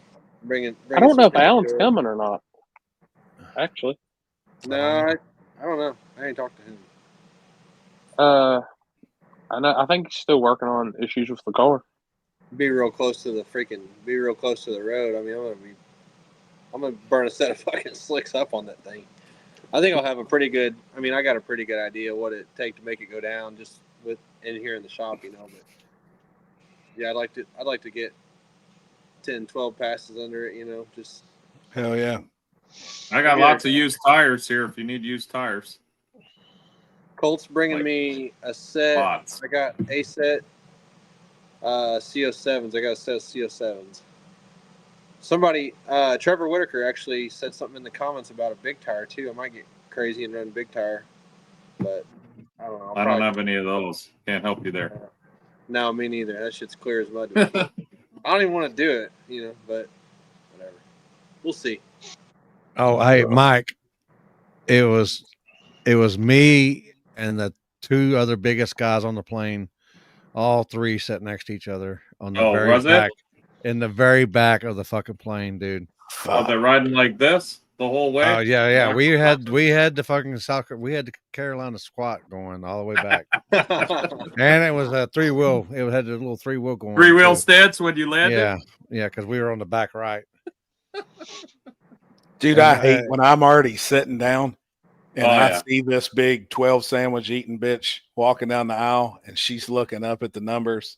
And then when she gets to my row, you know, she stops and looks at that middle seat. I'm just like, fuck, and it happens every time. Man, I'm like, fuck. Well, flying to Florida, I got the whole road to myself because it wasn't full. Fuck.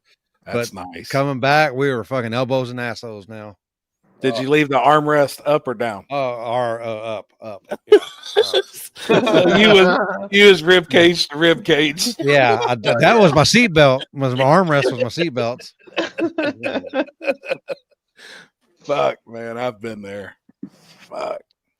Boys, I'm gonna take some time here in the shop. Last couple hours of the night, I'm gonna get some shit to go or shit ready to go and start loading the trailer up a little bit. Appreciate you coming on, hanging out with us, brother. We'll see you this weekend, man.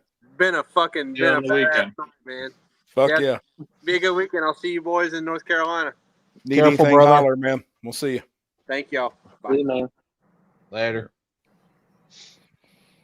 That's awesome, man. First event for the car, he's showing up. You know what I mean? Like I think that's badass, dude. Oh, and a badass car. I'll kick him. There he goes. There you go. I got him. Hey, go. Mike, you coming on 26th? Hell yeah. I might have ordered some shit. My dude. Well, he won the money this weekend since his boy was flagging for him. That's what I heard, man. I ordered a set of Michelin Pilot Ice Pros or whatever, 235. Yeah. Snow tread. Yeah, snow tread. Hell yeah. Try those Is it out. supposed to snow there or something? No, it's fucking cold enough to snow. Motherfucker, homie. At night, good. I'm good. 29. Good. I'm glad I'm staying here. 29. Thursday said like 23 or something overnight. Dude, it's gonna be. I might head out, motherfucker. Well, I got a doctor's That's appointment on cold. Friday, but I might head out to West Texas. They do the winter meltdown there at Pinwell. I might go out there. It's like Let me see what we're looking at like right a now. 6-hour drive. Listen, nobody could say anything about racing in the winter like we did this weekend when it was snowing in the finals of small tire. Hey, it started fucking snowing on us. Legitimate snowing. So I asked Alex, I said, and the guys didn't care, that was racing. And I asked Alex, I said, can you catch the snow in a photo? And he said, man, I'm going to try. And you really couldn't pick it up. It was fucking snowing when I sent the two cars in the final. I went right down through there. I have it in video. That's just like Corey. Weren't you down at was it Bradenton or something? Brainerd. When it was so foggy, you could I couldn't even see Matt. I couldn't even see Matt at the finish line. Dude, because remember, we rode on the golf cart and went and talked to them, and the hard tire final was like, you can't see shit, guys. Yeah. And Brandon was like, I don't give a shit. We're racing. Have at it. I'll put this video up from the final of it snowing. Can you see the snow in the video, Chris? Yep. Can you really? Yep. That's wild. I was a nervous fucking wreck, man. But it was colder, and the high was 34, and with the wind chill, it was like 27 degrees for the high. Oh, it was cold as fuck. And then this dude shows up. He's in shorts. And he looked at me. He said, man, I figured you'd be in shorts. And I was like, fuck that. I said, it's actually cold today. He come up to me a little later. He said, Happy, it's colder than a motherfucker out here. I was like, fuck that, man. Yeah. What's it looking like, Corey? 46 cold. from Thursday's the high, 50 What's on the low? Saturday, What's the 19 on Friday, and 28 on Saturday. Gosh, damn. And we're racing Friday night, not Saturday night, right? They're racing during the day on 19 Saturday. degrees on Friday night. Oh, there it is. High of 44, low of 19. Y'all have fun with that, brother. Dog. Hey, y'all know what y'all gonna look like? When you have like Eskimos. You're gonna look like when they have. Oh, I'm prepared. When they have the I'm not. When they're doing interviews like from the Super Bowl, and they're all like blue, and they're all bundled up and stuff, and fuck, man. Or football games. Yeah, that's what they're gonna look like. All right. Oh yeah, you can see it on the camera. No. Is that Jigsaw Camaro? Yeah, he just put a new 18-degree head 632 in it. We're running on motor all day. It was snowing right there. The bike guys, they was ate up with it. They fucking ran. We was cold as fuck. It's snowing out here. We crazy. Nuts. Dumb as fuck. Poor little Then I'm S10 sitting got on the yeah. couch. I seen where you called and it picked up and it was Birdman. I was like, this guy. I was like, wrong sport. Wrong sport. Call Corey for me. Snowbird. Going to Snowbirds this weekend. That's at Bradenton. Pro Mod race. That's the smarter move this weekend. When's our dinner reservation, Happy and Chris? I don't know. We'll hook up with you whenever we get down there. That place looked like it has some pretty good cake. I was at You heard me? North Carolina yesterday, and it was 2 inches of snow on the ground. I was in Denton. How far away is Denton from where we racing at? A little over an hour. Fuck. I freeze my Christmas tree cakes.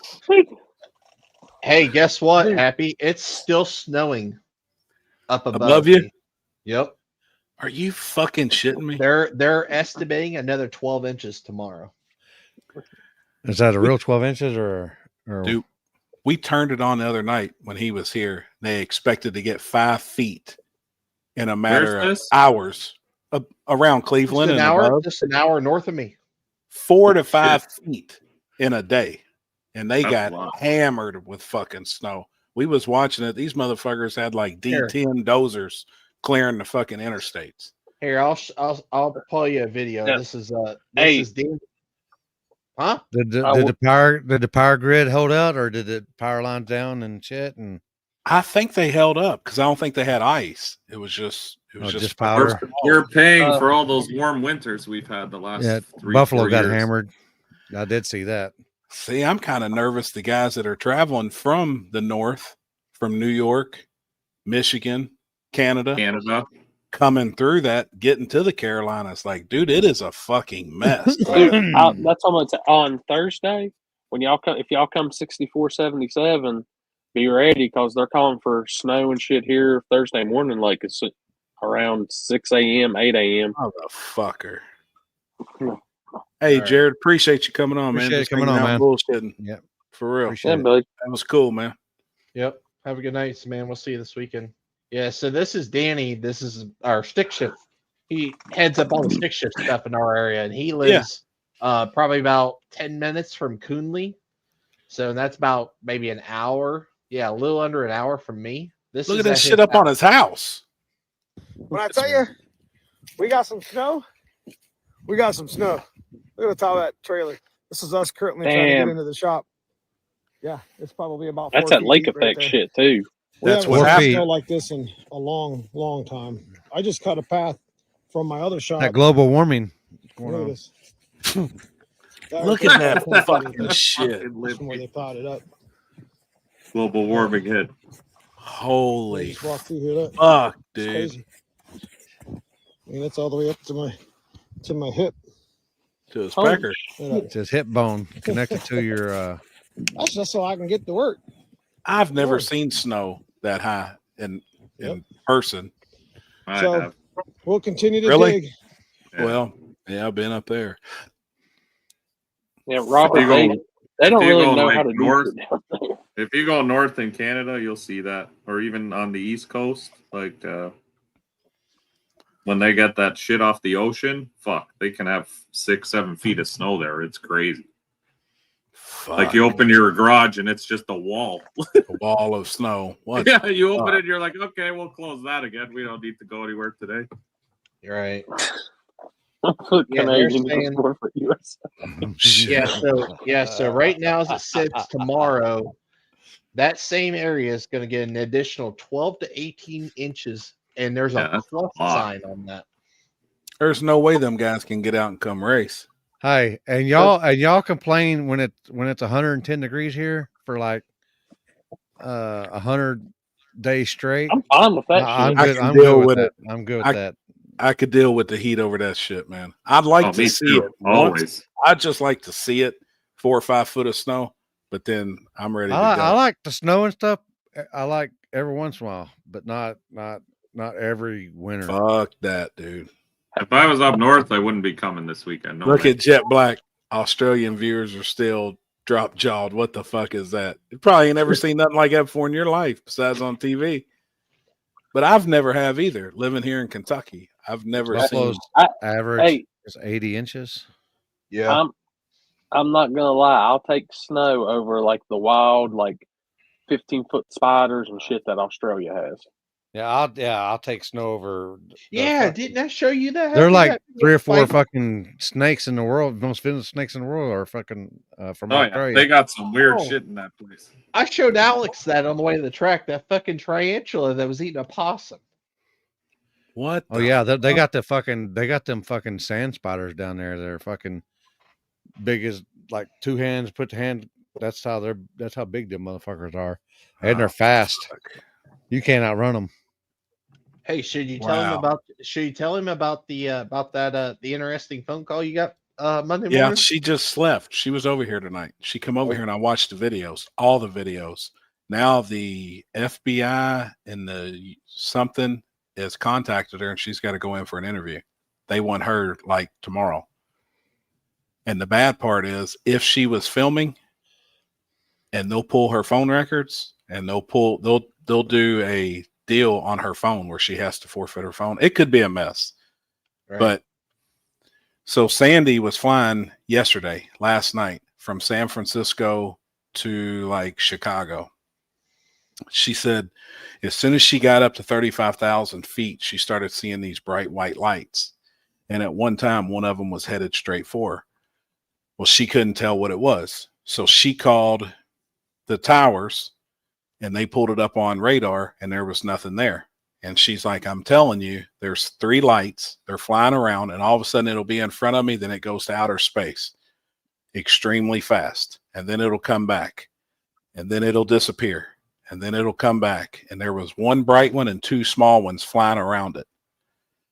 She said for 700 or 800 miles, they was in front of her. It's a bright white light. Any airplane has to have a red and green on it. Yeah. She could see another airplane in front of her was 100 miles out and it was on radar.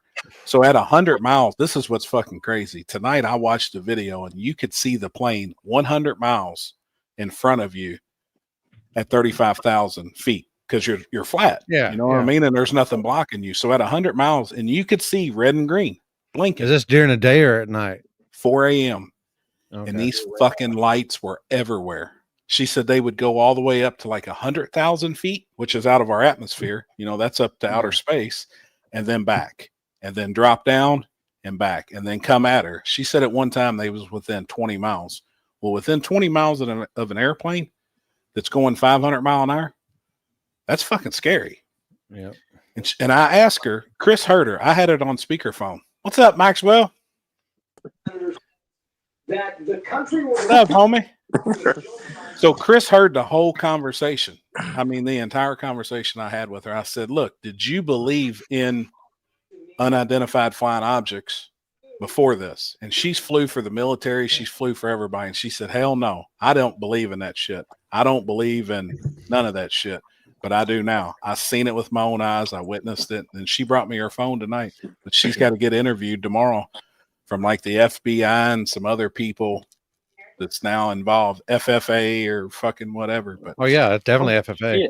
7 other planes called in and reported. 7 other aircraft on the same kind of flight path within 100-mile width called in and said, hey, there's some fucking lights up here flying around. Like, what are y'all going to do? Yeah. And she said, and remember, she said that, she said even, you know, being in the military, she goes, there is nothing on this earth that could fly like that.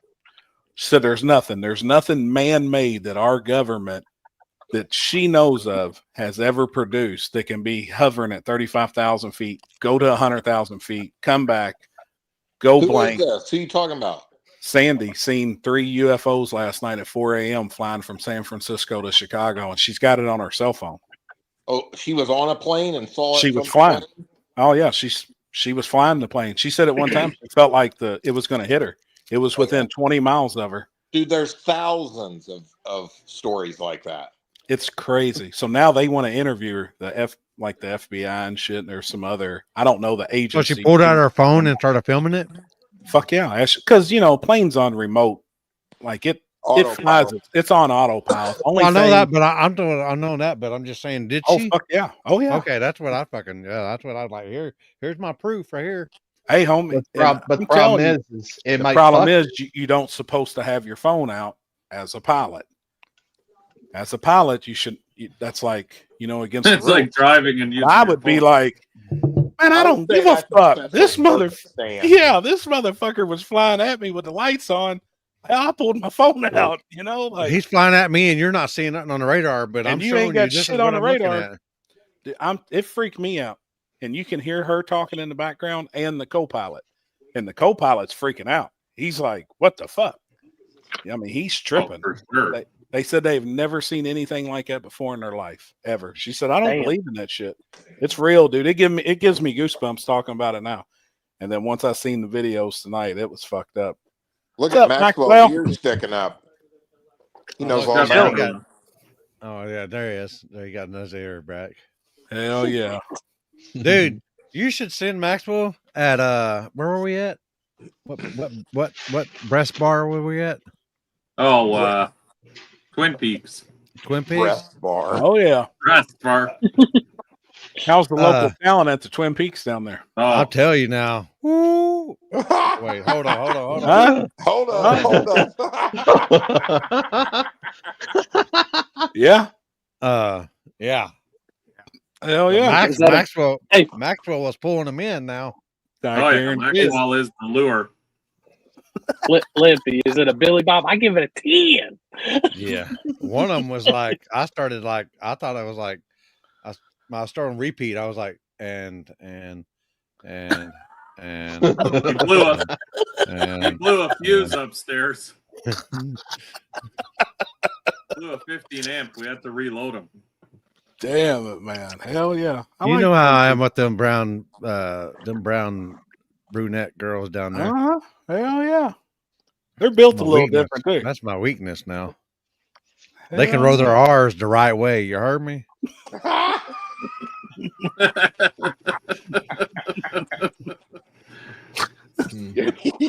We're just waiting to see the machete come flying out of nowhere. I gotta make sure that I see if she's Well, asleep. Lippy got a little bounce in his step tonight, don't he? Oh shit! I'm asleep. I got to make sure she's asleep. But I caught a shadow of my glasses, and I thought it was her. And I was like, "Oh shit!" We had at Twin Peaks the other night too. Yeah. We did Okay, too. yeah, she's asleep. All right, good deal. I like Twin Peaks. That's one of my favorites. What's Mr. Rude doing down there? Stressing out. I ain't stressed now. Fuck it. He blew a head gasket earlier. Nuh-uh. Did you really? Yeah, in my fucking brain. In his own head. He overheated. I put that way. I literally, we were mid conversation on the fucking table, and I was working on the car, and I fucking whipped my phone, and it disconnected me, and that was it. I was ready. It was party time. Oh yeah, what'd you hit? What'd you figure out? Well, I'm just, in all honesty, it just ain't fucking ready. Right. I get it. So, and now I just remembered too. We got it running again. We got the valve cover gaskets changed. Got the oil leak fixed. Put it on the 2-step. It'll get there. It's tight. And now I remember why, because we put the stator in it with the other car when we were trying to go a little faster with it before. Now it's just a little too tight for these, bigger turbos. But so now I got to swap the stator. I'm just not ready. I don't have fucking time. So Just ran out of time. That shit happens sometimes. Well, it's one thing to force something, and then something like, what if something happens? Like, there's a reason this shit's fucking fighting back. Like, I still probably 2 or 3 days worth of work just to get it where it'll be raceable, decently raceable. So I don't have that time. Like, I could MacGyver all this and MacGyver that, but do I really want to do that? No. Well, what's the big things you got left to do? I thought we were done. I got to do all the brake lines. I still got to get my fucking TBMs in the States. a new master cylinder now because this one's blowed the fuck out. How do you know your master cylinder's bad if you don't have brake lines on it yet? I control my rear brakes with a lever. I don't race with one pedal, right? When I'm driving down the track, I'm using that fucking lever as I'm going down the track to either control the car to go straight or control the wheel speed. Are you shitting me? No, I've done that my whole life. Are you tractor pulling or drag racing? Both of them. Wait, if you put a lever in to control your rear brakes, it'll change your life. Seriously. I didn't know that you had that. Anytime my car's ever got out of shape, I just tap that lever a couple times and straightens that back end right up. My car keeps going. Is that the only rear brakes you have? Is the lever? Is the lever, and then my front brakes are on a pedal. Yeah. Gotcha. Don't need no line lock. Don't need nothing. I did that shit when I stick shift race. I would stage with the drift brake with the rear brakes and hold the brake while you're preload the car with the clutch, and then just let it out and go. I mean, that's interesting. That's kind of a cool idea. So the reason, plus, if you need to whip it like to get squared up with your trailer, you can just e-brake it into the trailer. That's what I did when we were at the 5 when the cops were coming in. That's what I did. I whipped it and spun it around and threw it in the trailer. E-brake that shit. Yeah. So one time I exploded my VR6, like literally grenaded the fucking thing in half, cranking 3 pieces, all this shit. Obviously didn't have a diaper. Car was all out of shape all over the track. I just used the brake, the rear slicks. They overpower the front little skinnies and just pulls the car straight every time. So what's going on with the rear master cylinder? It's blowed the fuck out. Is it a used one that you had? No, it was the first one was a brand new one. The second one was a used Willwood, and I'm pissed off, and I couldn't get the fucking cotter pin in the thing, so I slapped the fucking lever and blowed the pin out the fucking other side with the seals. Fuck. So that ended my. That's when I whipped the phone, and I was like, "You got to be fucking shitting me." Then the valve cover gaskets are leaking, and then my fucking oil filter housing's leaking, and it's just rushing. That's it. So really, though, you're down to brakes. Just staying home now. I'm down to brakes. I got to do a converter change. A stator change, not a converter change. I got to do brakes. I got to plumb my CO2 lines, plumb the boost controller lines, mount my screen because I don't have a screen, and my screen controls all the traction control and all the other shit. And I got to still plumb the nitrous. Like, I just got a lot of stuff to do. Yeah. Well, if you weren't on here and you were working on it, you'd be done by tomorrow. Buddy, I've been on 3 hours of sleep all week, every night. I'm going the fuck home before I blow a gasket, for real. I get it. So when it's just not right, it's not right. Are you bringing the car with you, or are you leaving it at home? No, I'm leaving. Why the fuck would I tow it down there? To show you? Work on it? No. Fuck hey, that. Hey, Trevor, you bringing your motor home? Yeah. I might be staying with you. I might be coming by myself. Well, we're going to have to share a bed. Oh, is there only one bed? Yeah, well, I got Ben and Chris with me. And there's the pole. You can sleep on the floor if you bring an air mattress. Hey, he can be Big Spoon. Yeah, sounds like Bring a an good air mattress. I don't know. Hey, Happy, are you want to ride out with me? When are you going? What are you doing? What's your plan? Thursday morning. Is it just you? I think. I don't know. Everybody else got to work. I ain't got people that can just head out unless Julie comes. But I mean, irregardless, if somebody does come, you want me to pick you up in Cincinnati? Yeah. I mean, there ain't no sense in wasting gas. I'm gonna drive right by you. We're gonna run right by each other. But it might be just me, yeah. Well, if you guys don't do that, I drive right fucking by you, Jeff. You jump in the old fucking Trump train and let's go. Well, I gotta take a car. I'm racing. Oh, well, I gotta bring my trailer. I'll hook it up to the motorhome. Oh, fuck. You're coming down. Oh, boy. He said, "Oh fuck." Well, I'll be drinking by the time you guys get here.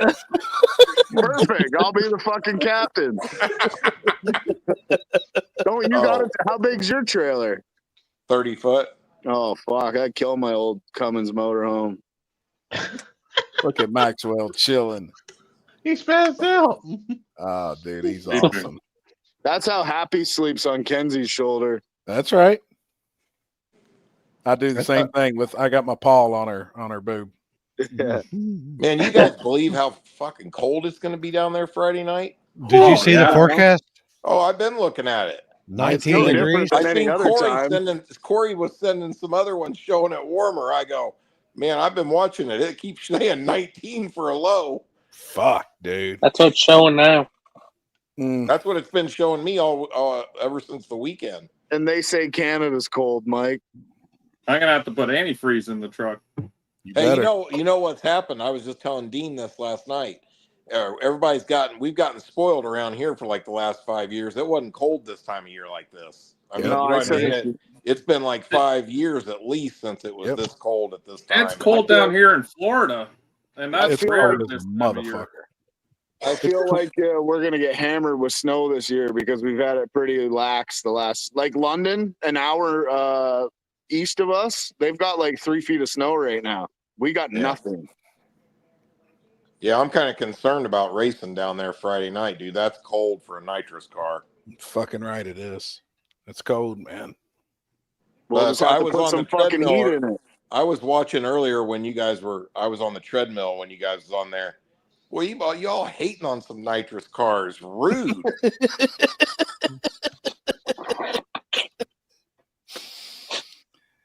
Hey, but this weekend there was nothing but nitrous in the finals. Where at? And Mike's race. It's Billy Goat and Chicken Heart. Oh, yeah. Nitrous cars. Yep. That was the nitrous car this weekend, though, too. US60, right? US60. Yep. Is Bubba still in the chat? Yeah, there's lots of I'd a say place for it and a home for it. Well, I disagree with that. I mean, with the exception of really fast front side tracks, I don't think that's true. I mean, I just don't think nobody's running them backside to figure it out more. You know what I mean? Like everybody give up and just everybody just said, screw it. Yeah.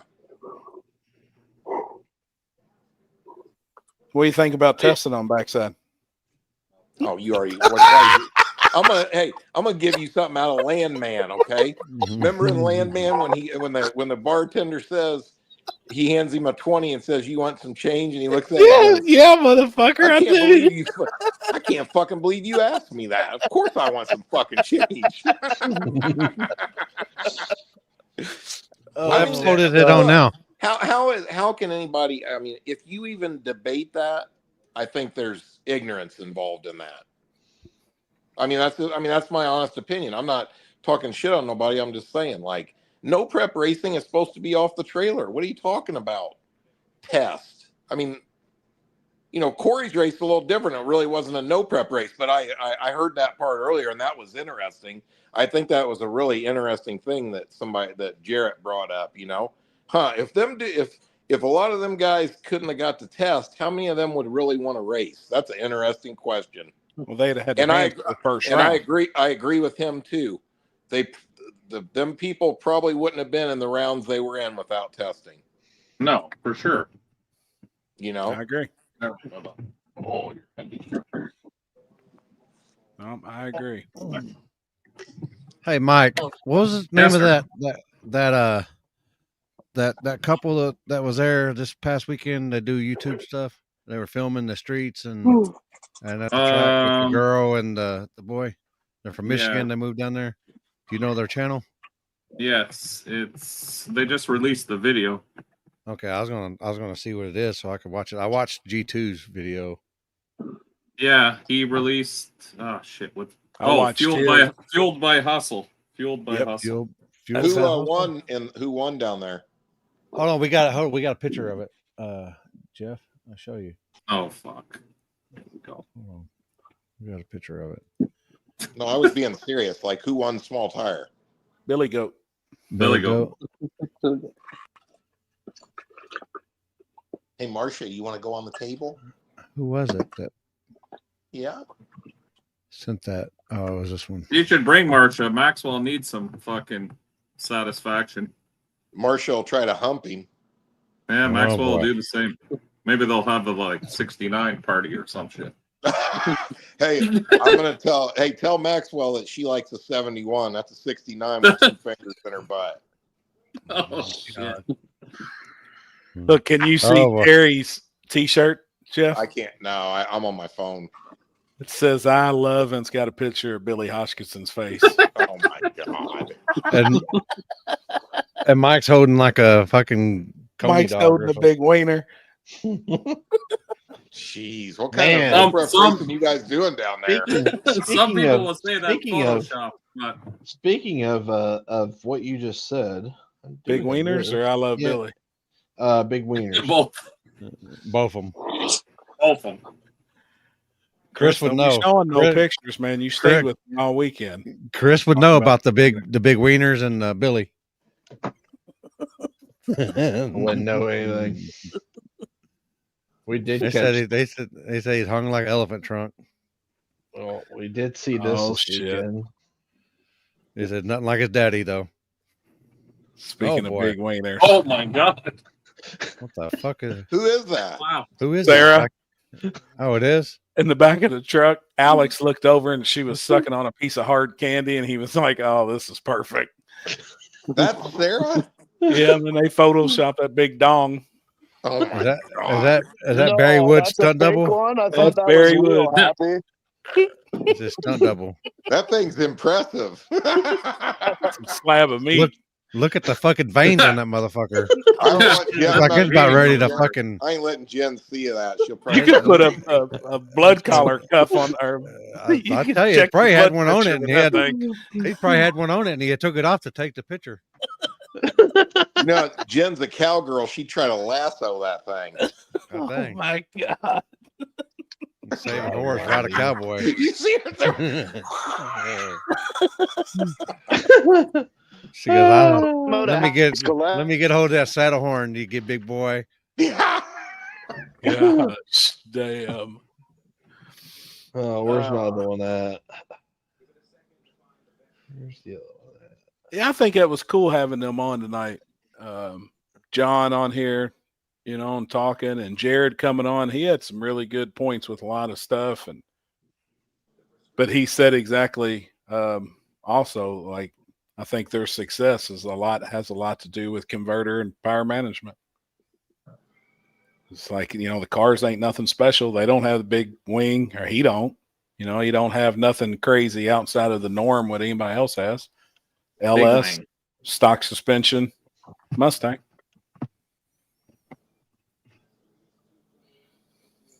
Oh yeah, there you was in breakfast the other morning. We seen you walking out.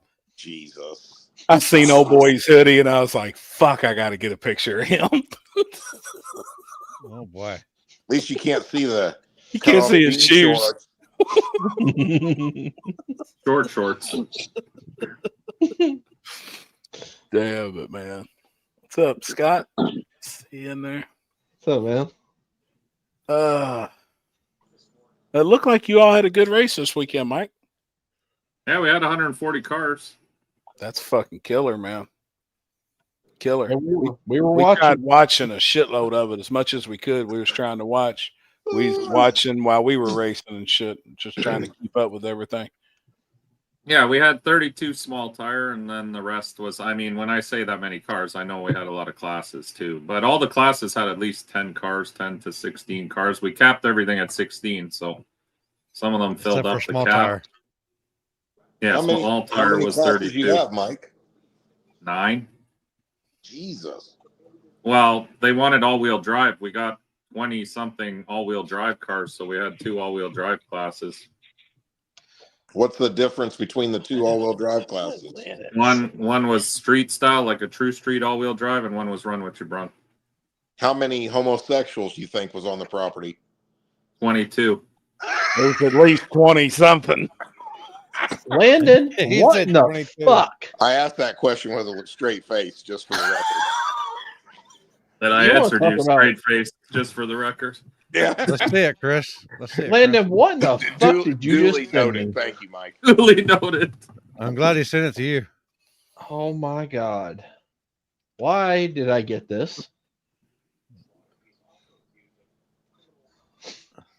Oh boy. Whoa. Why did I get this? What is What that? the fuck? I don't know. What is that? How'd they That's get a a picture of fucking me? hammer. How'd they get a picture of me from back in the day? No shit. It's a male sex doll, isn't it? Is that one of the one that is AI generated? It looks like somebody made a mold off of me, to be honest.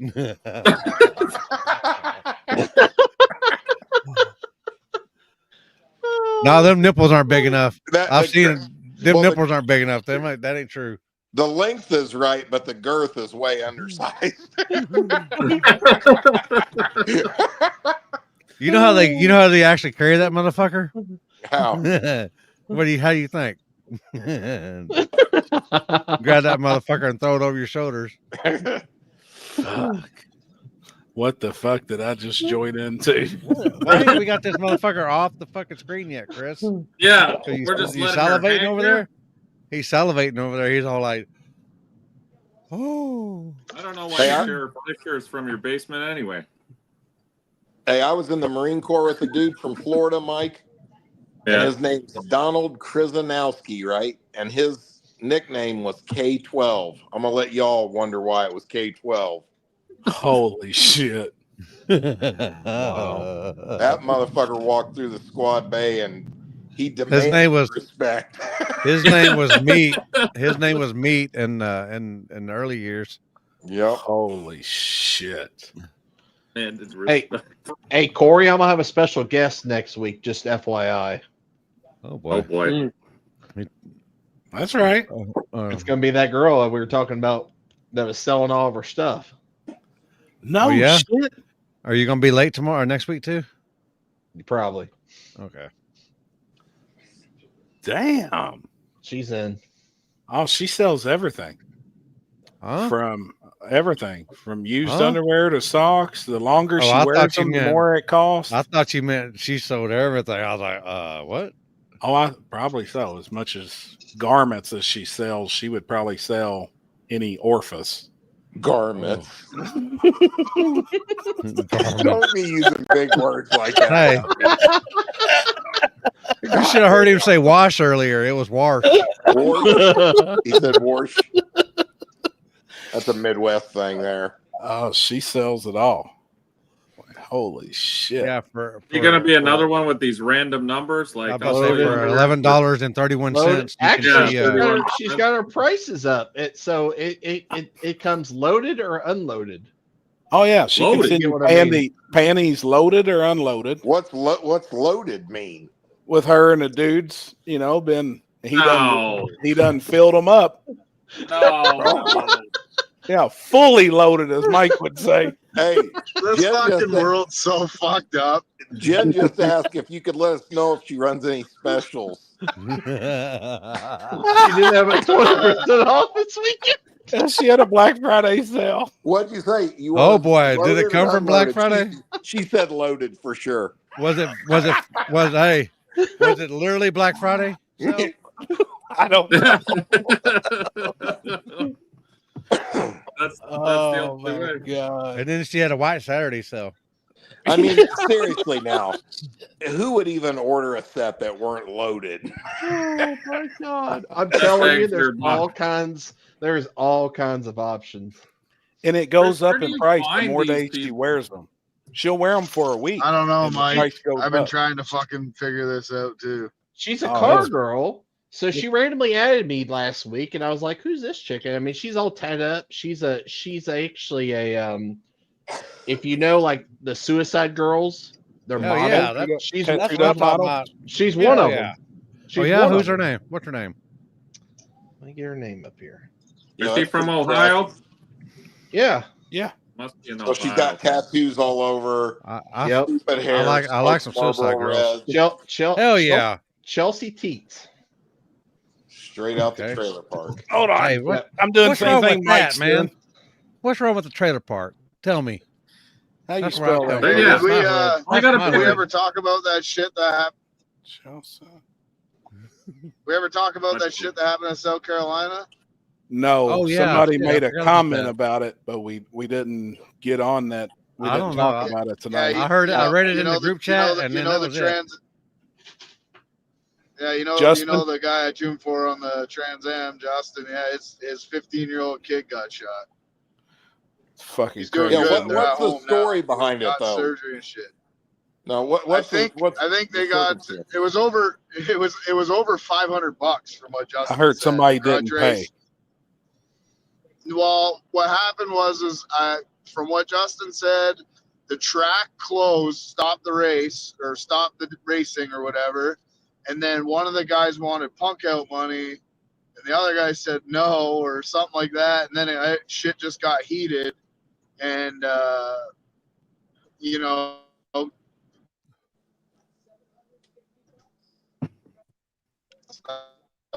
Hey, we lost you Justin's with your internet. Losing you. Cut out. back.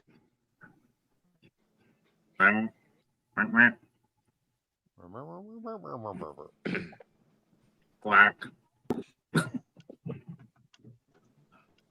Oh. And where was it at? South Carolina Motorplex. Orangeburg, right? Is that south side or city side? No. I'll come up to that. Yeah, somebody said in the comments earlier, one side wasn't paying, and the other side, thought they deserved it or whatever, thought they were getting something, and Yeah, but and I one meant dude- Justin wasn't involved in it, or his son. I think he just got caught in the crossfire. Man, yeah, stray bullet or ricochet or something. Yeah. I mean, it's one of those. If the track shuts down, nobody's really due punk out. In my opinion, nobody's entitled for shit. It's done at that point. Well, If the track yeah. calls, there's nothing they can do about it, and that happens all the the time in the race grudge didn't world. happen? I don't know. I'd like to hear his, what he heard. I don't know. I don't know. I know. Supposedly, All I I guess heard was 3 somebody got got killed shot, and one passed away. Yeah, one got killed and 2 got hurt. The two that got hurt were kids, right? Mm-hmm. Well, I know Justin's boy, is one. I don't know the other. That sucks, though, man. Yeah, and especially over $500. I mean, now you got to think there's 2 people's lives got lost. The one that actually lost his life, the dude who shot him, he's going to go penitentiary for the rest of his life. I don't think they caught him. Now, that's fucked up. I saw a thing. I saw one of them got Jamie Triggerman Hall made a post, I think, saying that was like from the police department saying anybody with information on this contact us. That kind of led me to believe they didn't catch who it was. Dude, you know what? I'm all Second Amendment, buddy. I was in the Marine Corps. I've shot every gun there is. I ain't got nothing against guns. There ain't no reason to have a gun in the track with you. Period. You know what I mean? And another thing, if you feel like you got to have a gun on you to go there, should you really be going there and taking your family? not a good place. You know what I mean? That's just it's common sense. Once again, you're just asking for something bad to happen. And look, what I'm saying here is, I could give 2 shits left if 2 guys want to argue over $500 and their dumbasses want to shoot at each other over it. But when a kid gets shot as an innocent stand buyer, that's the problem. Yeah. Uh-oh. Oh God. Oh my God. Oh boy. Oh God, here we go. Oh my God. Look at them white shoes and cutoffs. I know them aren't Jeff's legs. I already know. I know this is fake.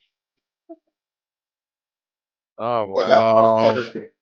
Got the moves though. I knew it was fake because Who made that? I knew it was fake because it didn't have your legs. Yeah, that made my legs. I already knew. Yeah. Oh. That's One of nice, my buddies Chris. got shot in the face in high school and killed over a burnt CD. Gosh damn. Jesus. All right, you're back now, Trevor. What was your fucking stupid. I'm literally in the middle of the fucking city with no service. I cutting out again? No, you're good. No, you're good. now. Okay. Yeah, I think the car and his trailer and shit got hit because they had to stay there for the investigation or something. And him and his kid are at home or whatever, but kid seems to be doing okay. No, we were Only 15. asking what was the circumstances of what happened. They just got caught in the crossfire, right? It wasn't nothing. It was over punk out money, from what I understand. From one of Justin's No, races? no. Justin, it had nothing to do with Justin or his kid. That's what I was They asking. just happened to get, they got caught in the crossfire. Fuck, man. At first, I thought it was Justin that got shot because somebody had said that or whatever. I guess there's another Justin guy that was there that got Justin. hit too. Yep. Yeah. Honestly, at first when I seen Larry make that post, the prayers for Justin and family or whatever, I thought he crashed bad or something because I had just sent him a fucking tune-up. He's like, I want to go faster. I said, okay, I'm gonna fucking give it to you this time. I said, hang on to it. And then literally 5 minutes later, I see that, but it was for something different. Damn. Just shit like that's senseless, man. Not stupid. Yeah. Well, see, and that's what I was talking to you about that one night when we were on here, and I was like, there's certain places and certain instances there's nothing you can do, but I was asking, I was like, if something really did break out, like what the fuck would you do? I mean, that'd be a fucking mess. That'd be chaotic as fuck. And I can only imagine in some of those grudge races, it's wild. And there's a lot of fucking people there. You know what it is? I'll tell you exactly what. Call it what it is. On this. Be a man. Throw some fit hands. Yeah. You real tough guy pulling your gun out. It's no different than biker gangs. They're fucking pussies, all of them. They're only tough when they got 50 people with them and guns in their back. That's what's wrong. That's the whole world's soft, man. I'm with you on this one. Like, I'm all for guns and everything and firing them off and shit, but they shouldn't be at the racetrack. There's lots of, like I just said, shit gets heated. You know what? If you feel like you got to carry a gun into Walmart, you shouldn't. I ain't going to that Walmart. That's all there is to it. It's stupid. You're an idiot. Why would I want to walk into Walmart to buy toilet paper and get shot by a bunch of fucking idiots? That's stupid. Yeah. For no reason. You know what I mean? That shit sucks, man. I thought somebody wrecked too when I read it, at first, like Jamie's post. It's like, damn, that sucks. Then started hearing more and more. The guy that died was a younger guy too. That Reggie something. Reggie. That's sad. Yep. Kids. That's a fucking mess, man. Yep. That guy, he's looking at, was it attempted murder, 2 cases of that, and then a murder charge. So did they catch him? They don't think they caught him. What's crazy is, like, I go to all these races with Justin and shit, and I never thought, like, I knew shit could happen, but I never thought it would actually happen over fucking no money. What's $500 fucking dollars? I just broke that tonight in my car. Well, when we were in Memphis, you want to hear a funny story? Nothing's funny about this, but this is ironic, I guess is a better word. Somebody was looking for a knife. It might have been Trevor was asking people for a knife, and all of them were like, I ain't got no knife, but I got a gun. Right. They all got guns. But and them guys are cool, but that's the problem. Brandon Ratliff's in the comments. He said, tell them about my little deal on the hill that night. So just a little bit ago, I don't know, a couple months ago, we went street racing, and this dude was popping off that was his street and his area, and people shouldn't be parked here or there, whatever. It was a fucking mess. And they'd been there. These guys have been drinking all night. Well, the dude kind of stepped up to Brandon Ratliff, and they had some choice words back and forth, and Brandon popped him in the fucking jaw. Next thing Brandon felt, the dude had pulled his pistol and had it in his fucking stomach. And we were all there. I was like, fuck. And if one pulls one, there's multiple others. Oh, and it just gets ugly. it got a little bit out of hand for a second, but dude realized that he needed to put his fucking pistol up and just go on with the night. Take his smack to the face and fucking go on. Well, why not just throw a punch back? Yeah, fight. That's America. I mean, Yeah. what are you doing, man? Apparently, you can't fight. That's why you got to pull a gun. Yeah. See, Jeff, we're from out of country. The way we know America is guns. No, I don't. Yeah, you look at us different. Rightfully so. I get it. Yeah. Dude, I'm old though. Land of the free. When I was a kid, even when I was in my 20s, you know what I mean? Like, you had a problem with somebody, you just threw down. There wasn't people pulling guns out all over the place. Yeah. It's radically different now, that's for sure. Yeah, but people can't fight. That's the problem now. That's Yeah. the first thing they do is go to guns.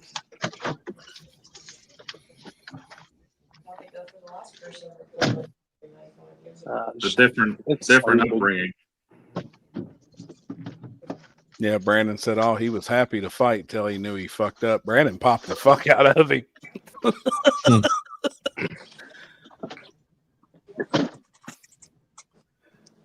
Yeah, that's rough, man. That's that ain't the first grudge race, or it ain't the first race this year that somebody's got shot. There's been a couple shootings at a couple, different places, and man, that's fucked up. You know what I would do if I was the track? I'd say y'all ain't welcome here no more. You guys keep acting like that, you won't have no place to race anywhere. Yeah. I know that one in Alabama was bad. When we were at Street Race Haven last year, I was talking to a guy, and he's like, man, they've been opening up this deal in Alabama. I can't remember exactly where it is. He said, dude, every weekend somebody's getting a gun pulled out and they're shooting across the pits. And I was like, what the fuck? He said, like, the track was going to close. Like, they were done. They couldn't even deal with it anymore. They were just said, fuck it. Yeah. It's like, holy shit. I can't even remember the name of the town. It's like when you own a bar and there's fights and guns pulled every weekend. The here in Indiana, the state will just pull your liquor license. You're done. Right. They get X amount of calls for police out For there. the police. And it's a public nuisance, and you're out of business. That's all. There ain't no talking about it. Yeah. I mean, it sucks for the track. They need to have events to make money, but I mean, you start having people killed in there. You know what happens then too? It becomes a liability for the track. You're operating an unsafe business. Yeah. You know what I mean? Crazy, man. As of last night, nobody in custody, still investigating. Fuck, man. I hope they find dude. That's fucked up. They probably will, I would imagine. I would hope so. Guarantee there was phones out. If there was grudge talk and people was talking shit back and forth, somebody was fucking filming. Yeah. That's the first thing people do now. They want to catch that shit and catch the argument, because usually most of the time it's all good shit talk. Mm. Most of the time people know how to get it, or understand it and know how to deal with it. Hey, you think the weather's going to hurt the turnout at Dig or Die? Probably. I think so. I still think there's a lot going to come, but I think it will. Man, I'm telling you, what? We've raced a lot up here when it's like high 30s or 40, and that's not even that. But to me, that's all right. But you get in the mid 20s in the middle of the afternoon, and that's fucking cold. Yeah, it's cold. I mean, yeah, it's going to be in the mid 20s all day. 100%. 100%. What spectator is going to want to come out there and sit on those bleachers and fucking freeze their balls off? Dude, they don't get that many spectators at Dig or Die anyway. Not in you got a lot of racers that are bringing people in there, but I mean, what do you got? 65 what do you degrees. think? I bet you there ain't 600 or 700 paying spectators. Would you think? No. At the last Christmas. No, not paid spectators. No way. Yeah, I was going to say. Hell no way. I would say 300 to 400. Yeah, actually, but there's a lot of people there with their buddies. Yeah, that's what I said. When you bring in racers, when you got 150 cars there, and but they're in a ton of spectators. But the front wheel drive people bring them spectators in though, don't they? Fuck yes, they did. We noticed that on the live feed, and I told Chris, I said, dude, Mike needs to pay attention to that and look at that starting line. When those import dudes were up there, they had that starting line mobbed. And I was like, oh yeah, that right there. Was You know they what the all only Puerto problem is? Ricans or Cubans or something? Oh yeah. Those That's are the what- both oh. You want to know what I hate about fucking Hondas? Is the guys that drive them. That's all they do the whole fucking time, rolling up the line, just hitting the pedal. You didn't do that in your VR6. Fuck no. Sure you did. Put that bitch on the fucking. All they're doing is keeping it clear on the ITBs. Everything else is good. All that fucking racket just to do a fucking 750 pass. Man, If the that. starting line was packed. But, Yeah, but they each one of them cars brings at least 10 spectators in per car. Yep. Oh, they bring their whole damn family. Dude, that was awesome. I'm Like, talking we was minimum watching that the other 10, night. 10. I said, look at Yeah. that fucking starting line. And then when they would turn around and walk away, like the next class yeah. would come up. That's all they care about. And you had your normal people standing Yeah. on the starting line. But I was like, look at the import crowd. Like that was dope as Yeah, fuck. but For real. front wheel drive is huge down here. Yeah. Dude, I still ain't thirsty enough to have no all-wheel drive class. I'll go out of business first. Can't do it.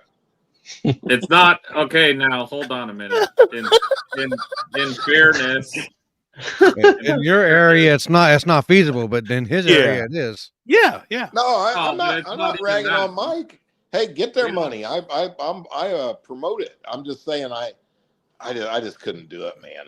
I mean, but that's not our I normal feel like thing. if I That's added season. that class to War in the Woods, I would immediately get sparkle fingers. Watch yourself now.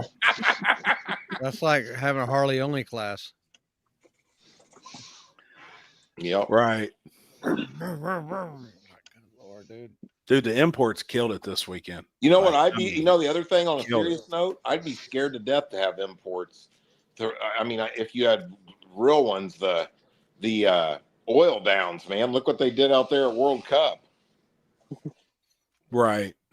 Did you guys have any break, Mike? No, actually, we didn't. Which was they had to That's have good. a diaper. Now, one of the rules was that all the imports had to have diapers on them because that's a track thing there at Orlando. All imports have to have diapers, mandatory diapers. Cool. Well, there's a reason for that rule. I know. Yeah. But I mean, yeah, they come, they race there, man. It's that's what they do there, and that's a small front wheel drive turnout. Like we had a very small. I think there was only 12 of them. When they really get behind an event, like where they want to come, yeah. we had 40 one time at a Mockley, and they wanted to bring more, and I was like, that's it. Like I can't have any more of these things. Like it's fucking crazy right now. I told Chris, I bet in your area you could pull off an all import if you. 100% you could. You could pull off an all import no prep event, the whole Mm-hmm. fucking entire event. You wouldn't have small tire or nothing. It'd be all small tire. Yeah, you could I do mean, a all full- import. And I think you could do it down there with the right classes and everything and divide I them could. up. It's not my thing. I'm not. No, I get it. I'm not like Jeff, but I'm in between the two. Hey, that's what makes the world go around, Mike. Like I said, know. I hope you got a little bit of that money from every one of them guys that will came through the I'm gate. more. I try to be a little more politically correct, as they say down here. Oh, are you inferring that I'm not politically correct? No, I'm saying That's you're not you're better very, than that. you're very opinionated on what you like and don't like. So I get it. Now, you know what's funny? You know what I would love to have, and then maybe this makes me a hypocrite. I'd like to have an all rotary class because them things are rowdy. Oh, they're fucking Dude, gang. yes. Mm-hmm. I mean, them things are wild, dude. And you know what's crazy is I'd love to I'll tell you what would be badass, a stick shift rotary class. They're badass. They are wicked. That one, that green one at the World Cup that rode the wheelies all the way through. Yeah. That was a stick, wasn't it? Most all them rotary Most of them cars are. sticks. They're using like Lenco transmissions and shit like that. They're not H-pad. No, yeah, they're Jerichos or Well, Corey- Linkos or yeah. Corey, I know you was a import guy. they were having like staging duels on burnouts. They didn't want to go in and do a burnout first. One guy was like, they know they got to do a burnout because I ain't got a fuel cell, and I'm like, how you don't have a fuel cell? Really? So I was supposed to have I was like, what do you do? Fill up the carburetor, and that's it. He must have meant he had a small fuel cell, so he didn't have to be I was like, around. I don't know. Like they were all fighting and stuff, and he was like, he knows I got a little fucking cup full of fuel, I guess. When they track race, like a lot of them will duel on who goes into a pre-stage first. I mean, this was like they were like both sitting in the water box, just sitting there. Those are and by I'm like, far the most out of control cars to go down a drag strip. And neither one they didn't really set the world on fire. I was like, I could have walked over there and banged the light and went over there and sit down before they finished. But I mean, they never make a straight pass. Never. But yeah, but they bring the crowd with them, and they're all having fun. They're throwing money around too. Oh yeah, they throw money around. I thought it was awesome looking, man. Hey, you know what really surprised me was that fucking what was remember that why? Well, not the Volkswagen deal. I've seen that weird before. The all-wheel drive Volkswagen has two motors. Oh, Bruce! He has to do a front wheel. Yeah, he has to do a front wheel drive burnout. That's Bruce. Green off. Yeah, seen him. But that BMW, that SUV, that them guys were rolling it. That thing freaking got down. Really? For a BMW. Yeah, it was a brand new, like a SUV style. Remember they were putting the stickers on them? And you're like, hey man, why don't you go put the stickers on over there? Yeah, they're in the middle of our tech line, and they just put the truck in park and start putting stickers on the car while we're teching cars. I go, brother, you can't fucking just put it in park here. This is the tech line. We got dude, and then they had a full blown fucking detail fucking over there in the VIP area. They had the diapers out and everything. And then the motherfucker pulled up and then he made a lick. I was like, God dang. Damn. Was it an X6? I don't know what it was. It was a newer style. It was a real bubbly, but it was a four-door SUV. Did you know what? You can all-wheel drive with the 4 big tires on it. Did you guys see that like a week ago? What was it? Oh, that car. There's a car that's got all-wheel drive that's got big tires on all 4. It was like in Brazil. Is it or the Nova? Yeah, it was the Nova. In Brazil. Yeah. Yeah, I mean, that is in the dictionary under the definition of gay. I said that earlier. I already had a Mopar motor in it too. Whatever kind of drugs that guy was doing, he needs to stop right now. That's out of control. I'll smoke to that. Damn, Chris. Now, did you see it with that Gulfport race?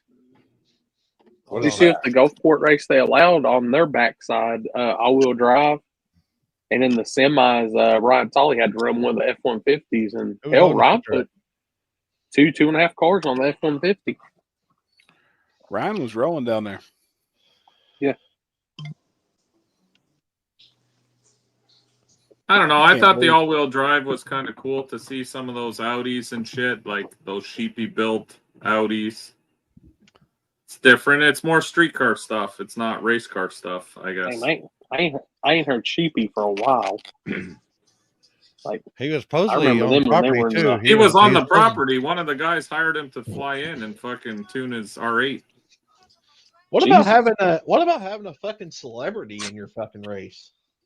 Who, the wrestler? Yeah, I think Braun Strowman. Who? Braun Strowman from WWE. He's big into cars. I don't even know. I've never even heard of him. Neither did I, to be honest. What car was he in? I deem him not a celebrity. They've got he's got a Mexican GTR, F-150, a couple Supras, Grand National. Like he's got a bunch of street cars. The F-150, I believe. Was it that black one that's fucking looks sleeper style, or was it the? Or was Pretty sure that's it. The one that had the turbo sticking out of the hood and shit. No, the one that the turbo sticking out of the hood was Geo. That was the guy I raced in the finals on the street. That one that life. I bet you that one that I told you that was fucking that looked fucking stock. Silver had the heart.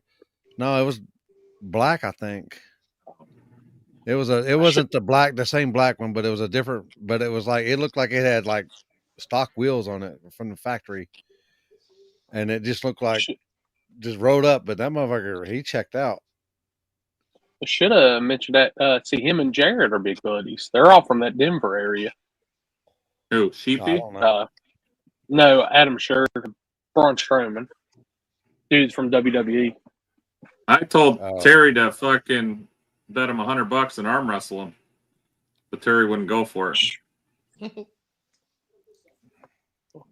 You seen that was a big dude. Arms? I didn't realize. Well, he's got one of the Sheepy, what you call it, R8s too. He's got a lot of damn cars. There were a few of them. There was the R10s and the R8s and shit out there. Quite a bit of them.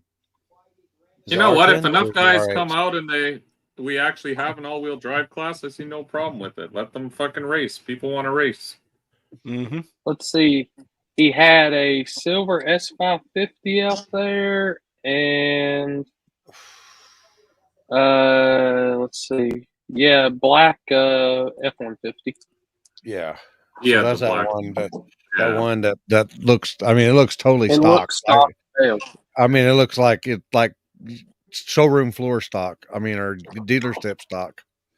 I'll send it to you. Stock wheels, and everything. All right. Stock wheels and everything. You're looking at it. And then he made a hit, and I'm like, God dang.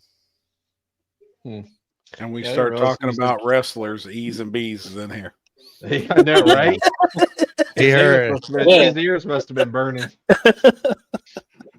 Yeah, dude, he's a big time in WWE, and like I said, he's from that Denver area in Carolina with Jarrett and them. Huh. Oh shit. Hey Jeff, I got a question. Has War in the Woods ever given out $325 worth of meat to their winners?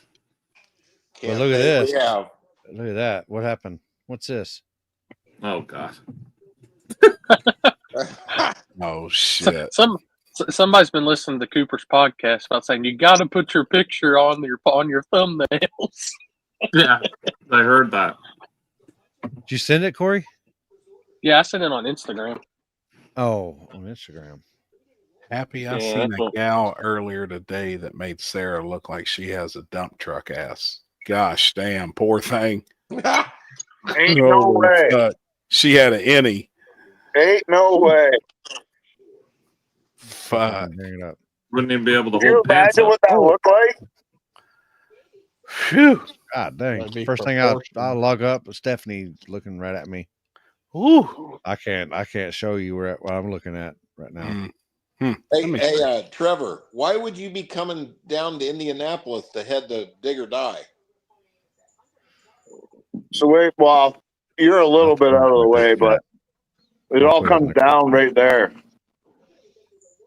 Detouring to visit Uncle Jeff. Yeah. You're always welcome. Home. You said, Messenger. Not now. You ain't shit. Fuck, I'm ready just to throw everything in the fucking garbage. Jesus Christ. Now my phone's not fucking charging. Man, when the wheels come off, they really come off, Trevor. Somebody fucking tested me today, I tell you. Hey, the next thing you know, tomorrow they're going to prove that the Earth's round. And then you'll really be baffled. All right, here we go.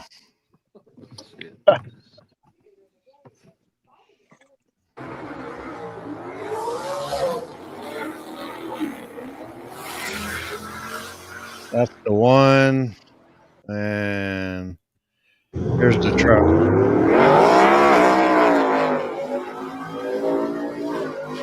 Yeah, see, the silver truck was fast too. Yeah. Look at Biden. He doesn't even know where he's going.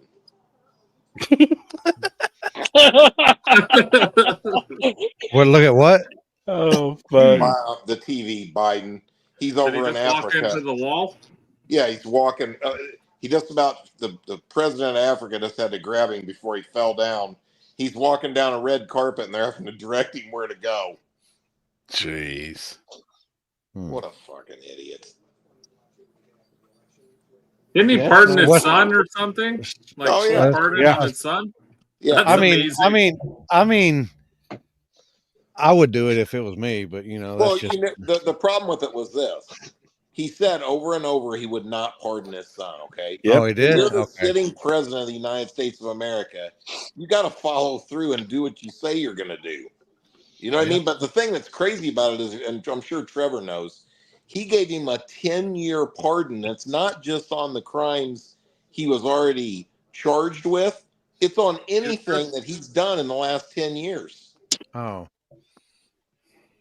Seriously. So if they found out that he was cooking meth and shit 6 years ago and they wanted to charge him, they can't. They can't. He's pardoned.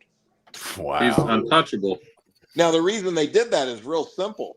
If you look, the pardon date goes back to 2014, right? Right when all the Joe Biden family influence peddling started. So the real reason for Joe Biden doing this is to protect himself. Mm-hmm. You know what I'm saying? It's protecting Joe and the rest of the family. You know, the other thing that's crazy? Now all them cases, they don't have to pay none of the money back. Like he has big, Hunter was in big tax trouble. Oh, yeah. Yeah, so not only he's pardoned, but he's pardoned from repaying his taxes too. So they keep all the money. That wipes that out. Democrats, they really fucking just love you. They take care of you. Yeah. Things are better. Yeah. That's sarcastic. It's crazy that they have the power to do that shit, though, realistically. Trevor, you and Mike, I had to ask you guys this. Did you see, I don't even remember what it was. Was there some kind of a public shooting or something up in Canada weekend before last, I think it was, and Trudeau was at a fucking what's her name? Then you say Taylor Swift. Yeah. He's up Oh there yeah, he was at the playing concert. or dancing around while the nation's in you know what I mean? He got blasted for that. They caught him in a full homo moment while he was supposed to be running the country. Oh my God. He hasn't ran the country in fucking 6 years. I mean, think about that. How embarrassing! Imagine this: you're the president, the leader of a whole country at a Taylor Swift concert. Dancing. He was dancing. Don't forget he was dancing. Like this. He's trying to be with her next fucking. Isn't that the girl that has she sings about her boyfriends or ex-boyfriends? Oh yeah. She's trying to be on that list. She should be executed. I don't even know who she. I don't even know. I don't even know if I've even heard a fucking song that she sings. God, I hope I haven't. And she's real far left liberal too. Her and her Oh, good Lord, fag boy, whatever his name is. Travis Kelce. oh, the lady loves the Kelsey brothers or whatever they talk or some shit. You better tell Marissa she better look into him. They're liberal. They were Biden supporters. No, they're not just liberal. They're fucking They're I don't even know what they're way left. They're way left. It's tough, right? Because like a normal liberal is not what they are anymore. They're just extreme. That whole side is extreme, and you just get labeled as left or whatever. But I feel like if you're in the middle of the hardcore Republicans and the hardcore liberals or the hardcore whatever, you're an old school liberal in the middle, But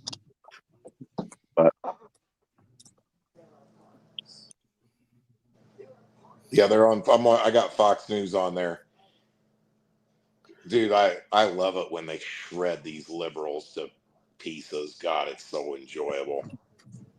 Here's where I stand. You got a MAGA hat on? Yep. Oh.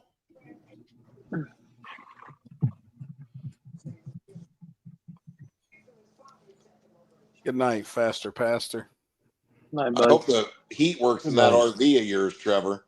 Yeah, I got space heaters too. If not, then y'all can Y'all can have some body heat. rubbing up No, against I each got Some when I bought the friction. motorhome, they left all the fucking shit in there, and there's like 5 space heaters in there. Probably because the heat don't work. No, I got it all working. Hey, how's the roads going to be on your drive down? Yeah, that'll be We're rough. Canadian and don't give a fuck. They could have 5 feet of snow. They could have no snow. I'm driving right through that bitch. You're Hey, you going guys through want to 5 die feet. laughing? Listen to this. Ezra, my son, got a job, right? He works at GNC, you know, the health place. Mhm. Yeah, Anyway, fitness. which is cool. But anyway, last night he's driving home. You guys are going to die laughing at this. He gets home, he calls me, he goes, Dad, you're not going to believe it. I just about wrecked. I just about crashed the car tonight. I go, what happened? He goes, brakes went out. And listen, we had like an ice storm yesterday. No. So you dumb fuck. The brakes didn't go out. The wheels are locked up and you're sliding across the ice. I go, let me guess. I bet you couldn't turn the car either, could you? Nope, I couldn't. The steering was out too. Yeah, brakes went out and steering quit working all at once. I used to work out west, like in northern Canada. There's this highway, like actually there's a ton of highways that go up and down them mountains. Like the Coquihalla. I've been up that one a couple times in the winter. That's some fucking sketchy shit. Damn. You're hauling N2 bulkers. You're chained to the 9s. Like you got triple chains on all the fucking duals. You got steering chains on, and you sliding all over the place up and down these fucking hills. Like it's sketchy. And the employers out there don't give a fuck. You get your shit to the job site, they go make money no matter what. Damn. Yeah. I always thought I was a good driver. I live in Ontario. It's pretty flat here. Like we have some hills and shit. And I always thought I was a pretty good driver, you know. I race around and do all this dumb shit and did autocross and raced all sorts of different fucking racing. Went out there, my first winter out there, fuck, that was an eye-opener. Even my first summer. When you're getting towed through fucking 4 feet of mud with a D10 dozer just to get your pumps in so you can frack the wells and do all your shit. Pretty crazy. Fuck. We had Did this you all one. get any snow from this last storm that come through the upper states? No, so just about an hour east of us, there's about 3 feet of snow. We don't have a drop. Like where I live, if the weather, it's hard to say. Like if the weather comes up from the east and comes up this way, you know, I'm sorry, I don't have a map in front of me, but usually we'll get some of the weather. If it comes from the west, it'll hit the lake, and then the lake takes it around us, and then it hits everybody, you know, just east of us. Right. So, damn. My house looks like it has a dusting of snow, but not much. Fucking London is, you know, got tons. My buddy was just posted a video of him drifting around in his truck. Yeah, my place I only have like barely anything, just a little bit. Yeah, I Still thought got- we you come got pretty down good amount here. through like the New York area, and I've seen some places got 4 and 5 feet. Yeah. It all depends on how it comes off the lake. Yeah. I'm hoping we get hammered this year, man. I can get my side-by-side fixed.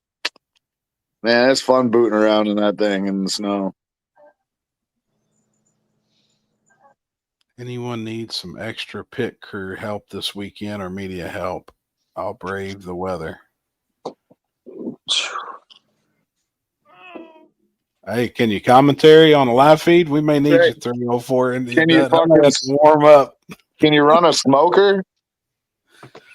We're still on Dude, here. I'm gonna tell you, Just keep him at the trip or at the RV smoking meat.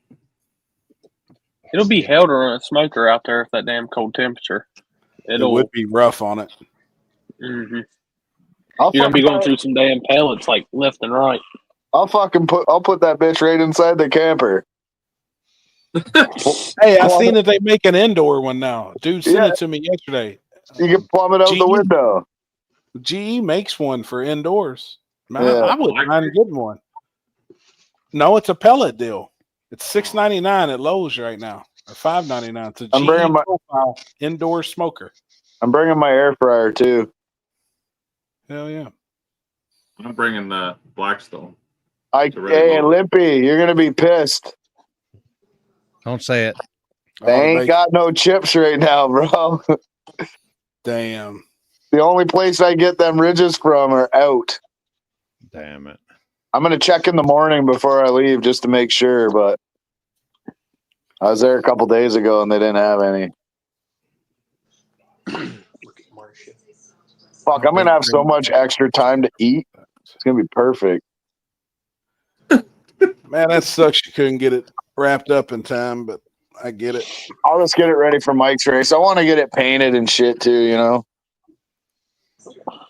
Can't be looking ratchet forever.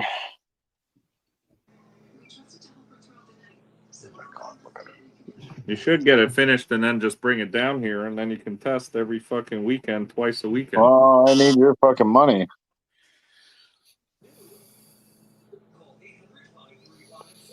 What'd you win this weekend, Mike? Nothing. Terry wins everything. What Terry Terry won? won. Terry won in the streets, and then he won big tire. Or no, he won at the track. Tailgate. Money at the track. Terry won tailgate, and Terry won on the streets, and Terry won about $8,000. Fucking A, man. How? What did Paging IRS? Paging IRS. Okay. How was the street pot? 4,400. Fucking A, homie. Congrats to Terry. Dude, that's Terry did good. That's badass. I'm just the driver. He owns the whole operation. And Terry, Mike didn't tell no fibs.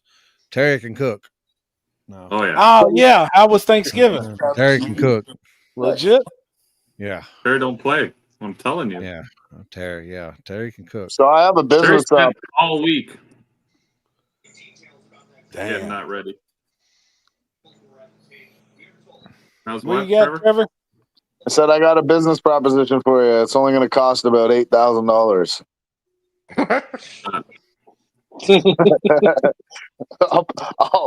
I'll message you about it. All right. I'd have to ask Terry. It's his money, so yeah. I'm just the middleman. I ate chicken this weekend. Oh, yeah? Oh my God! Holy shit! Wow, you're a dangerous motherfucker, Chris.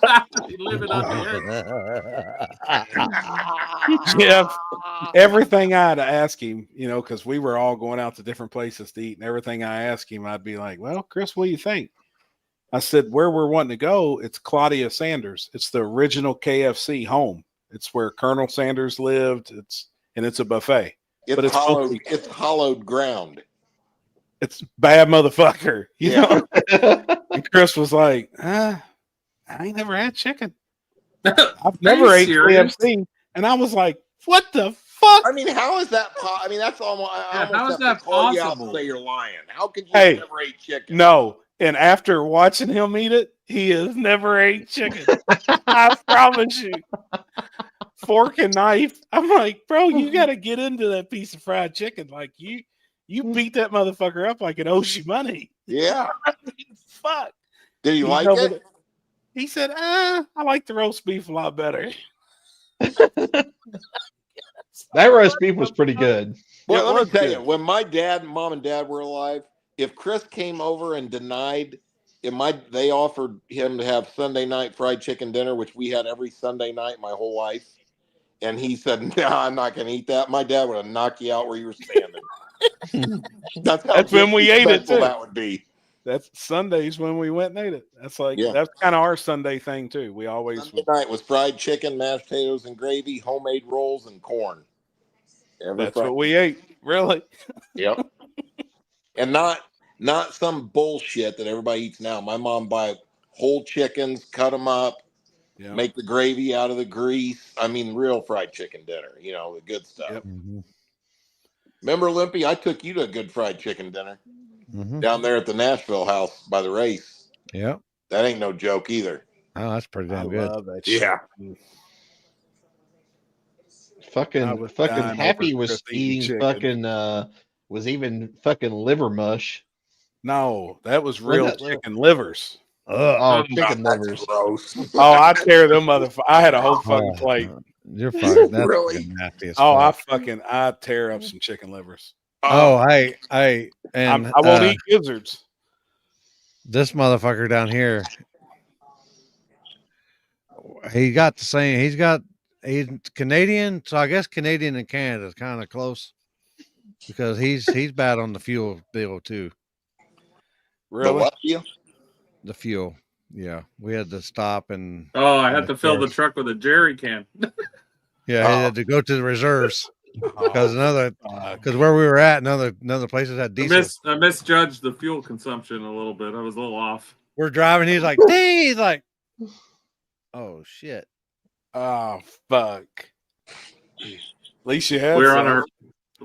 Hey, I always carry a jerry can in the back of the truck for that reason. Never know. Dang. We had to use it that night. There was nowhere. Everywhere. Then on the way closed. back, he puts that deal in there, and then after we race, we're driving back. I said, "You gonna stop and get diesel?" We'll be all right till in the morning. That's what he said. Oh, fuck. That sounds like me, man. And then the next morning we're heading.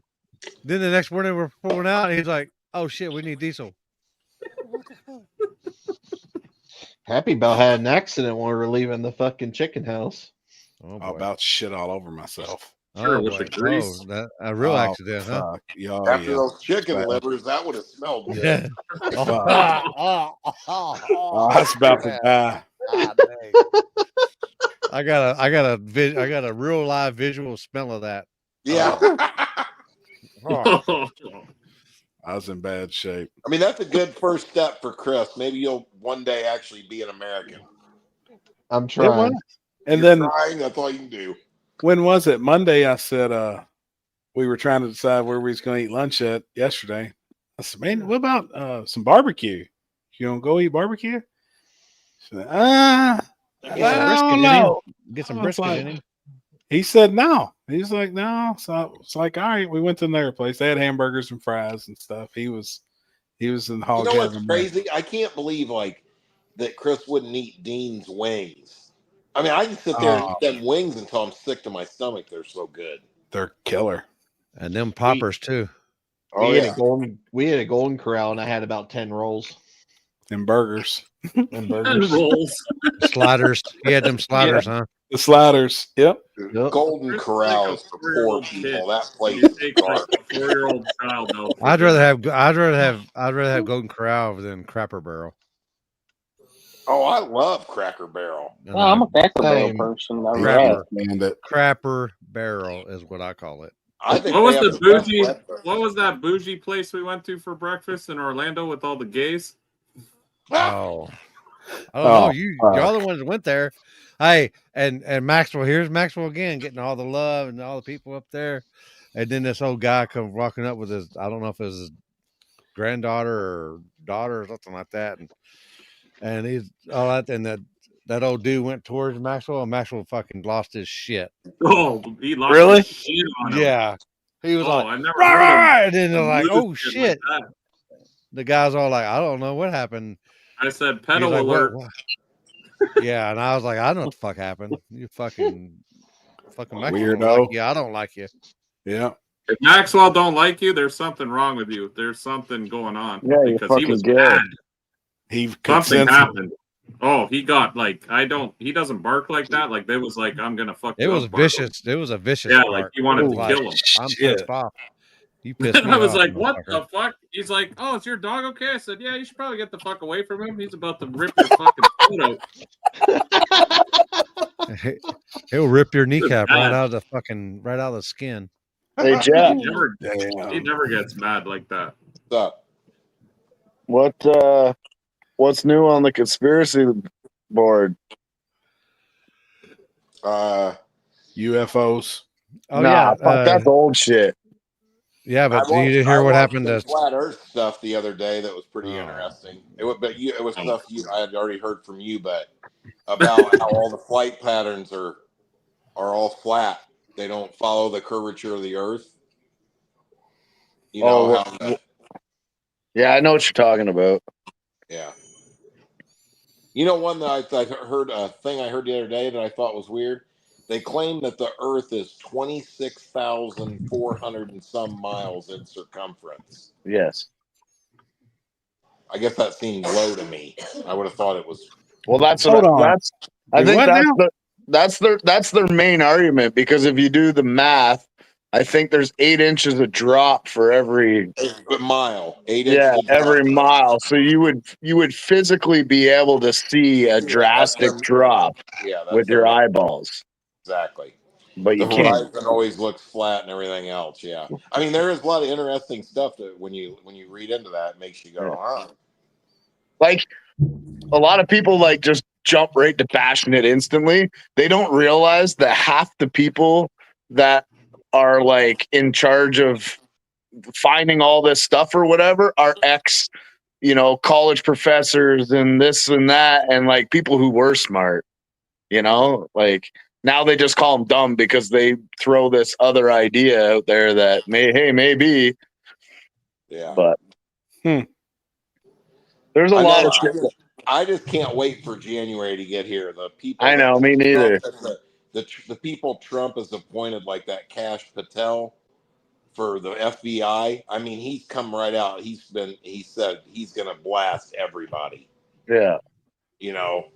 I'll be crossing like January 19th, and then hopefully the border gets shut down while I'm over there.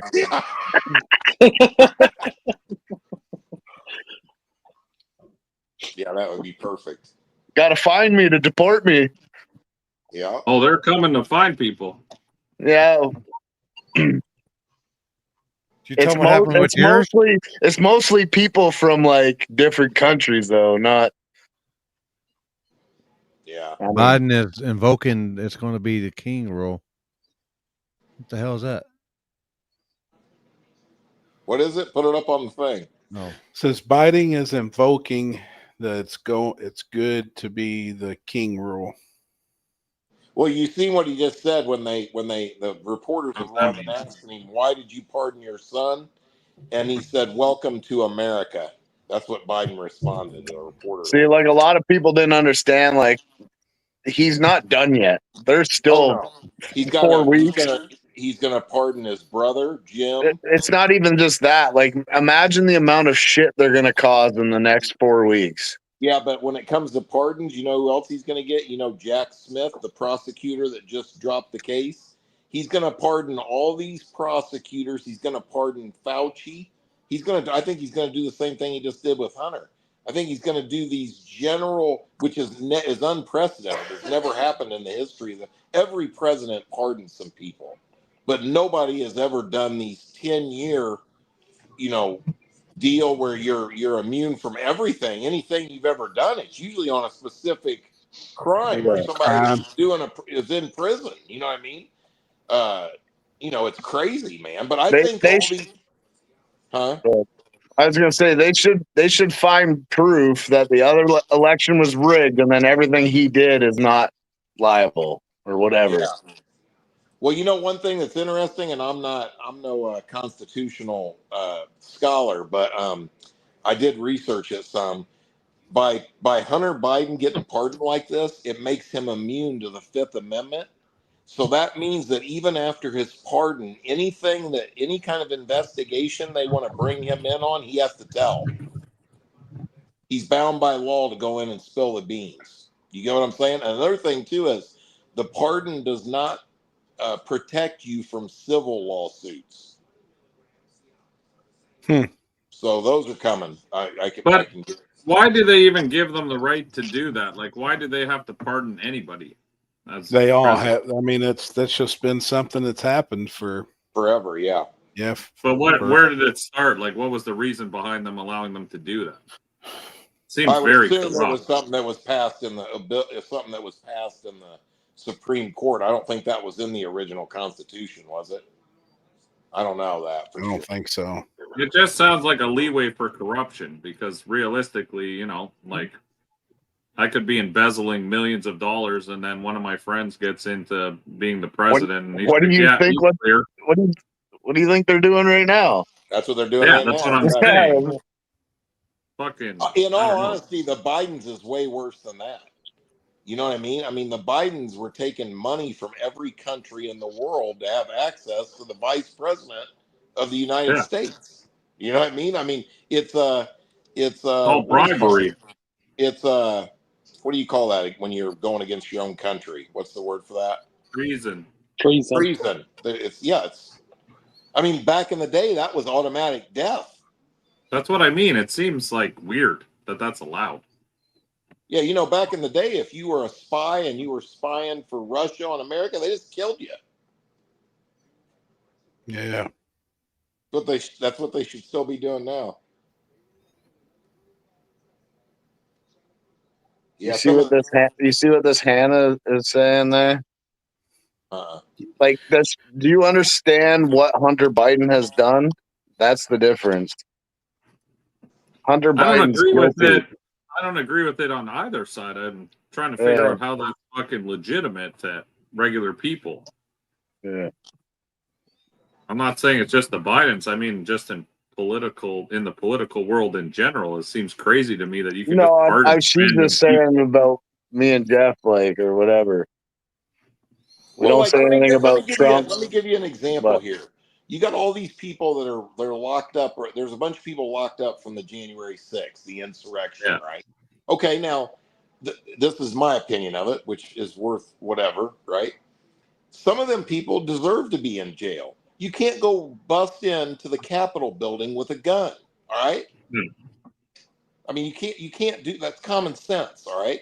So there's a bunch of people locked up over that should not be in prison, period, right? And when Trump gets into office, you can expect him to pardon them immediately and just let them out. That's So is that what it's meant for? That's what it's really for Okay. people that That's are, what I'm asking. and over history there have been a lot of good presidents who have let some people out of jail that shouldn't have been there. So it's not always used improperly, you know what I mean? But yeah, I mean, it's crazy. Like I saw a thing on the news earlier today. There's some 78-year-old woman that's been in prison for the last 2 years because she was peacefully protesting outside an abortion clinic, and they were using. No, Biden's not pardoning her, but he's pardoning his own son that has massive tax shit that would lock every one of us up. Wow. You know what I mean?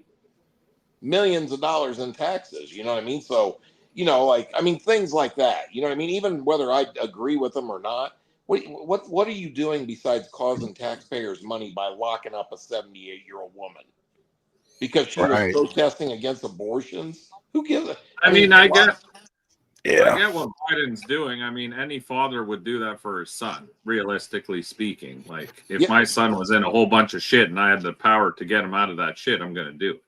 I agree 100%. But when you're the president of the United States, that's not the case. You don't do that. Like, in my opinion, you know what does to him? I mean, he had shit for a legacy anyway. Now he leaves office as the biggest fucking liar to ever be a president. Period. You know, that's one thing I love about Trump. If Trump tells you he's going to do something, he does it. Like, you can't deny that. You know what I mean? I mean, Biden, and the reason he did that was, it's common sense. He was, you know, at first he was going to try to get reelected, right? Before he was pulled out. So of course he said he's not going to pardon his son. That made him, you know, now he's got nothing to lose. Yeah. Now he don't care. No, he don't give a fuck. Yeah.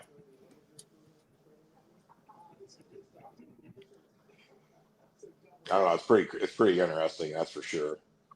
But like Trevor said, I am curious to see what's going to happen in the next. What other shit they're going to try to pull. I mean, approving that missile strike on Russia was a pretty dirty move. I thought that was going to be it right there. You know what though? It didn't even faze them, dude. The whole world is so scared of Trump.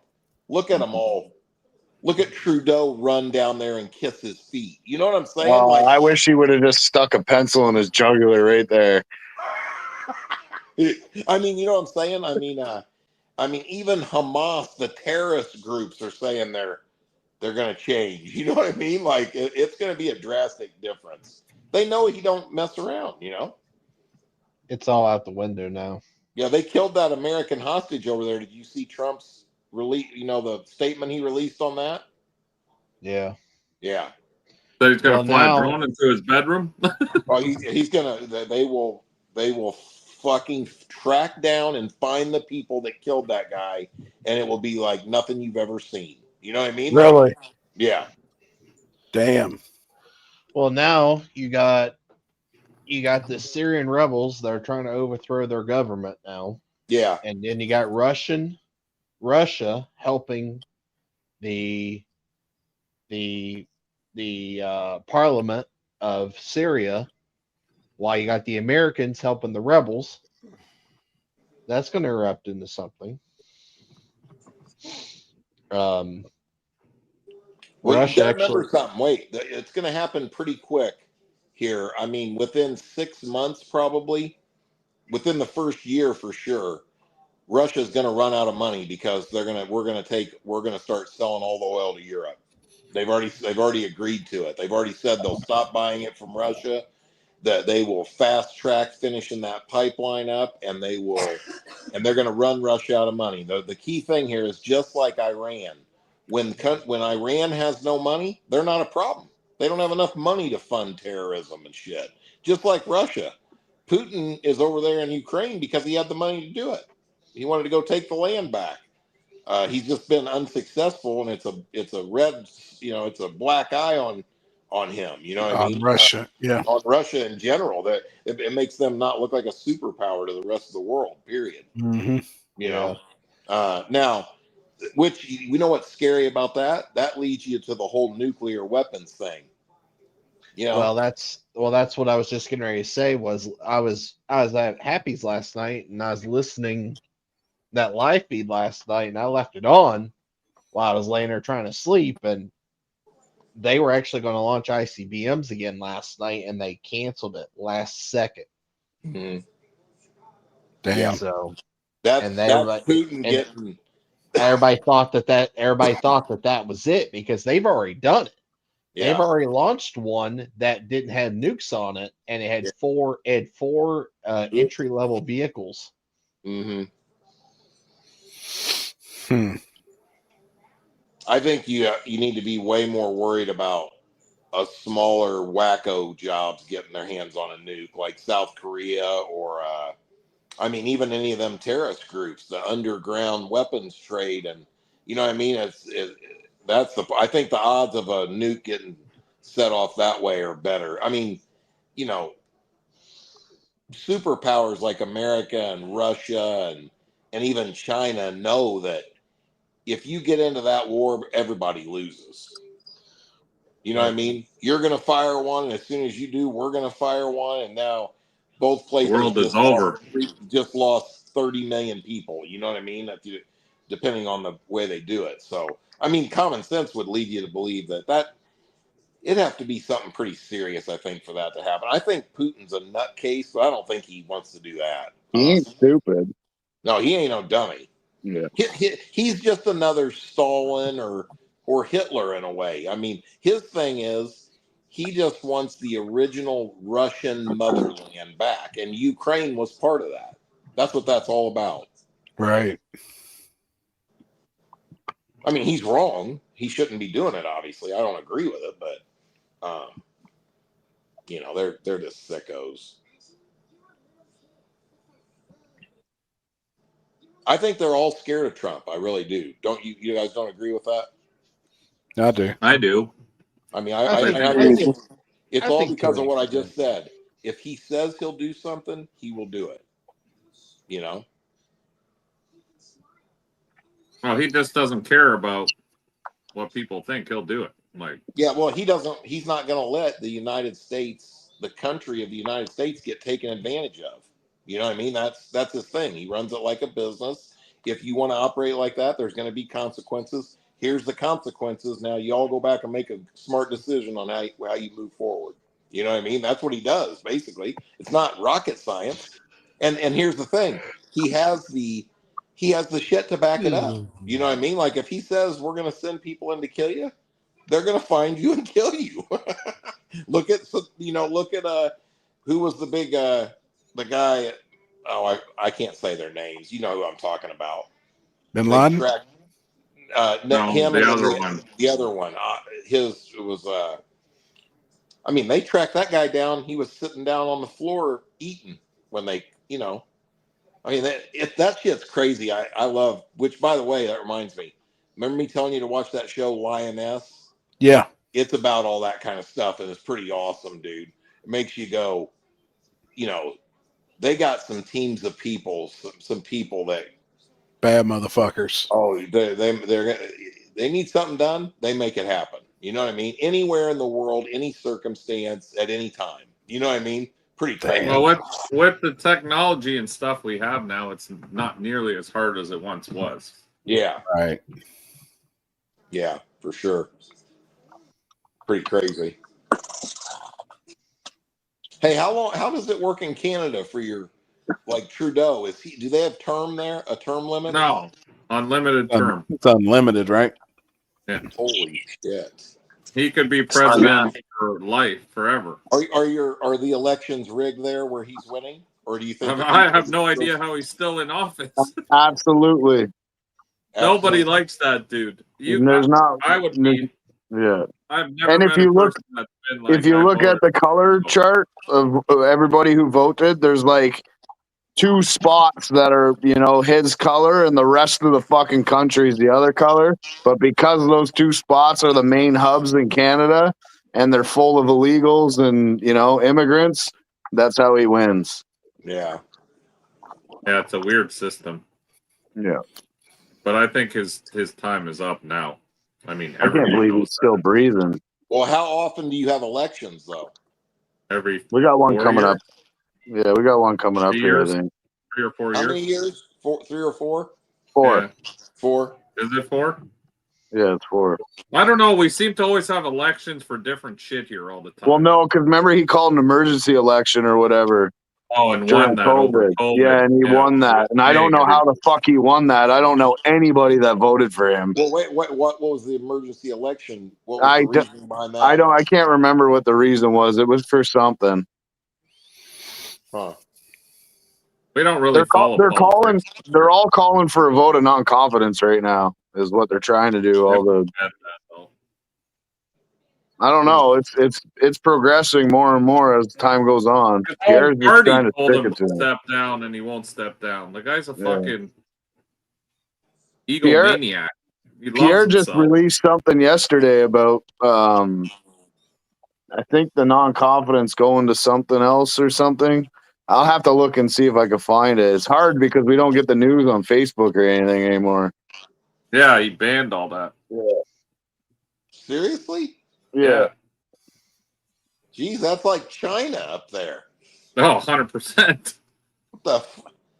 So he's a homosexual communist. That's what you're telling me. No, he's a trans homosexual. What does he identify with, and what are his pronouns? A bitch. There's probably a big list. Holy fuck. I remember that one time he got punched in the head by that one guy? He went go boxing or whatever, and he's like, I've boxed my whole young life, blah, blah, blah. Yeah, he jumps in the ring, and Buddy just smokes him. I wish that was me. He's a high school drama teacher. That's what he is. That's his job. Oh, my God.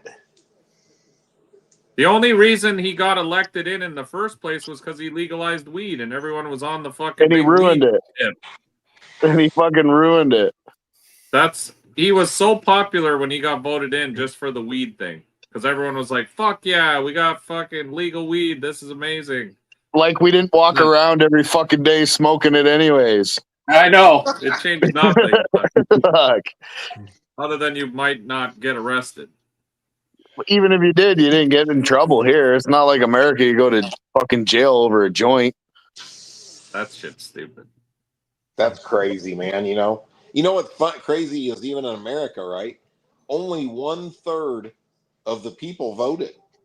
That's the whole problem with our government. You know what I mean? 2/3 think their vote doesn't count. Yeah. Well, I don't care what the reason is. If you give a shit about what kind of society you live in and what rules and tax things and everything else, then you better get your lazy ass up and go vote. You got to remember too, over half of that half of what's left is also like poor people, right? Like people who just don't have anything and don't want to vote. We have the same problem here. A third of our population votes. It's crazy. Because most people feel like it doesn't change anything, so they just don't give a fuck. Yeah, but like I told you guys this before, that Ocasio-Cortez, she got elected in her district in New York City with 1,200 votes. That's all it took to win that seat on Congress. Holy shit!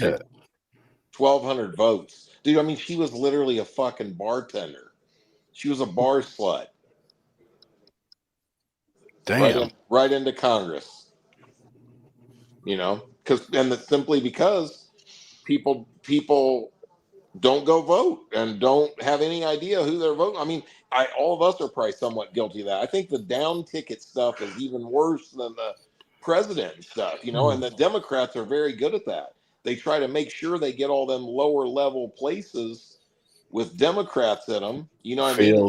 Yeah, and they cause lots of problems, Fuck, if Trump does that, that's gonna be awesome. You remember the mayor of Chicago, Lori Lightfoot?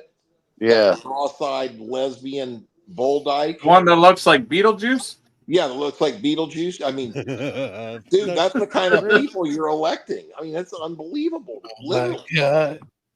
I mean, it should be against the law to put her picture on TV and scare little kids and stuff. Cross-headed bull dyke. Fuck them kids. You let her speak on TV, and little kids run to their bedroom and shit. Oh shit! Beetlejuice. Oh my God!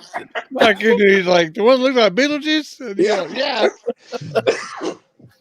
Someone said up in the comments that Trump said Canada should be. What do you say? Trump said maybe Canada should become the 51st state. Well, no, listen. Yeah, that's what he told Trudeau at their meeting. So Trudeau told him, he goes, if you do that, it will ruin us, right? And Trump said, so you're telling me you can't survive, basically, if you don't fuck over the United States on trade deals. And then Trump said, well, maybe we should make Canada the 51st state, and you can be the governor of it. And then after that, Trudeau giggled, and then he said, actually, why don't we separate Canada into two states? One can be liberal and the other one can be conservative. You can run the liberal side and you get somebody else to run the conservative. Bro, that's the fucking ticket right there. No shit. I'm in on that. Hold I'm in on that. What's the name of the Beetlejuice girl? I want that was Trump's way of telling Trudeau, I'm not fucking around with you. You guys are either going to change the trade deal or you're getting a 25% tariff. Or I'll just come over and take Canada over and make it a state. Yes, please. Wow. I mean, he's not going to do that at all. That was just his way of telling him that no, we're doing this. That's how it's going to be. What we're going to do. Like, I'm the fucking boss. You're the gay leader of Canada, and that's the end of the story. Damn. I feel sorry for Mike and Trevor. I mean, our current leader at least literally has a physical ailment that makes him retarded. Yours chooses to be that way. That's facts. That is facts. But you know what? At least Biden's entertaining. I mean, who doesn't? Dude, did you guys see the one? I think we said this the other day. I'll tell you, I never laughed so hard in my life. He was at that G20 summit meeting in whatever country it was with all these world leaders. And he gave this speech, which nobody knew what he was even talking about. And when he got done, he turned around to walk off, had no idea where he was going. And there was a forest behind him. He just started walking into the forest. And they were chasing after him. Oh, my God. Holy fuck. There's Beetlejuice. You ain't lying. Looks like Beetlejuice. Oh, shit. God, she's horrid looking, isn't she? Ugh. Beautiful. Oh, fuck, man. All right, guys. I'm getting off here. I'm exhausted. I'm not too far. You got to be back at work tomorrow? Yeah, I got to be down there at 9 a.m. So. Oh, fuck, man. Get some sleep. Hey, get you some chicken tomorrow, Chris. Man up. Hey, yeah. Get you some protein in your Start with chicken America. strips. Get you some chicken. Not strips. Billy's protein. Some real protein. I'll ship you some. I'll ship you some protein, Chris. Overnight it. Oh boy, I'll whip you up some Olympi's 2-ball tonic protein. You could go on that website and get you a pair of them loaded panties. There's probably a lot of protein in that. Hey, you can just scrape it off and then put it in your milk and stir it. Put it on cracker. Put it on your Texas toast. Fuck. See you, Chris. Get some sleep, homie. Night, Chris. I'll see you guys this weekend. See you, guys. Yep. I'll holler at you this week. See you Thursday, man. Yep. See you guys. That's my cue too, because I'm jumping in the motorhome in 4 hours. So see you later. Fuck, Trevor. Night, night, Trevor. Yeah, later. Yep. See you, buddy. Be safe, man. I'll see if I can find those chips, Limpy, before I leave. Appreciate it. Okay. See ya. Be careful, man. Yeah. So Jeff and I are the only two dumb motherfuckers racing in the winter this weekend. Apparently. What do you call it? Why is Trevor leaving so early if he's not even racing? What's he No doing? idea. No I think idea. he wants to come get his breaks and stuff, and he's got some that stops was his to make. schedule. That was his plan to begin with. Oh, gotcha. Jeff, you got a block heater on that thing? No, I'm gonna bring my I got a kerosene salamander though. I was going to bring a heater to put under the oil pan. I think I'm just gonna put my I should go to the hardware store and buy a piece of that flexible ductwork and heat the trailer. Shove it in the intake. Just leave the car, put the car back in the trailer every time and have it 70 degrees in there. Well, I got a heater in my trailer, but it's going to be hard on him. Yeah, the problem is when you go push up there, when you go up there and sit in the staging lanes, It's going to get cold. It's going to be freezing. I'm not going to do that. You know what? That's what I'm not going to do. There ain't no reason I don't sit in them staging lanes. I'll drive the car up to the staging lanes 3 or 4 pairs before me. You know what I mean? Yep. That's what I'm going to do, probably. Rough keeping a bottle warm in this temperature too. Oh, horrible, man. Impossible. I'll leave the truck running and put hard. the bottles in the truck. Yeah. That's hard. Yeah, it's a pain to run a nitrous car when it's this cold. It's going to be rough for sure. You got a hot water bath? It's broke. I gave up on it. It's a bottle holder now. Thing break. I fixed it 7 times and I said, fuck it, I'm done with that. Propane torch it is. Yeah. Yeah. OG. Yep. It would be nice to have a heater on an oil pan now. Just keep it so much plugged in. Yeah. That's what I'm going to do. Dude, honestly, you you know what? I don't even know how good that would do in this cold weather. No, not that cold. It ain't going to help that much, I don't think. No. My truck's It'd have never to get seen pretty that damn cold. hot. Really? Yeah, but it's always down here. I leave in November. It's never even been in. I got to change now the tune-up in it to get it even to start, I bet. I've never fucked around with that cold.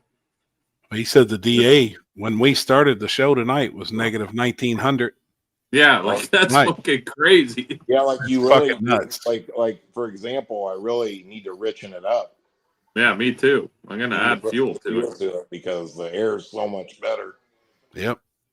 Going to make some power. Sure. But that's also not a good thing either because it fucks your whole tune-up up now. All right. So currently, right now, it's 25 degrees in Rockingham, and the density altitude is negative 2333. Dude, that's hard on. I mean, unless you tune for it, that's some crazy fucking air. And that's about what you're looking at for Friday night. Identical. If I'd have hoped to God we wouldn't be racing at this time though, fucking Friday. Hey, I got Oh, no. I got hope a set not. of Hoosier DO6s, 29.5, 11.5, 15s. Hell yeah. Yeah, them ought to work all right. Oh yeah, Yeah, Happy. you They don't make a 26 CO7 in that size. It's a C11. It's a Yes. C11. Do they make a 10? I seen something the other day because I started looking them up. There was like I don't know. I looked at all the 8.5s and they don't make 11 CO7 and 8.5. Hey, what do you think the difference would be between when the DA is negative 2,000, say, from when it's 0? I wonder how much of it. I wonder mathematically what that would equate to. I need to look. I'm going to look into that.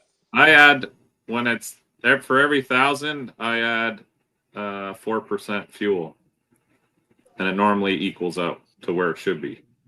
And then your AFR will be right. Yeah, like it'll be back into like 2% correction. If I don't add anything, it'll be minus 7% or adding 7%. Yeah. I know for whenever we would go to Orlando and race my nitrous car, for every 500 feet it got negative, we were pulling a degree of timing per ever negative 500 feet and adding a half a pound of fuel pressure. And then it got to like negative 1,800 and we changed the tune up in the kit. We actually upped the fuel jet. Yeah. Yeah, that's what I was just sitting here thinking, because like you just said, like, I mean, I have a good tune-up. I know will go right down that, like a first round tune-up. But I know, but it's going to run hot, like spicy. Not if the DA is negative 2,000 feet. That's going to, I mean, that wonder what that would equate to in power. That's what I'm saying. Fuck. It's quite a bit. These turbos are going to be singing in that. Yeah. They're going to be very happy. Which is not always a good thing, especially for a place like that. I bet it ever negative 500 it got, so, you know, say it got 2,000 and you pull 4 extra degrees, add a couple pounds of fuel, that probably still wasn't enough. I was probably still actually on the lean fucking side of it. You know what? My plan is to add 8%.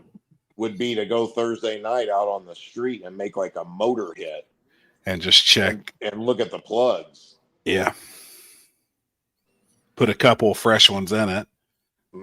Just mix up a couple of holes and put a fresh plug in it, make a pass on motor, and then shut it off and pull them out.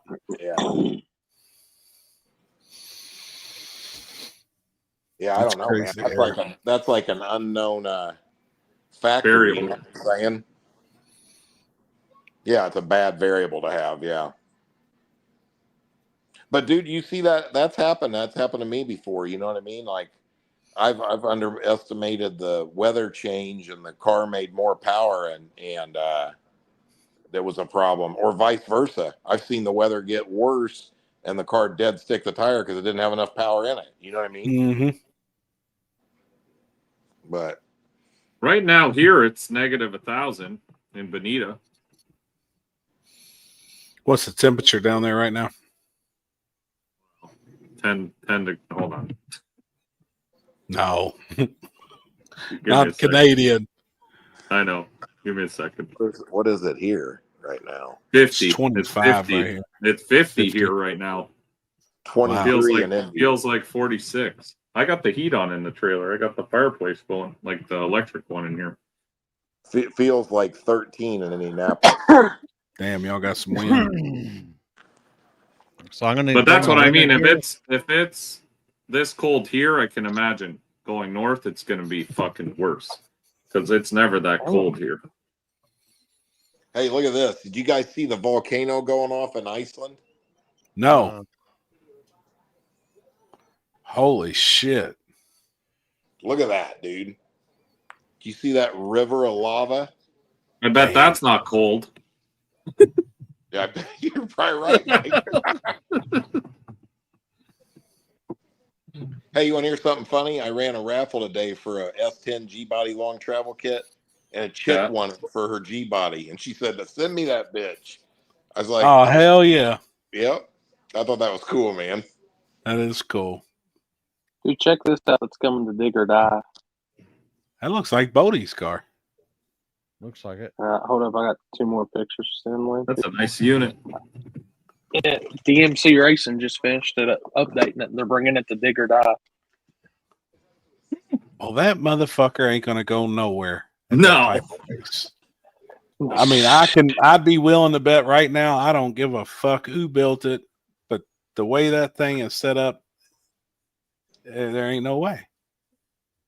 I like it though. Especially in it's beautiful. 20-degree weather. Car is beautiful.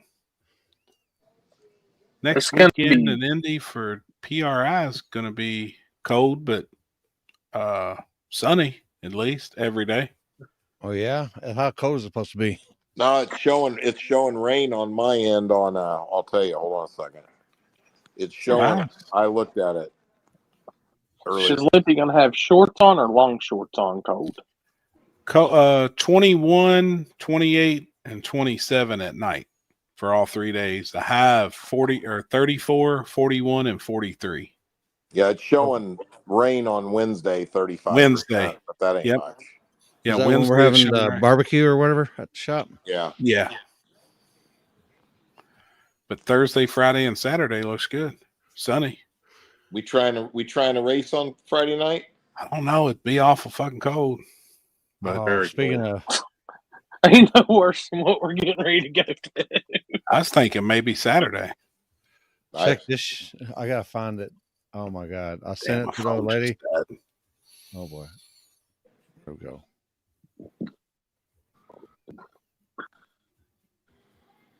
Oh man, Hey, Junior, that's gonna be the new weather scale. How long the Limpy shorts are depends on how cold it is. Dude, let me tell you something, and you guys all know it's a fact. It ain't no fun racing when it's below 20 degrees. I mean, that's getting shitty. Dude, it ain't no fun racing. Ain't no fun holding the camera. It ain't fun doing none of that. No. check this out, Jeff. You know my old lady don't like feet at all. Yeah. I'll send her this. Wait, where? Oh. Oh, God. Fuck. Oh. God damn. Oh, my God. Got frying pan in his pants.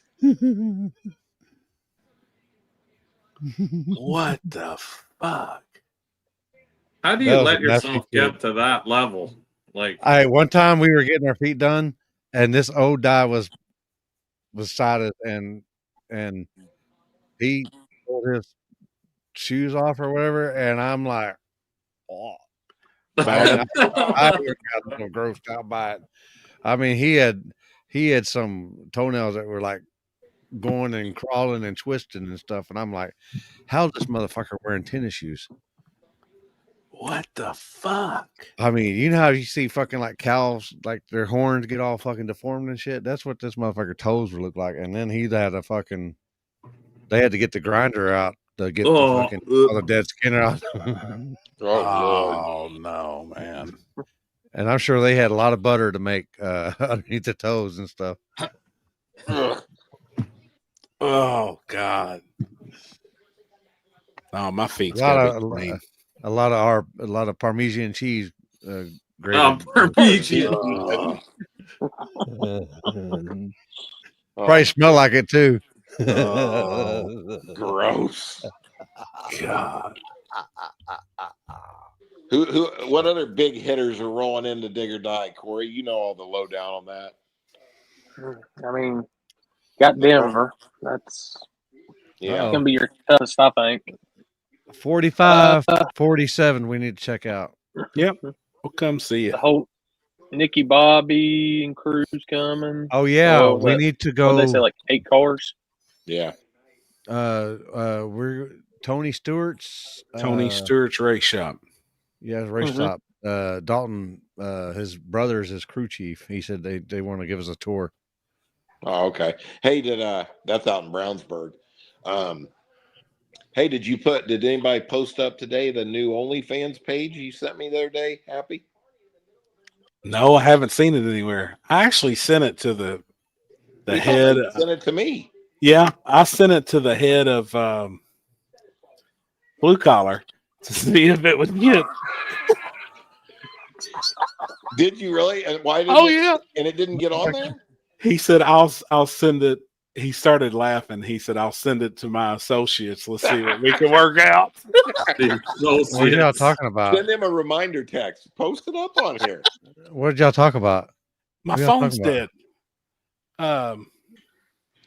I'll send it. I'll send it to Limpy. Yeah, send it. Previous employee, Warren Woods. I don't have Oh, an boy. OnlyFans. Oh boy, it ain't what I think it is it? Yeah.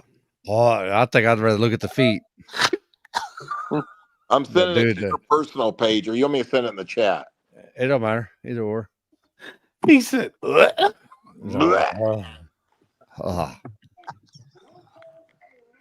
You can't make this up. That's when you know times are getting tough, buddy. That's from under the cheese, from my underneath them toe claws. "Oh fuck, man!" Oh boy, it's no joke either. It's legit. I don't know. Oh God, I hope you are kidding. No, I don't know. Well, I guess $20 is $20. All social media outlets too, different ways to pay, and got all the cash apps up, and got videos, and as you pay, the content gets better. I mean, it's the whole beans. It's all of it. It's in the chat. It's all of it, homie.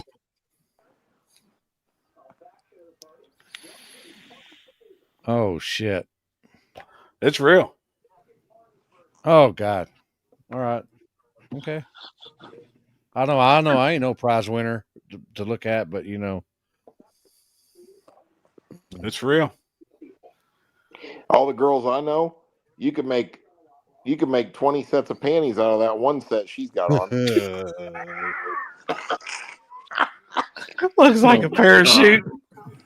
Parachute panties. Parachute panties instead of parachute pants. I'm not sure if them panties look like a hot air balloon that they float into panties. What are you hitting on, Mike? What are you hitting on? One of those things you left behind. It ain't the one that Maxwell No, teabagged, not the or one Maxwell Red Rocket did. teabagged.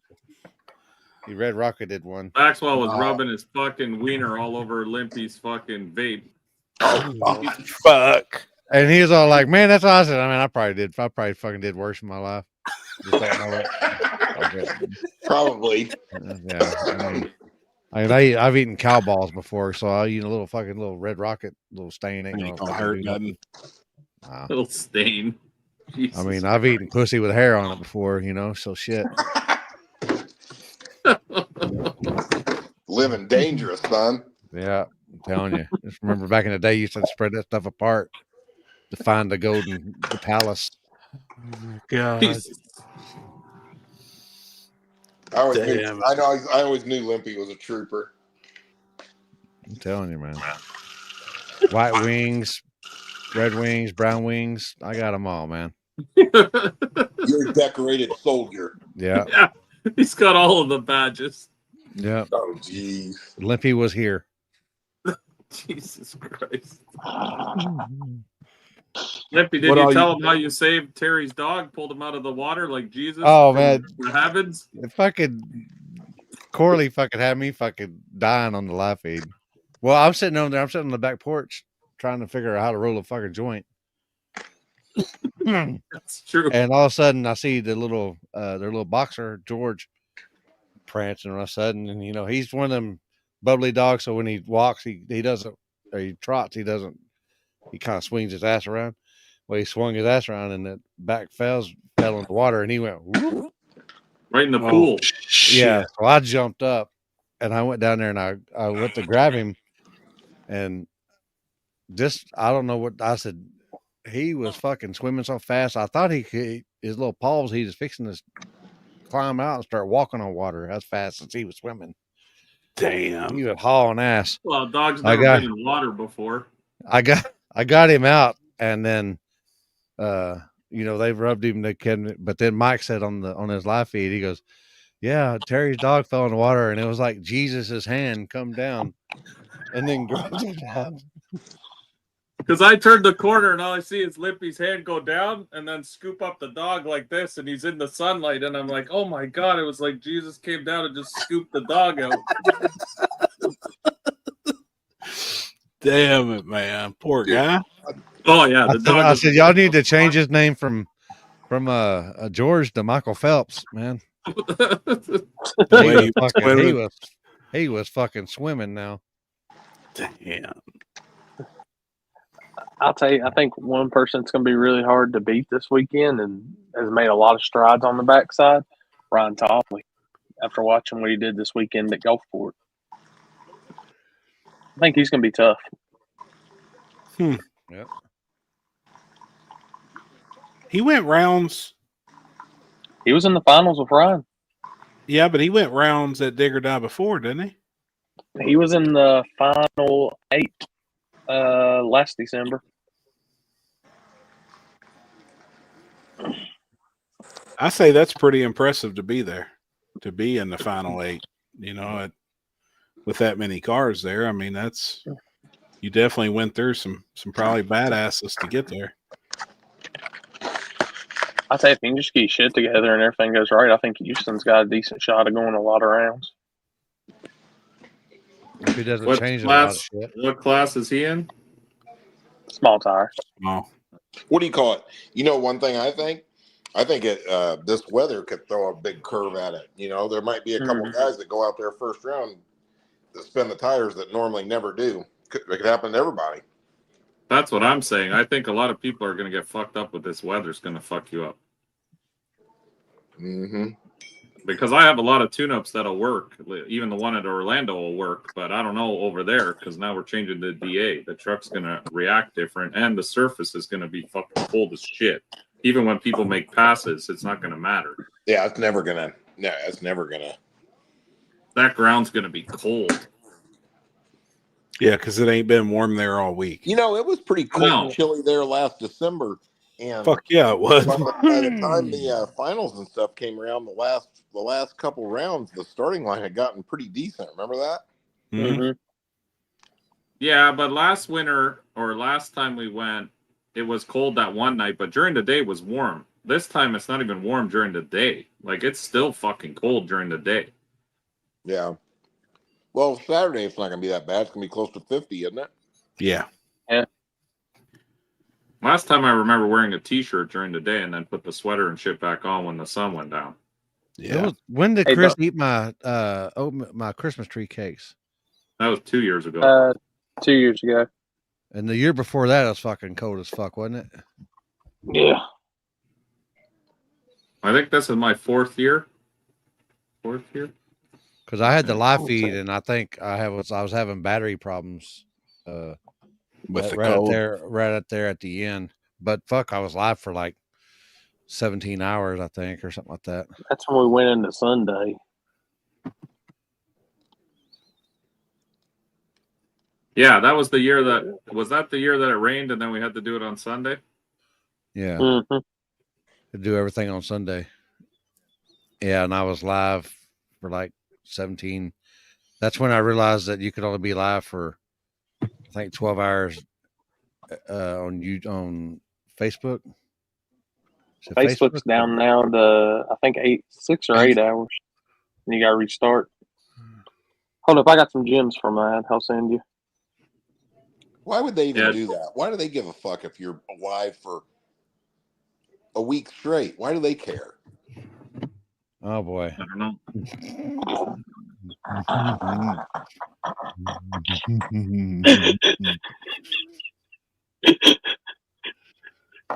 Oh boy. Oh, it's when you crash the drone. Oh. You got your 6'5", bro. You can get it. Fuck. Those are the winter That's shorts. That's when I didn't calibrate my the drone.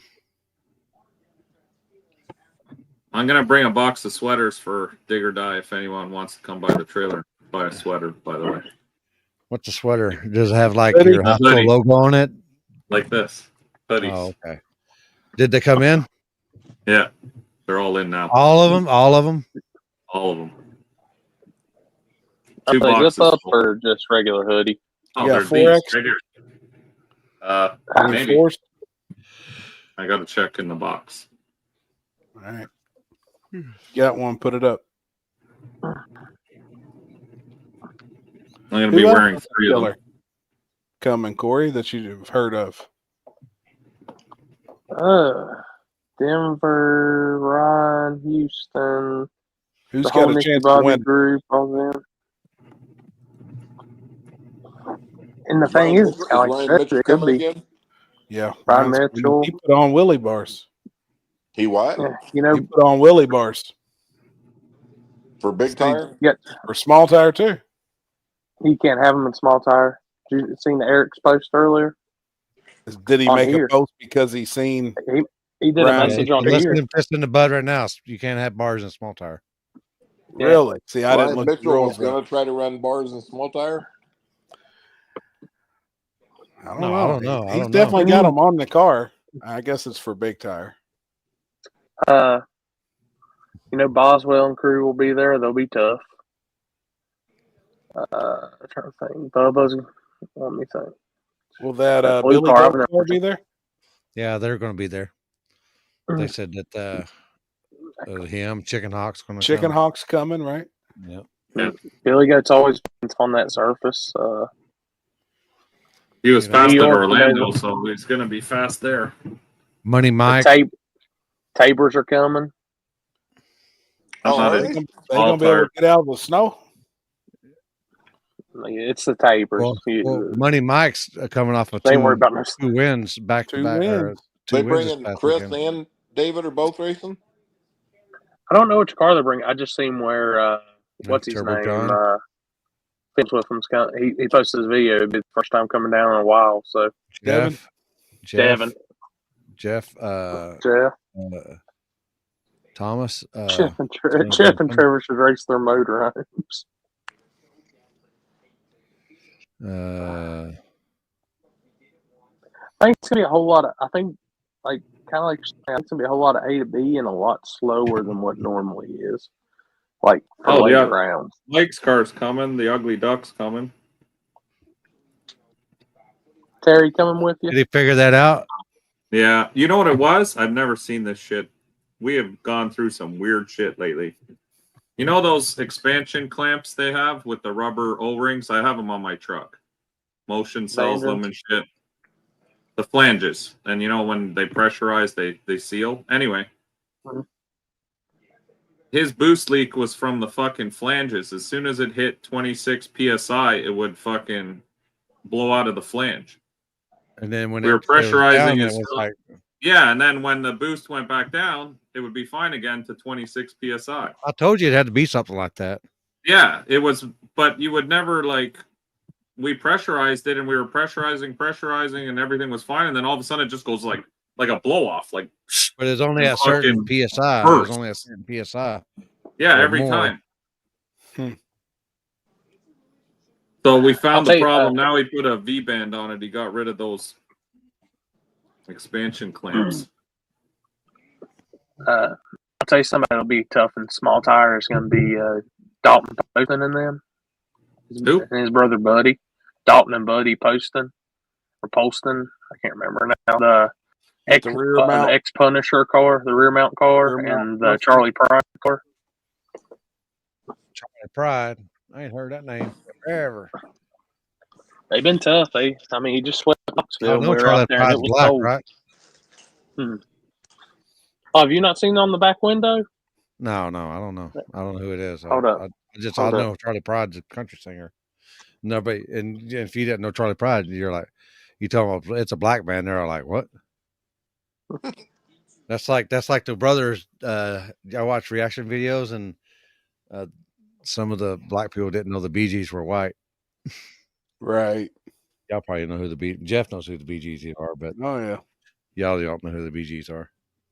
I know who they are. I don't know any of their songs. You don't know the Bee Gees songs? Staying Alive? Y'all Oh, is that one of their songs, Staying Alive? You should have seen me out sporting around town in that Corvette on Sunday, boy. Oh, boy. Fucking Did you go to the busting car out show the or Bee what? Gees. Took me an hour to clean all them panties off the windows when I got home. Those grannies do wear big panties. I heard you had to go buy some new socks. You didn't have none that went up. Tall white socks, and I didn't even know you could cut jeans off that short until I experimented a little bit. Your fucking sack looks like a fucking. Oh yeah, it's got your one nut fucking on each balls side. in the I fucking figured headlock. out, Huh? I realized real quick I ain't 20 years old no more. That old beanbag's hanging low. You know what I'm saying?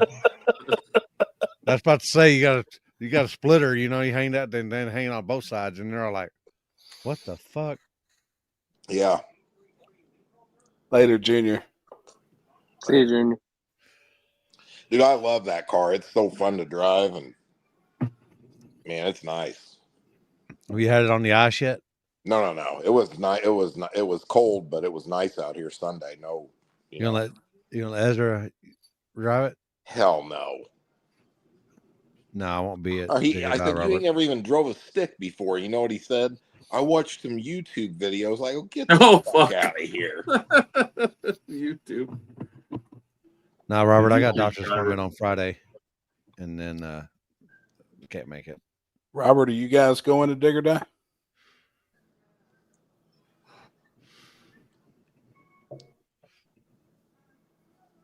I think they said they were, but I don't know. I've been gone for a week in Florida, so I didn't really keep up on much on Facebook, and man, it felt good.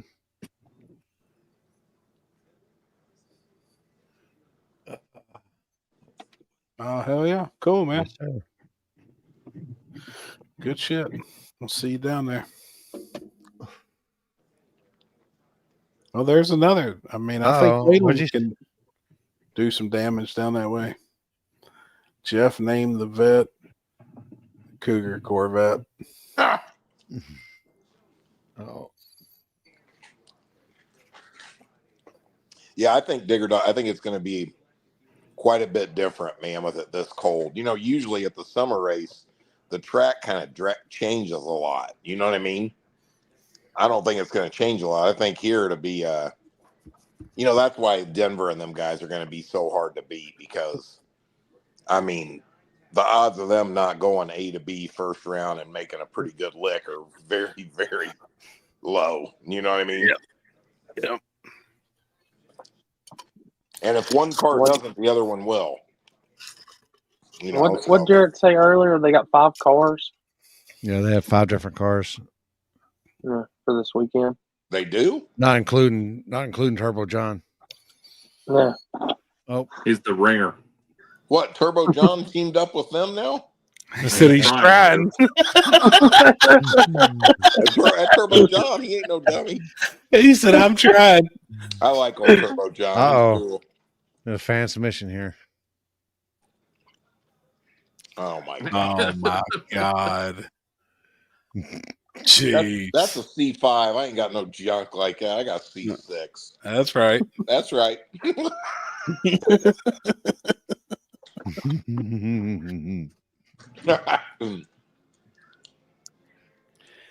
Yeah, and I mean, there's definitely a couple of guys down there. It seems like right off the trailer, they're already a tenth or two faster than everybody else. So then they just build off that, and the other guys are chasing that. You know, chasing catch up all race. Yep. Just I trying. appreciate that, Happy. Huh? I appreciate you letting everyone know that about me. I mean, them guys, man, they fuck. It's crazy. Oh, they got it dialed in. No doubt about that. I'm glad he come on here though tonight and said what he said. Like he really they said, you know, their big thing was converters. Getting a converter. Edward, Happy and Chris is going to be on commentary. I'm going to be on IT, filming, and taking pictures. So I'll be going back and forth between everything. Yeah, Mike, Trevor, and Jeff will be there. I mean, I'll be in my trailer if you need me with the heat on. So it's fine.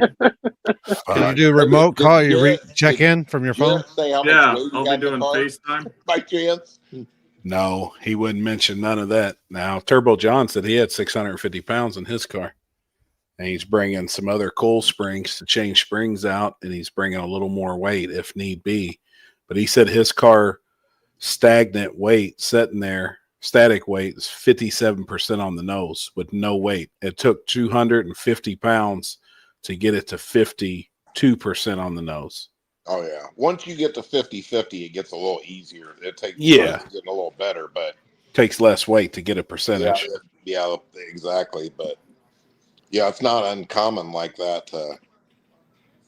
That's why I think a lot of people don't realize that, dude. There's a lot of cars out there that are doing good out there. I mean, I don't know what Jarrett and them guys have in their car, but if I had to guess, I would say they've got 500 minimum. John said his goal was to get it to like 42% on the nose. How much did Austin Shepard say he had in his? 800? He said on here he had 800. It's what he mentioned tonight. He said he's got 800 pounds in his. You know, the Corvette had 900 pounds in it at Muncie. 900 pounds in the back of it. Does the suspension actually do anything at that point? Not or you a just fucking thing, hardly. The No, only thing you got to make it you got to make sure that your shocks aren't bottomed out. Which, believe it or not, a lot of guys don't do that. They just keep stacking right in there. They don't go in there and preload the springs more, and then the shock is completely bottomed out. You have a hardtail car with no suspension. But I always think it's funny. I'm not naming names, but I've had people call me and be like, "Man, something's wrong with my car. It's not separating at all in the back." I'm like, "You got 450 pounds stacked on the chassis back there." You know what I mean? Like, no, of course it's not going to, But why is it okay? So why is it better to do that then? Just because even with separation and everything, the car won't. It just doesn't have enough bite, so you got to put that much weight in it. Well, here's what some people do. I'll tell you. I know this because I help some of the people. I know the ways everybody does it. I mean, I'm not Johnny back of the track, but I'll be able to do okay there, I think. But like some cars, like I think Jarrett and them guys, I think a lot of them guys, they're probably running like 100. I mean, I'll just say this is just me just guessing out loud. 150 to 160% anti-squat, and that hits the tire pretty good. But you got to remember, at dig or die, the surface is so bad, they're not hitting it with enough power off the button to knock the tire off, especially not when they got 600 pounds in the back. So running a more anti-squat there actually helps plant the tire. You know what I mean? Okay. The weight is what makes it work, though.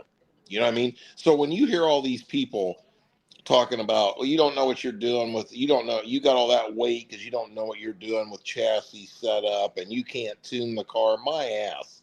Raw weight is pushing the tire into the ground at that horrible surface, and that's what makes the car. And then what do? Like they're going 150, 60 foot, right? And then it's a very, very linear boost ramp or power management just to keep the tire happy. Yeah, the same thing we were doing at Orlando. I'm just wondering why it's necessary to run so much weight, because you can do the same thing with less weight. That weight will keep the tire planted on the big end. Oh yeah. Well, not only that, even on the front. I mean, at dig or die, the surface is so coarse. You got a 10-inch tire. You're lucky if 5 inches of it is touching the ground. Yeah, the asphalt is so coarse. You know what I mean? So you're just and if you notice, like some of the cars that work really good too, that's why hatchback Fox bodies are so good. You can put a lot of that weight up on the cage centered over the top of the rear end. See, I'm big on that. Everybody always thought it's the best to have all the weight as far back as you can get, or a butt hurt bar, or a wing made out of 3/4 inch. I'm not saying that hurts, but you get to a certain point with the weight all the way back there where all it's doing is making it a teeter-totter. That weight that's directly over the axle is pushing the tire right into the ground. Yeah, that's what happened. That's what happened though when I raced Chicken Hawk. We put too much at the back. And then the truck going down the track, it was like this. I couldn't fucking steer the thing because it was like, it felt like we went faster. Look at with some of the less cars weight. there.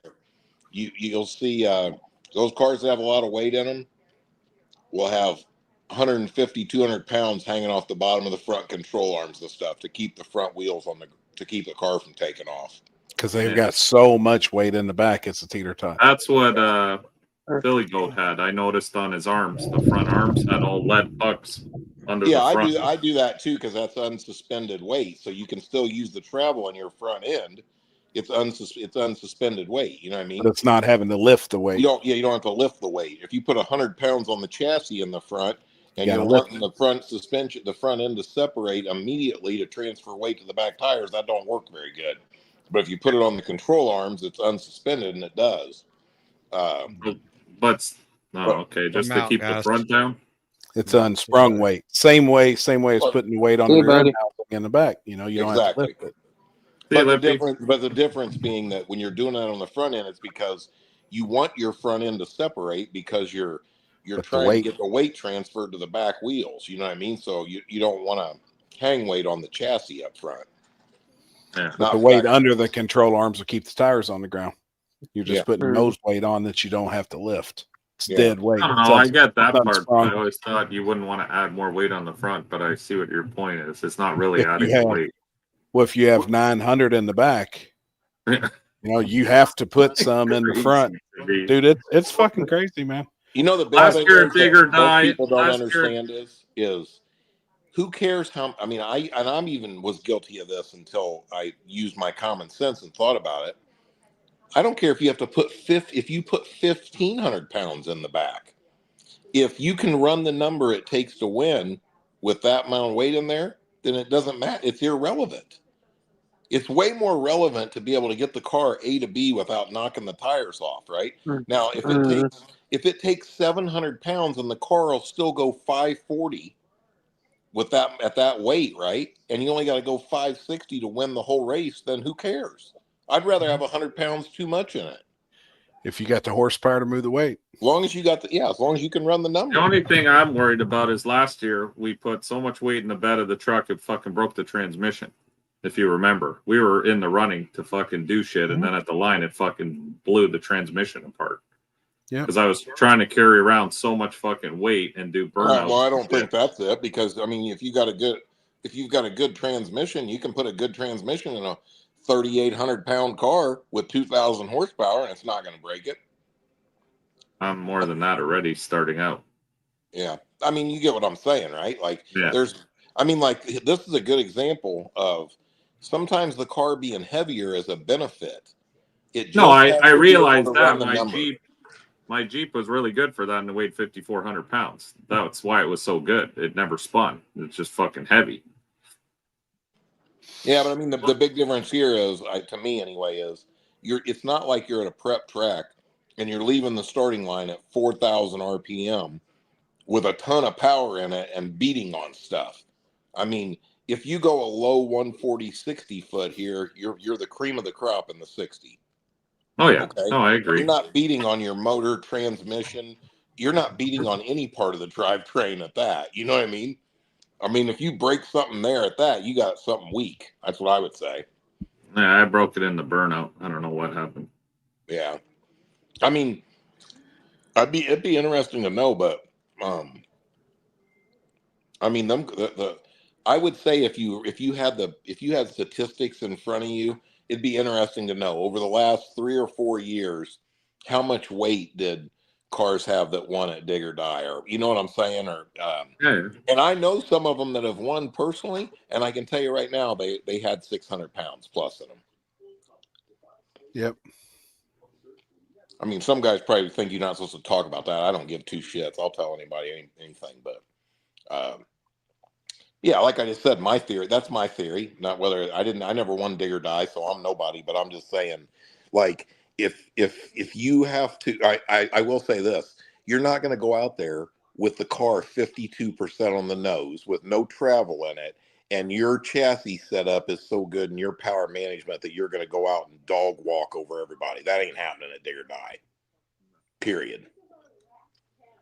You know, I mean, I remember we were there last December. I know 3 of the 4 cars in the semifinals all had long travel on them because I built them.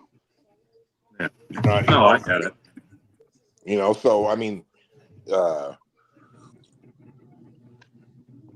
but I think this might be a little bit different race. I mean, there are a lot of fast cars coming there, and it'll probably be one of them races where first round is there's 5 or 6 rounds where you're like, oh my god, I can't believe that just happened. You know what I'm talking about? Right. Like Yeah. I think so too. It A lot seems of like War in the upset. Woods is like that every time. Like the last 3 of them, you know, like the draws and people going out first round because, you know what I mean. I mean, that's a lot of hitters at one race right there. Some people are going to draw each other. That's all there is to it. Larry Halk was in the comments earlier saying that he's ready and he's going. And I think after watching what he did at the arm drop drags on such a poor surface, he's going to be a handful of bigger die. Yeah, and I mean that car is not set up for it at all. It has no travel in the front. They're just stacking weight in it until it goes down. That's what he said. Period. Yep. It took him 350 pounds hung off the rear end to get it 60% on the rear. Yeah. Mm-hmm. And that car has enough horsepower to run out. It's big block with a Pro Charger. Yeah, it's a blow through too. You know that? Blow through. Yep. Carbureted. Yeah, and it doesn't have no data. It doesn't really have data logging or nothing either. I don't Nothing. think. No. They're just tuning it. Yeah. But you know, the funny thing about that is, I'm going to tell you, I've always said this, and I've done it this way, and I have success on occasion, is if you learn to make the car go down without all that stuff, you're better off anyways. Look how far ahead you are. Then if you incorporate some data in there and you can fine tune what you already know, hey, there's a thing on the news right now about it says unidentified drones in the air. Oh, they've been huge around New York and New Jersey. This was New Jersey, yeah. Yep. And they can't figure it out. There's like 7 or 8 of them at a time. Yeah, I raced Larry down there at Lake Cumberland. He's a cool dude. I liked him. Really nice guy, man. But you know, this was dig or die this way. I'll tell you, I'm being honest. That's the whole reason I'm racing big tire, because even if it's only, I mean, hopefully I go some rounds Friday night and learn some stuff for Saturday. Yeah. I mean, that's all. I mean, if I'm driving this far to go to the race, you're an idiot not to just pay the buy-in. You know what I mean? I agree. Run them both. I mean, think about that. Jarrett and them guys, Jarrett and Charles, they run big. They double enter everywhere, don't they? Everywhere. Yeah, I mean, it's already hard enough to beat them. You're going to come out there to race Saturday and not get the hits Friday? That's crazy if you're traveling. Yep. I mean, I try to enter as many classes as I can enter. Yeah, I mean, you're already at a huge disadvantage. You let them go 4 or 5 rounds on Friday night before Saturday. That don't make any sense. Yeah, I mean, if there's odds on the race this weekend, god damn, in Vegas, I mean, they're be pretty lopsided. Pretty lopsided, yeah. Pretty lopsided. And I think there's a lot of car. I mean, that's why I've changed a bunch of stuff I changed on my car. My car will run out the back with them now. You know what I'm saying? So if I can figure it out in the front side, I can be competitive. You know, there's a lot of cars that I think a lot of people would say used to have a chance to win and were competitive, and they cannot run the mile per hour that them guys are running. No, them cars are flying out the back. You know what I'm saying? So you know, when the track is like that and you can only go so fast up front, I mean, you can make up a little bit there, especially in the later rounds, I think, but you better be able to run the mile per hour they are out the back, or they're going to come around you every time. Yeah, them upper 120s ain't going to cut it. No, no. You mean upper 130s, 140s. You know, so that's what it takes. That's exactly. I mean, it's on a different level now. I think a lot of guys in the backside world are, you know, they know them guys are crazy fast and stuff, but I mean, they've upped the game a lot. I mean, it's came a long way in 2 years, even on the backside. Oh, I yeah. mean, I remember when you know, I mean, I think the first time I went there, I don't think very many people were going over 130. I doubt hardly any. You know what I'm saying? And you know, they've easily picked up 10 mile per hour. So, and a lot of that is converter and stuff. Yep. But my personal opinion, I think that it really is as simple as you got to have enough weight back there to make it work. Yeah. I mean, Jet Black, there's nobody that can run that kind of mile an hour. Big tire, small tire, nothing at Dig or Die. There's nobody going 157. I promise you that. Like that's crazy fast. Yeah, this surface is not like a drag strip. I mean, it's an asphalt road that's really bad and really coarse. So 140 mile an hour there, 141, 142. That's fast. Like that's rolling. But there's quite a few that can. Oh yeah, Poland is 157. There ain't nobody running 157 Dig or Die though. No way. It just can't happen. Not enough. I mean, just you can't get going quick enough in the short half to have that type of mile an hour at all on the big end. Yeah, Corey, and it wouldn't hold it. Are you doing any table or anything at this thing? Or are you just hiding? Because it's cold. Do what? Are you doing like a table episode or anything at Dig or Die or no? Right now, I just got slated going like an hour early. Like the way I've got my time slated is either 30 minutes or an hour early before we actually kick. So if we do that, we might go on and talk like that on the daily part. But honestly, if it's going to be that cold, we might just be trying to stay warm until that point. Hey, what's the schedule for Friday? Do you know what time they start Friday? Yeah, I got you right here.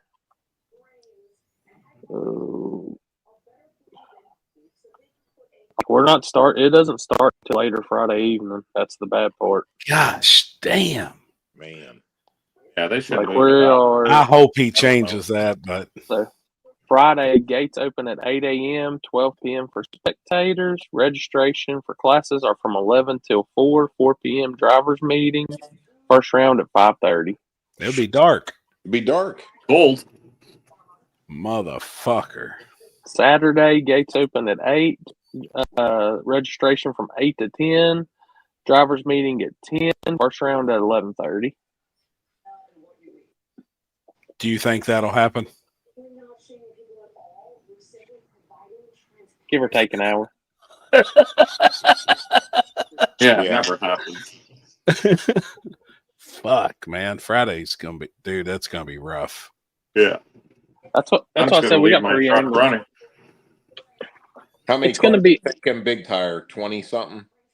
I was gonna say 30, probably 30 to 40.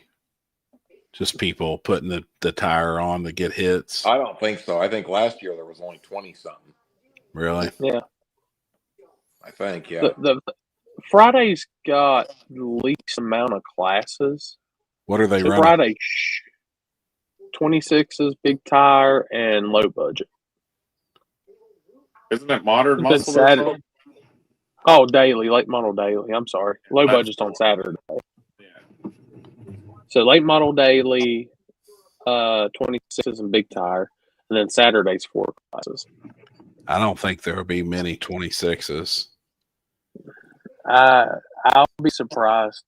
Do they ever even That's have the one class out there ever? First time. Oh. Second for there. They did it at 710. They tried to have it at 710. Only one car showed up. Yeah, this will be the first time though there at Rockingham. I'm thinking 8 to 12 cars. Yeah, I'll be surprised if there's 8. That's just me. I can't get people on that. Like it's hard to get them over here to switch to that tire. I would rather. I like them guys that really don't say a whole lot, that just kind of sit back and they see that they're adding money to 26s and they're like, you know what? Probably going to be 6 to 8 cars. I'm going to buy a set and show up on them.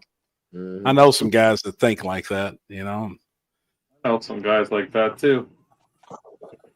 Some odd guys out there like that. I like it. I mean, some I guys think are going to try to it's a- squeeze that little tire on a hell of a rim, so it may It'll not be be all right. 8.5 when it's done. You know what's crazy about this is, and I'm just a realist, right? It's really like you can use me as an example, right? I'm a realistic person. The odds of going out there and winning that race against like guys like Charles and Jarrett are extraordinarily low. And they're extraordinarily low because they got a ton of hits on their combination on the worst surfaces all across the country. They've got 5 times the data as me. So by the end of Friday night, they're going to have 40 times the amount of data I have, depending on how many rounds I go. You know what I'm saying? Now, given I could go up there first round and hit it right on the head. I mean, like the street race the other night. You know what I'm saying? Go make a hit like I did at the street race first round the other night. I'll probably be in the game. You know what I mean? But you're racing again, and I'm not whining. They earn it. They're more, and mad props to them guys. They every time they win, they earned it. I mean, I mean, it's impressive. That's the only way I would put it, right? And I ain't no dick rider or nothing. I ain't best friends with them. I think they're good guys and they're good at what they do. But just being a realist, like I just said, you are racing against a huge disadvantage. Just like when Sean Fensler and Nick and all them guys were dominating it. That's how they did it. I mean, and I'm not taking nothing away from them guys either. But when you've got 8 cars out there, you better figure it out after first fucking round. You got 8 cars with similar combinations in them, and you're all looking at each other's information and let's say out of them guys, you had 4 guys that are extremely smart about tuning and what they're doing. They're going to come up with something, and it's going to work. Yeah. You know what I mean? And then from there, the more cars they keep in for the more rounds, they're killing you. You know what I mean? Yep. You're getting at more of a disadvantage every time one of their cars goes down the track. It's the same. You know what? It's the same thing when you're talking about like racing against Ryan Mitchell or Beaterbomb or any, the Prestons. Exact same thing. You know what I mean? Like I mean, Ryan doesn't have a team of people supplying him with data that I know of, right? But how many? I mean, would you even want to guess at how many passes are on that car? Shit. Thousands.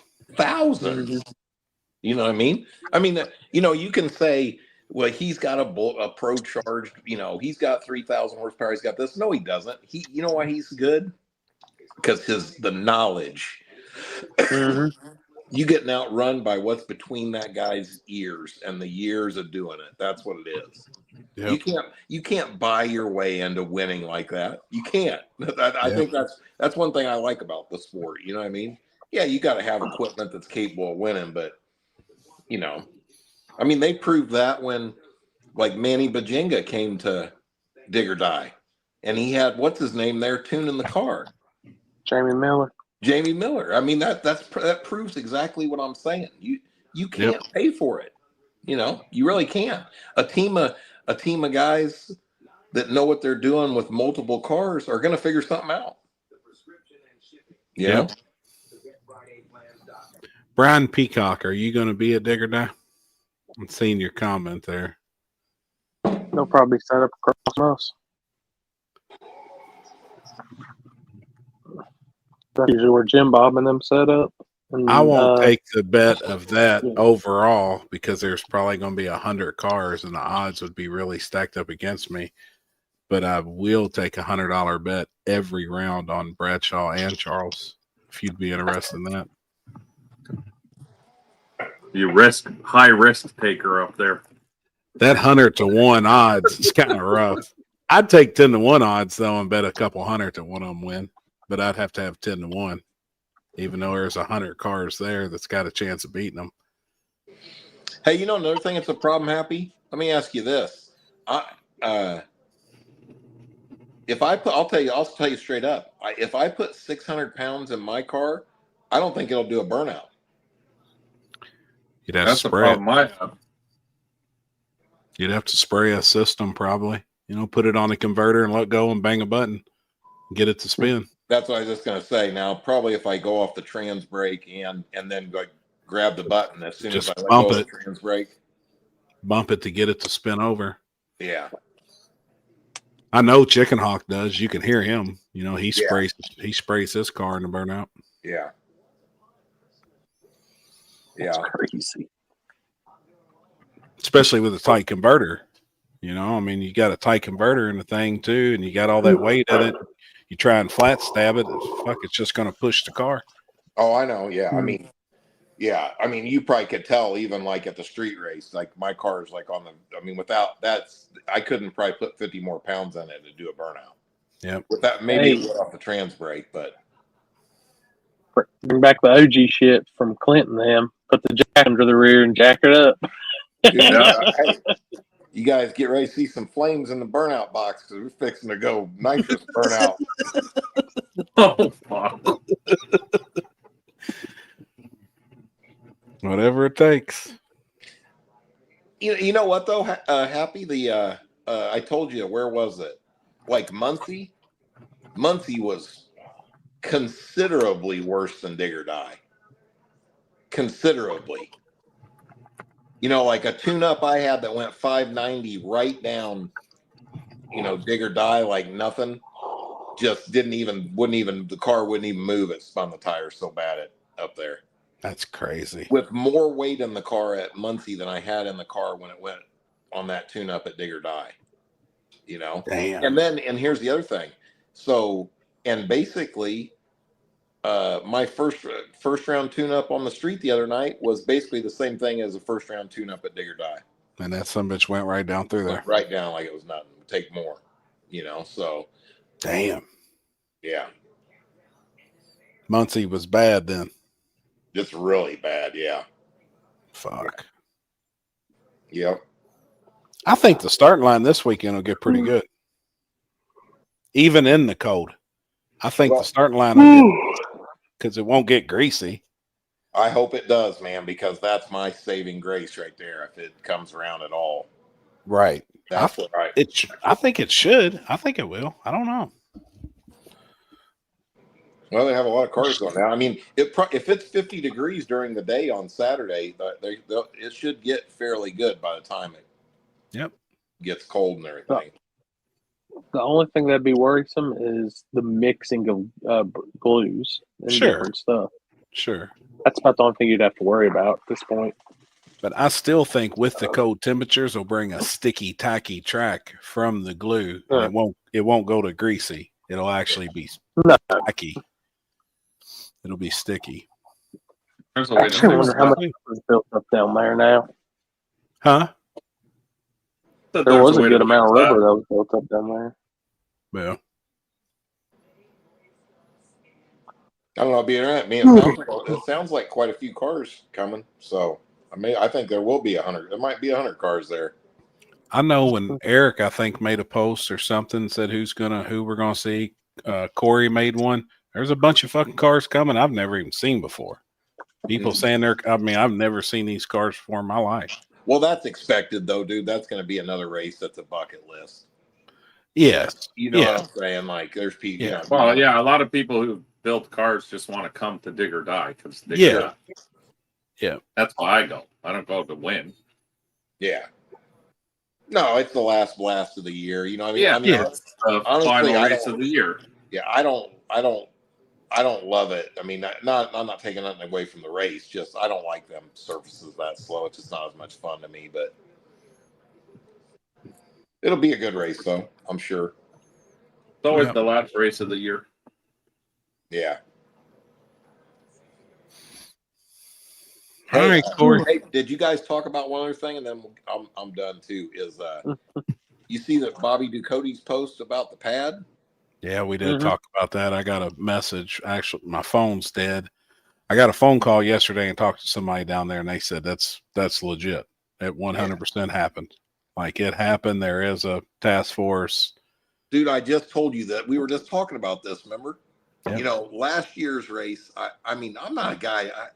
I'm not a guy that leaves. You know what I'm saying? Yeah, right. Out there to race. You know what I'm saying? I mean, and I was like, man, this looks like the writing's on the wall to me. Oh yeah, I mean, we talked about it for an hour and a half, 2 hours, standing there in the parking lot. Yeah, I didn't think it was going to happen. I thought we were done, but I was the idiot, and I was like, fuck it, I'm gonna wait around. And then when it did, they said they're tired of all the gun shooting, all the kids out there doing donuts, and the people at the train station are just scared that one of their employees is going to get hit.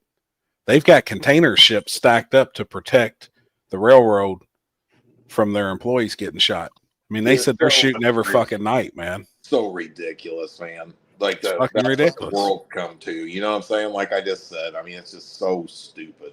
So they have created a task force, and the shit with the drones and locking people up and impounding cars, that did happen this past weekend. It was 100% facts. Man. So they actually messaged me. They were watching the show, and they messaged and said, call us after you get off the show tonight. They got more information. So I was like, damn, man. But they said everybody said it's still, they're going to try for when they're supposed to be doing that race. See, like now, I hate saying this, but I'm like sitting here in Indiana thinking the dumbest thing. That's a long ass drive. Drive 12 hours to go down there knowing that. You know what I mean? It's almost like a guarantee at this point of getting fucked up. I know there is another spot way out, further out, not the other one where we go to space shuttles and shit. There's another one in the swampland but it's supposed to be dark. There's like no parking. Like it's kind of a pain in the ass to race, but they say it never gets fucked with. It's so far out that nobody gives a fuck. But that's the best place in the whole United States to go race for this race. Yeah, but you know what? Let's be realistic about this. That's what I mean. So why don't they just? It's inevitable that this day was coming. Whether it's coming right now or not. I mean, at some point they were going to have to. You know what I mean? I don't know. That's a bummer. I hate that it's so far to go. You know what I mean? If it was 4 or 5 hours, it really wouldn't be that big a deal to go. Yeah. You know what I mean? But the only thing, Mike, like for your question is it's in these guys' backyards. The guy that's, the guys that's put this on, it's in their backyard. That's their homeland. That's their turf. They want to do it in their hometown. I don't see them doing something like, they're not like Olympian would travel and put on a banger street race in another city or another state I mean, they really don't even want to go to any other spots beside them two. Oh, no. No, that other one that's out is like worst fucking case scenario. I mean, we'll run for cops for 3 days, but they want to do it right here because that's the most famous street in the country. And they said this task force is assigned to that street. Hey, you know what? That's their job. Just that street.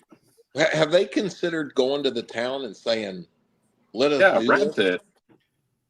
I think there was talks because I remember that got brought up last year, and there was a way to get a permit, and actually legitimate. There was an option of doing that, and I mean, you collect enough money to pay for the permit. Yeah, that's what they did here in Florida when they shot that video. They got a permit for the street, and we were all out on the street fucking racing. Yep. Which I think a good lawyer could have fucked those cops up that come down there and shut that shit down that night. Well, no, because technically they didn't shut it down. They let the filming go till the end, but there was supposed to be a real cash days after. That they shut down. Oh, gotcha. They let the filming, the minute the last 2 cars went down, they were like, get the fuck out of here. Everybody, you got 15 minutes to get the fuck out of here or we're arresting you. That makes sense. Like, okay, time to go. Jeez. That makes sense. Yeah. Hey, I can tell you. Never been to a street race with that many cops. When my buddy Joe becomes the mayor of Greenwood and I'm in an appointed position, we will be street racing in Greenwood, Indiana. You can take that to the bank. Fucking A. And that airport too, right? Yeah. Yep. Yeah. Yeah, we'll have another H-Town, but in Greenwood, Indiana. That's fucking awesome. Yep. Yeah, I'm surprised more people don't do that. Like, just try to get a permit for a been race. trying. You know what I mean? Yeah. Why? I was going to ask you, Happy. What I We're mean, working. We've been working on it because we're actually legal to do it. They just passed a bill in the state of Kentucky where we can legally do it. I mean, It it is was like expensive. 10 grand for the permit, right? It's 10 grand for the permit. And I called on insurance. It was 12,000 a day. I'm going to call you tomorrow because we need to talk about some insurance stuff. I'm assuming the street race is next to impossible to get insurance for because it doesn't meet any of their criteria for what they'll write an insurance. And what we would have to do, bring in barriers. I mean, there was a lot. Like I have worked on it actually pretty hard. Me and Kinsey both, and it's a lot. Yeah, it's a lot. And I would say now, even in the state of Kentucky, they would want to do the same thing. But the people's got to be X feet away from this or that, or like it's going to be a fucking mess. But we're still going to try. The problem was just finding the exact spot where you could.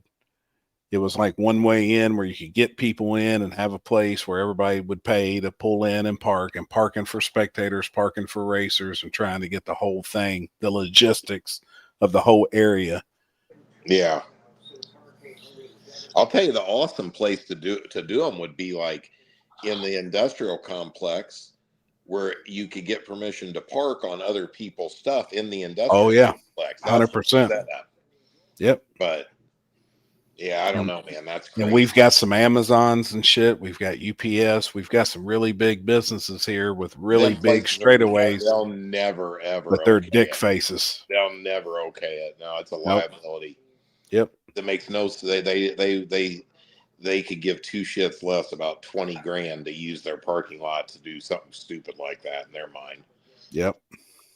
I mean, the biggest thing, the thing in New Orleans would be, I think the right people, I don't want to say that, but I think you need to approach the town with an attorney and stuff and say, this has been going on. We don't want to be a menace to the community. We'd like to do this once a year. What can we work out? Sure. You know what I mean? This is a tradition in New Orleans. That's how I would approach it because, what's going to happen here is, and the funny thing is, they could have shut it down whenever they wanted. All they had to do was start impounding people's race cars and taking people to jail. That's all you got to do. It's not rocket science, right? But they never really did that, right? Just ran everybody off. Just tell you to leave. And actually, the thing that's crazy is they were actually really lenient. They'll do it all night long and still never take anybody to jail. Yep. Just kept coming back. When the SWAT team come, I thought we were fucked. When they started bringing them special vehicles, I was like, oh, fuck, we're fucked now. But still didn't nobody go to jail. It's bad for tourism to do that. I'm telling you right now, if they single somebody out, I'm that guy. Right. They're taking my shit. Shit hits the fan. Where's Jeff? Yeah, where's Jeff? We'll pin it all on Jeff. And then everybody else racing there. I don't know Jeff. Who's Jeff?